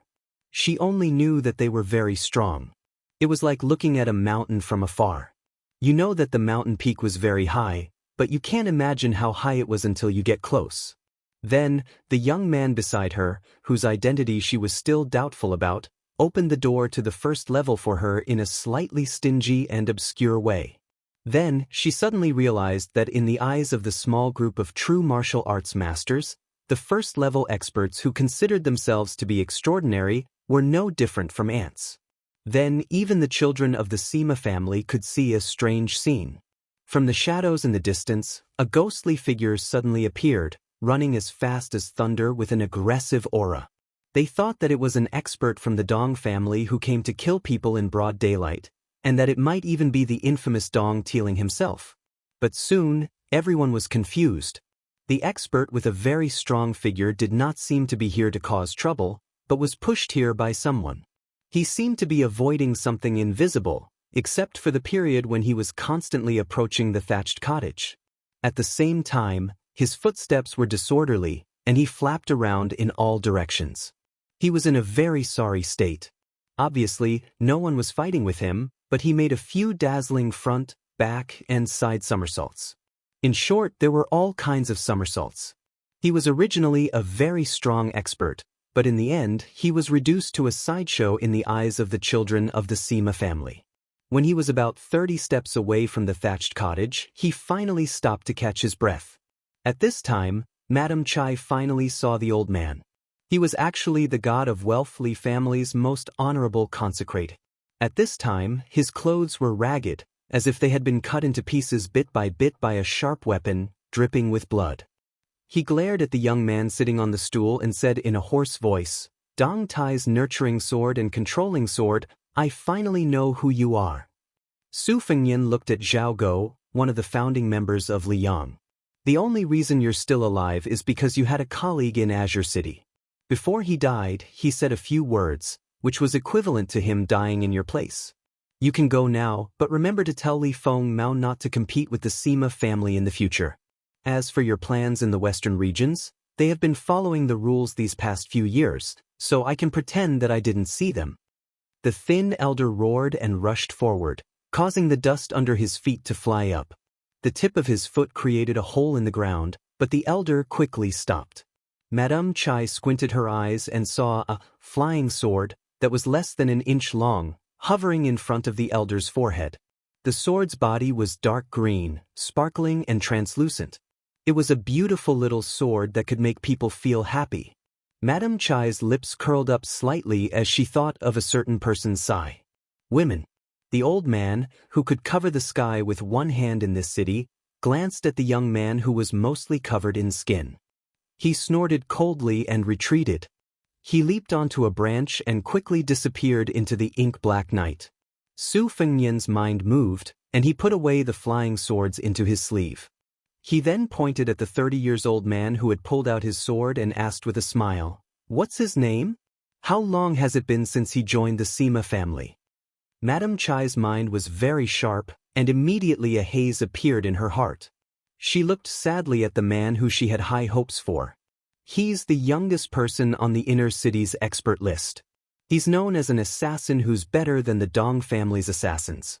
He's been working for the Sima family since his father's generation. It's probably because a man's heart is not content, or because he doesn't want his descendants to be someone else's servant. Madame Chai, who was sitting on the stool with Su Fengyan, said coldly, "Isn't that right, Tao Disong?" Chapter 1458. The dignified man pursed his lips. He didn't refute or admit anything. He just stared at Madame Chai. Of course, Su Fengyan just watched from the side.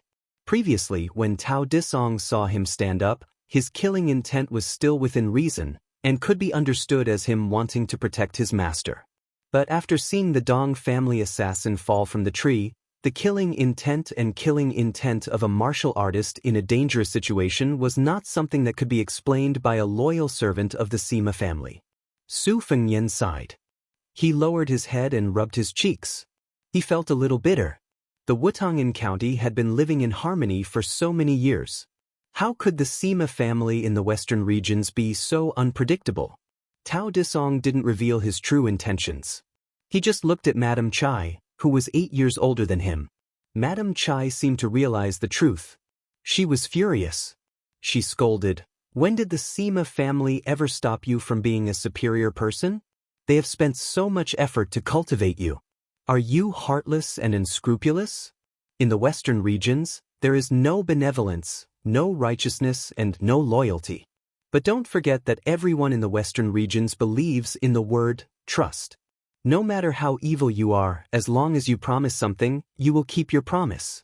Even the children in the city know this." Tao Disong's face was wooden. "Madam, I have respected you since I was young. I have treated you like a female bodhisattva." Madame Chai said angrily, "Shut up." She suddenly stood up and grabbed the oxhorn bough. In an instant, the bough was drawn to the shape of a full moon. It was clear that her martial arts cultivation was indeed one of the best in the city. Tao Disong didn't care about that huge bow at all. He didn't care about that sharp iron arrow that was ready to be shot out. He only looked at Madame Chai and murmured, "When I became sensible, especially when I found out that I was more talented in martial arts than all the men in the family, I told myself that one day, I would make Madame Chai's life less tiring." Su Fengyan muttered under his breath, "You're trying to say that you won't be so lonely, right?" He emphasized the word, lonely.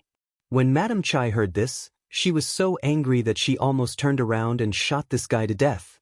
Tao Disong looked up to the sky and laughed. He laughed until tears came out of his eyes. He raised his arm and wiped his eyes. He looked at Madame Chai's face and his eyes began to emit a man's unique passion. "Madam, why do you have to live such a tiring life? In 5 years, I will be in the top 3 of the inner city's top 3. In 10 years, I, Tao Disong, will be the #1 expert in the inner city. 5 years later, I will be 35 years and you will be 43. You won't be old. And you will look like a woman in her youth. You are the most beautiful woman in the world. Even if you 10 years later, you will be old, madam, you, the most beautiful woman. Even if you in 10 years you. Inzzzz. Madame Chai was going to shoot an arrow at Tao Disong's face when he moved. Although she wasn't sure if she would succeed, she definitely wouldn't let this ingrate continue talking. However, there was a guy beside her who interrupted her. He said that if Tao Disong told her what was on his mind, he would completely give up. Madame Chai would have a clear conscience after killing her own family. However, she soon regretted it. This Tao Disong, who had been respectful to her like a junior for many years, was actually dead. In her memory, he was still living a bright life in the western region. Therefore, she didn't hesitate to shoot that arrow. Tao Disong finally revealed the true face he had hidden for many years. He rushed forward and tilted his body to the right. After dodging the arrow, he continued to rush toward the thatched cottage. He laughed sinisterly and said, "Madam, since I can't have you while I'm alive, let's go to the Yellow Springs together. Before we reach the gates of hell, I, Tao Disong, will..." Without giving Tao Disong a chance to say another word, his neck was pierced through by a powerful eagle feather arrow. His entire body was sent flying backwards by the great force of the arrow, smashing heavily on the ground with his back. Perhaps this was the western region. The winner takes all, and the loser takes all. It was always so fast. It wasn't at all like the Jianghu feuds in the Central Plains. They had to use all kinds of schemes to get to the bottom of the matter. Su Fengyan's eyes were calm. He said in a low voice, "I remember there was a man called Lu Qianting. When he was about to die, he was much more manly than you. He was the real Jianghu man." Tao Disong died with his eyes wide open, because he knew that his wife, who had fought side by side with him not long ago, had not been seriously injured in the fight with the top assassins of the Dong family, but her chi was in a mess, and it was impossible for her to kill him within 10 arrows. Of course, he knew that with the help of that strange man, he could not kill his wife, but in the end, he could not even die a slower death in his wife's hands, because his throat was pierced by that man's flying sword before the eagle feather arrow. This ambitious man only had one thought in his mind before he died. Madam Chai, I really like you. But the other expert of the Sima family, who was more loyal and devoted than him, strode towards Tao Disong's body. With one kick, he was sent flying more than 10 feet away. His body rolled on the ground. Thus, no one knew about the 2 lines of tears on his face before he died. Su Fengnian smiled and said, "Madam, you can go about your business. Anyway, we have already finalized the deal. You still have a mess to clean up. You don't have to pay attention to me." However, Madam Chai unexpectedly sat back down on the stool. The stool was small, and in order to deal with tonight's assassination, she had quickly changed into a set of night clothes, which made her but look like a full moon. Su Fengnian didn't remind her. Maybe she didn't realize it, or maybe she didn't care. Or maybe she just didn't want to squint at him. She had some unspeakable, boring, competitive spirit. A woman's heart was like a needle at the bottom of the sea. She looked at the family that was still orderly despite the chaos. She said softly, "If you want to be busy, it's easy. There will always be things that you can't finish. I have been busy for over 20 years. At first, I was nervous and flustered. Later on, I became confident and familiar with the way things were. But after all, I have always been busy. Even in my dreams, I was thinking about how to expand the family business. Today, I finally have the chance to take a break." Su Fengnian smiled indifferently. "My luck is better than yours. I have only started to be busy these few years. Even if I don't make the decision for my family, no matter how difficult the situation is, we will not panic." Su Fengnian suddenly turned his head and said helplessly, "Madam Chai, do you really not understand that I am asking you to leave, or are you pretending not to understand? You are taking a break from your busy schedule, but I also want to sit here alone and quietly stare blankly." She made an "oh" sound and didn't say anything else. She also didn't have any intention of getting up. Su Fengnian dismissed it with a smile. She suddenly shouted out a name and waved her hand in the distance. Soon, a 13 or 14-year-old girl ran over timidly. She was a complete beauty and bore a 70 to 80% resemblance to Madam Chai. However, the resemblance was only 40 to 50%. After all, Madam Chai's current temperament had been honed through countless hardships. The girl had grown up under the protection of her warm wings, so the only thing that resembled her was her natural appearance. The girl, who had 2 splendid sabers hanging from her waist, squatted beside Madam Chai. She didn't dare to look at Su Fengnian. Madam Chai stroked the girl's head. "Tai, he is my daughter. I heard people say that the most powerful experts in the Central Plains either don't use weapons or use swords. She only started practicing sabers at the end of last year and only found this pair of sabers after rummaging through the weapons storage at home. Tai, look, this young master is the one you're looking for. Didn't you quarrel with your best friend over who should be the wife of that person before the new year? Now, you've taken the initiative earlier than that stupid girl from the Li family. Let me tell you, this is a once-in-a-lifetime opportunity. If you miss this village, there won't be this shop again." The young girl suddenly raised her head and widened her eyes. "Him?" Madam Chai nodded with a smile. She glanced at the young man who was laughing involuntarily from the corner of her eyes. There was a hint of schadenfreude hidden in her eyes. The girl suddenly turned her head and instantly turned back. Her face was full of resentment and suspicion. "You don't look like him at all." Su Fengnian smiled bitterly. He thought to himself, could this Tai Madai's face be similar to mine? However, it's best if they don't look like each other. Do I really have to deal with this stupid girl from the western region and have a conversation with her that says, "You are Su Fengnian? Yes, yes, really? And, of course it's real." Su Fengnian felt his scalp go numb when he thought of this. At the same time, he couldn't help but laugh. "Old man Li, with your arrogant personality when you were young, you must have been even more annoyed than me back then, right?" Madame Chai added fuel to the fire and whispered, "Silly girl, it's really him. He's wearing a fake face." Otherwise, do you think that person would swagger into the western region? Do you think I'm lying to you? Su Fengnian covered his forehead with his hand. No one would have thought that this girl would cry out without any warning. If it weren't for Madame Chai gently covering the girl's mouth, she would have wailed without restraint. She stopped crying with great difficulty and turned her head again. She looked at Su Fengnian seriously and sobbed, "Big Sister Bishui really liked you?" The naive girl quickly added in a sobbing tone, "Big Sister Bishui also liked you a lot, but she died today. Can you help me write a few words? When I visit her grave in the future, I'll burn it for her, okay?" Madame Chai sighed softly. There was a pleading look in her eyes. Su Fengnian smiled and said, "But we don't have a pen and ink right now." Then, the seemingly weak girl cut off a piece of her sleeve and handed it to Su Fengnian. She then asked him to extend his hand. Finally, she used her right hand to cut open a large wound on her left palm. Blood flowed onto Su Fengnian's palm. Chapter 1459. Madame Chai didn't hide the pride on her face. "My daughter's temperament is naturally like mine. She won't lose to the fiercest man in the western regions." Su Fengnian raised his arm and blood flowed down his fingertips. He wrote the name Sima Bishui on the sleeve.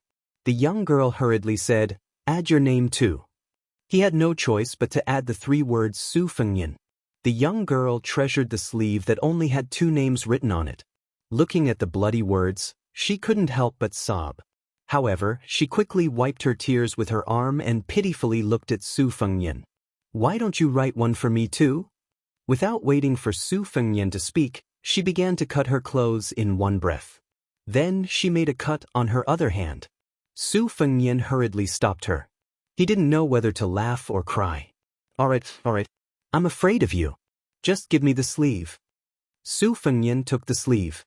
His right index finger gently poked the pad of his left middle finger. He wrote, "Su Fengnian, Simita," on the sleeve. The young girl stretched her neck and stared at the sleeve. She softly said, "In between the 2 names, add the word gift." Su Fengnian added another word. With the 2 sleeves in her hands, the young girl was satisfied. She carefully put away the sleeve book and solemnly thanked Su Fengnian. Only then did she stand up and leave. With her back to him and her mother, she secretly sobbed as she walked far away. Su Fengnian smiled. "Madame Chai, you have a good daughter." Madame Chai nodded. "Who said otherwise? My only wish in this life is to not let her live like me." Originally, this wish was almost shattered. Fortunately, Prince appeared here today. She finally stood up. The corners of her mouth held a happy smile. "I won't disturb Prince's peaceful cultivation." Su Fengnian raised his head and said, "Live well." In her entire life, Madame Chai had never treated a man with such sincerity. Su Fengnian closed his eyes. "You must live well in Dunhuang, you must wait for me." In the next 6 hours, the Sima clan had already begun to disperse under Madame Chai's orders. In the meantime, she and her daughter had stood side by side and looked at Su Fengnian, who was sitting under the eaves with his eyes closed, from afar. When the cottage returned to silence, Su Fengnian opened his eyes. As expected, the 6-jewel bodhisattva did not return with the sword and saber from Mount Lantua. In that case, they could only make do with it for now. In the upcoming battle, it wasn't up to anyone to decide who was magnanimous or extravagant. They had to haggle over every detail. The key was to see who could last until the end. Su Fengnian tore off his face and slowly stood up. His 2 big sleeves fluttered in the wind. In the light, he looked like an immortal who was free and unfettered in the mortal world. Su Fengnian raised an arm. The whole city was filled with swords. Long swords, short swords, ancient swords, new swords, all of them flew over and chirped cheerfully. In the straight line in front of him, the swords were connected head to tail. They were arranged in a row and hovered in the air. There was once an old man who dripped water on a path in the rain to form a sword. Su Fengnian smiled. The wind was strong. This time, there was no need to talk.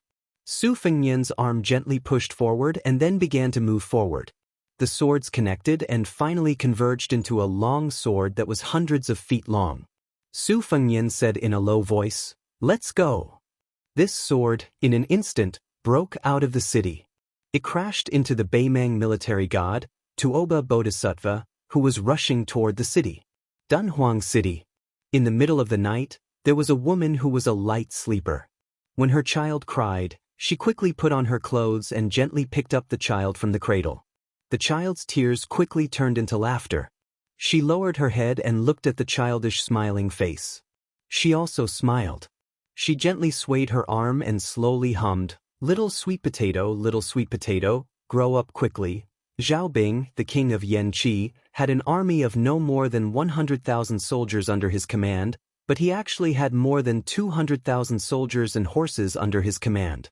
Among them, the infantry generals Zhang Dingyuan and Gu Ying, one was adept at playing to his strengths and avoiding his weaknesses, and using his advantage to attack his weakness, and the other was adept at surprise attacks, and loved to fight to the death. There was also Yuanzhou General Yi Xiufeng, known as Nanjiang King Mingyang. He was good at defending the city and was famous in the south. Hezhou General Yang Yu was good at surprise attacks. He used infantry as cavalry. All of these people were talented and difficult to tame generals. However, their limelight and sharpness had always been covered by the Bailiang cavalry. The number of times these people were mentioned in the capital of Liang might not be as many as Chu Lushan or Yanwenlan. However, there was one exception, and that was Nanjiang's number 1 general, Wu Zhongshuan. This old general not only commanded half of the soldiers and horses in the north of Nanjiang, but he also had the only cavalry in Nanjiang. At that time, His Royal Highness Zhao Zhu led thousands of cavalry to Guangling to help the king quell the rebellion. To be precise, he borrowed part of the soldiers and horses from Wu Zhongshuan. Wu Zhongshuan and Nalin Yusi became Zhao Bing's left and right arms. However, compared to Nalin Yusi, who was almost blindly trusted by the king of Yanqi, Wu Zhongshuan, who commanded the troops outside, paled in comparison. Among his 3 sons, the eldest and youngest were left in the territory under the jurisdiction of the king of Yanqi. Only one son, born of a concubine, followed by this old man. He also did not join the army. He ate, drank, whored, and gambled, and was the leader of the northern part of Nanjiang. It was rumored that once he took advantage of the opportunity when his father was patrolling the northern border to sneak into the south with more than 100 elite private retainers to show off. In the end, he was beaten to a pulp by His Royal Highness. That was not all. After he was beaten silly, no one knew who came up with the bad idea, but he actually went to the king's mansion to make a scene. After everything calmed down, outsiders did not know the inside story. Nanjiang only knew that the king of Yanqi's 3rd son, Zhao Yu, who held an important position in the army in the north, was recalled to the south. In any case, since then, Wu Zhongshuan rarely returned to the south. He wholeheartedly guarded the northern part of Nanjiang. A group of more than 20 riders stopped their horses and raised their whips on the south bank of Guangling River. They looked at the rolling river flowing east, like the most spectacular white silk in the world undulating with the wind. There was a large age gap between these riders, but they were all wearing armor and carrying swords. Their vigorous spirit was extremely eye-catching. The few riders in the middle had a kind of vigorous spirit condensed from being in a superior position for a long time. The white-haired old man with a straight back was the most eye-catching. The old man held the whip made of tiger bone and the whip made of tiger skin. He narrowed his eyes and looked across the river, straight to the north bank. The 2 middle-aged generals beside the old man were his trusted subordinates that he had cultivated for 20 to 30 years. Tang He and Li Chunyu's reputation was slightly inferior to Zhang Dingyuan, Gu Ying, and the others. However, if they really competed on the battlefield, the old man did not think that they would lose. Furthermore, Tang He and Li Chunyu were both born in the top noble families in the north of Nanjiang. They had a complicated marriage alliance. This meant that the old man had more connections in the central plains than the king of Yen, who was severely restricted by the laws of the vassal states. Tang He was a coarse-looking man. His face was full of sideburns, and he did not have the time or thought to take care of them. A few strands of his beard were tangled together. He bent down and touched the muscular back of his warhorse. He complained, "Did the 2 vassals, Zhao Yi and Zhao Sun, come to an agreement beforehand? Why are they so arrogant? They are not willing to help us cross the river, using the excuse that they want to defeat Chao Changqing's navy to ensure our safety. The old man was the #1 general of Nanjiang, Wu Zhongshuan. He said calmly, "This logic makes sense. 100,000 soldiers crossing the river is not a small matter." Tang He said carelessly, "Chao Changqing has made it clear that he has shrunk the battle line and concentrated his troops at Bailu Lake. Then we can go to Longmen Ferry and have the Qingzhou Navy protect us. Does the Zhao Yi Navy lack these 10 days to half a month? Otherwise, we can cross the river from the estuary of Guangling. Chao Changqing's warships can't climb onto the shore, go around the Zhao Yi Navy, and then jump into the river to stop us, right? These bastards just don't want to see our Nanjiang elite troops successfully cross the river." Wu Zhongshuan shook his head and said, "This is the intention of the capital. Do you think Zhao Yi and Zhao Sun can make the decision?" Tang He's face was full of sarcasm. He laughed out loud and said, "For a vassal to act like this, you can be considered capable." Wu Zhongshuan had always had a cold personality. He had spent most of his life in the military. No matter if it was a great victory or a crushing defeat, he had always had an attitude that showed neither sorrow nor joy. He had become the perfect example of the saying in military books, "A person with a thunderous heart but a face as calm as a lake can be worshipped as a general." Wu Zhongshuan sank into deep thought. Compared to the generals around him who were mostly brave on the battlefield but not familiar with the court, as a general, the old man's thoughts were more complicated. This time, he was leading his troops north. Was it not a huge gamble? Other than official business, the old man also had a private matter to attend to. Someone wanted him to take care of a young man in Wu City called Jiang Fuding. In exchange, that person promised him that not only would he become the main general of the Nanjiang army on the northern expedition, after crossing Guangling, there would be a great wealth waiting for him. Wu Zhongshuan had no chance to refuse this matter because that person had exposed the mastermind behind Wu Zhongshuan's rise to fame, Huang Sanjia. Regarding this secret, not to mention his 3 disappointing sons, Wu Zhongshuan didn't even tell his wife, who had grown old with him, about it. At this time, another group of cavalry galloped over. Tang He, Li Chunyu, and the others raised their eyes to look. Their expressions were somewhat strange. Wu Zhongshuan squeezed the horse's belly and urged it forward. On the horse's back, he lightly cupped his fist to the heroic young man. "This general greets His Royal Highness."